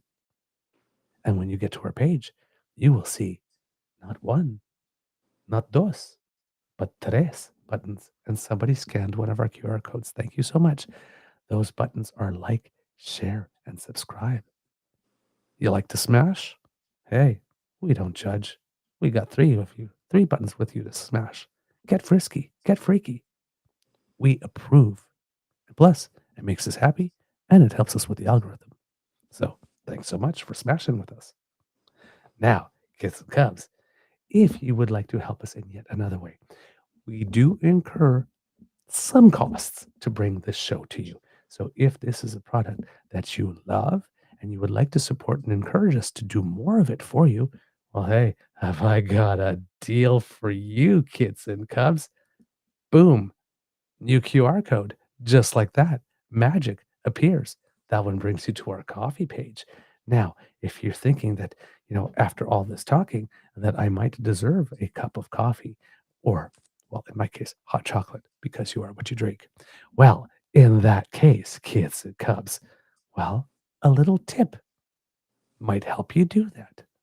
We have a little something called the Emergency Hydration Fund here at the Beaver Lodge because every single day we fight against the scourge that is dry beaver. So, Kids and Cubs, if you would like to do your part, your patriotic duty to keep your favorite beaver moist, because dry beaver, not good. Well then, a little visit to our tip jar, the Emergency Hydration Fund, will allow you to do your bit to make the world a better place. I need Sarah McLachlan singing in the background here. So just for $3 a day, you can take care of your favorite beaver to make sure that he is never parched ever again. Good help is hard to find, but once you get it, you keep them. So if you would like to make a little trip to our tip jar there, that QR code, coffee, again, coffee, ko-fi.com/eagerbeaver, all in one word. Leave us a little something. We would be very grateful. Now, no tip is too small. Every drop and tittle adds to the pot. Please, we appreciate everything that you can donate.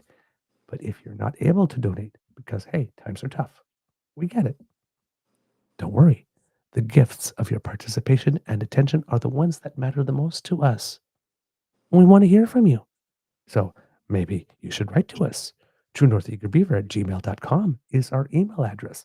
We've got this thing going on where we're asking for our audience to send us Q&A questions, because if there's anything about politics that you would like to know, you'd like to have our take on, or if you'd like to know how we put the show together, what happens behind the scenes, anything like that, Q&A, send us a little message, TrueNorthEagerBeaver@gmail.com. Once we have enough of them, we'll answer all your questions. We'll put them together in a little special.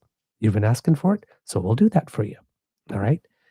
Now, of course, True North Eager Beaver is also where you can tell us what you think about the show. If you have some comments, constructive criticism, compliments, we love compliments. Keep them coming. Or if some suggestions for some guest interviews. Now, if you have constructive criticism, we welcome that too, but please be gentle. We are delicate creatures. But everything you tell us goes back into the show and helps us make it better. We're not able to respond to everyone, but we do read everything. You can also reach us on our socials at True Eager, at the Blue Sky Beaver Lodge, also at the Bad Place, at the Jitter. If you go to the Facebook page, True North Eager Beaver, well, that's our original home on the web. Go see what we got going on there. Or if you happen to be listening on YouTube, right down here in the comments section. Let us know what you think. Thank you so very much. As a little reminder also, because we're in the Buy Canadian mode, if you would like to donate to us, but you want the added advantage of ensuring that your donation is 100% Canadian, because you're not all into supporting the CE tech bros south of us, well, we can hook you up. TrueNorthEagerBeaver@gmail.com. Remember our email address? Send us a bank transfer that way. Your bank to our email address, 100% Canadian transaction, and 100% of your donation gets to us. No CE Tech Pro from the States takes a cut. It's win, win, win. So if you can, please send us an enthusiastic expression of your encouragement. All right. That's all we've got for the show today. Remember, kids and cups, because democracy is something that you do. Well, you know what? Take a day off. Now, if you're in Quebec, you have a liberal leadership race coming up in June, but take a day or two off, and then we'll get to that. Especially if you voted or if you volunteered or whatnot, you did your bit for democracy. Pat yourself on the back. Good job. Well done. I'm proud of you. There you go. See, there's my co-host doing it. I guess I should give myself one too, because I voted. There you go. You deserve it. Thank you.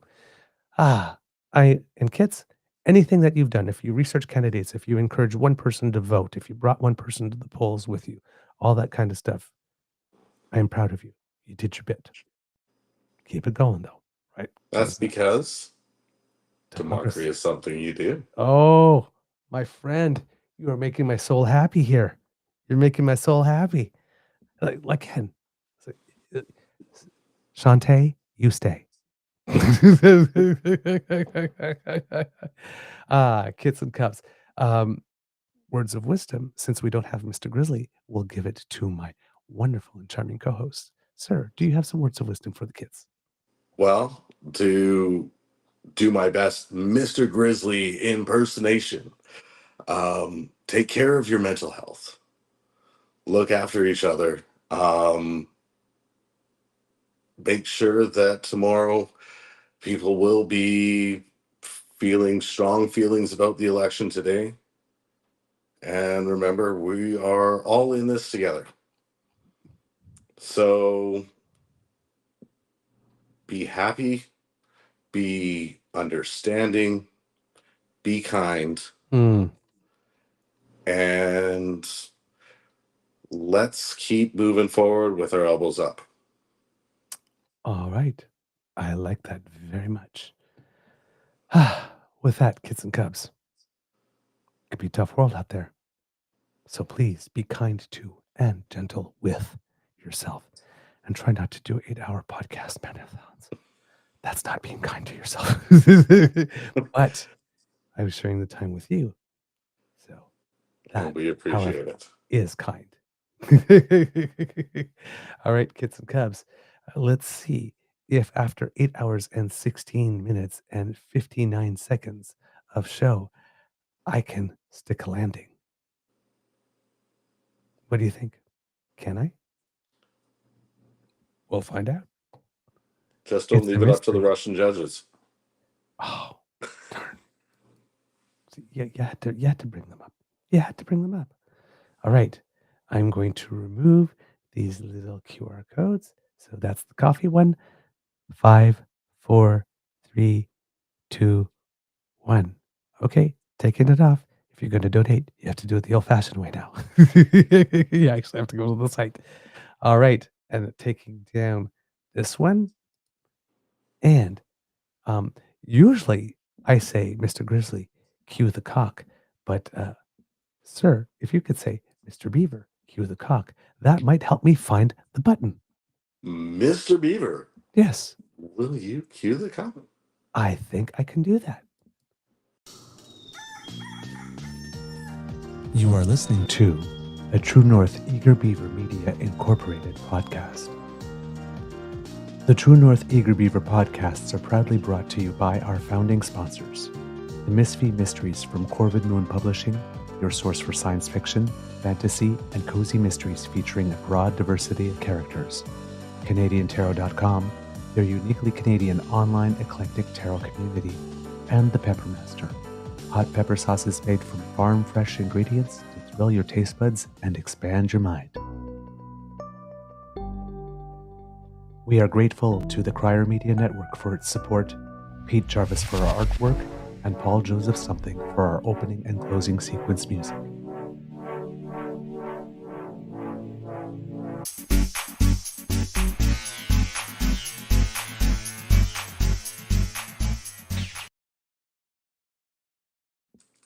All right, kids and cubs, I'm going to bed.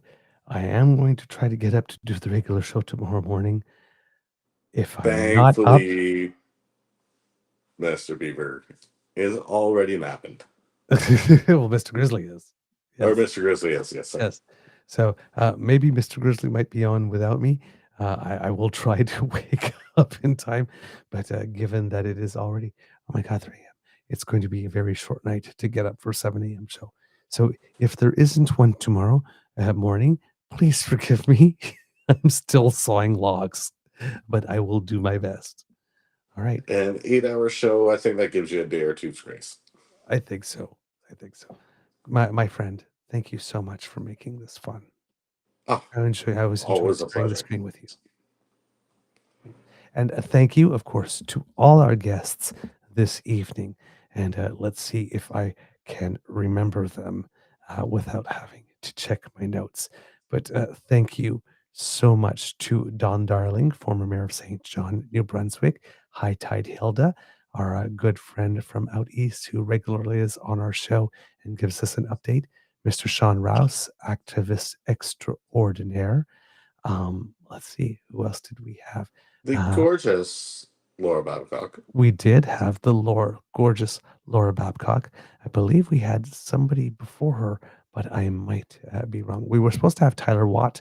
Unfortunately, he was not able to join us this evening, but I'm sure he sends his regrets and wishes that he could have been here as well. Thank you to Peter. Joel. Joel, because I forgot who came before Laura. Joel McLeod of the 905er. If you're in that part of the world, please subscribe to the 905er and listen to it. And lots of they're good people there, and it's a good show. Of course, Laura Babcock, as mentioned, with the O Show. Make sure that you subscribe to hers as well. Sorry that our friend Josh could not be with us. It came down with a cold and couldn't make it at the last minute. Dave Gray joining us. Of course, our wonderful friend Adam here has joined us. And of course, we had Dave Wallace try to join us. talked to us for a bit, and we had Dan, who tried to join us, but unfortunately, the tech did not work. And Nate, who sent us some greetings, and Cranky Canuck along the way, and Flavio Volpe. So lots of people sent some love, and I thank them for all their contributions, because if I had to talk for 8 hours straight, I probably would not have lasted. So thank you for making me look good by doing most of the work.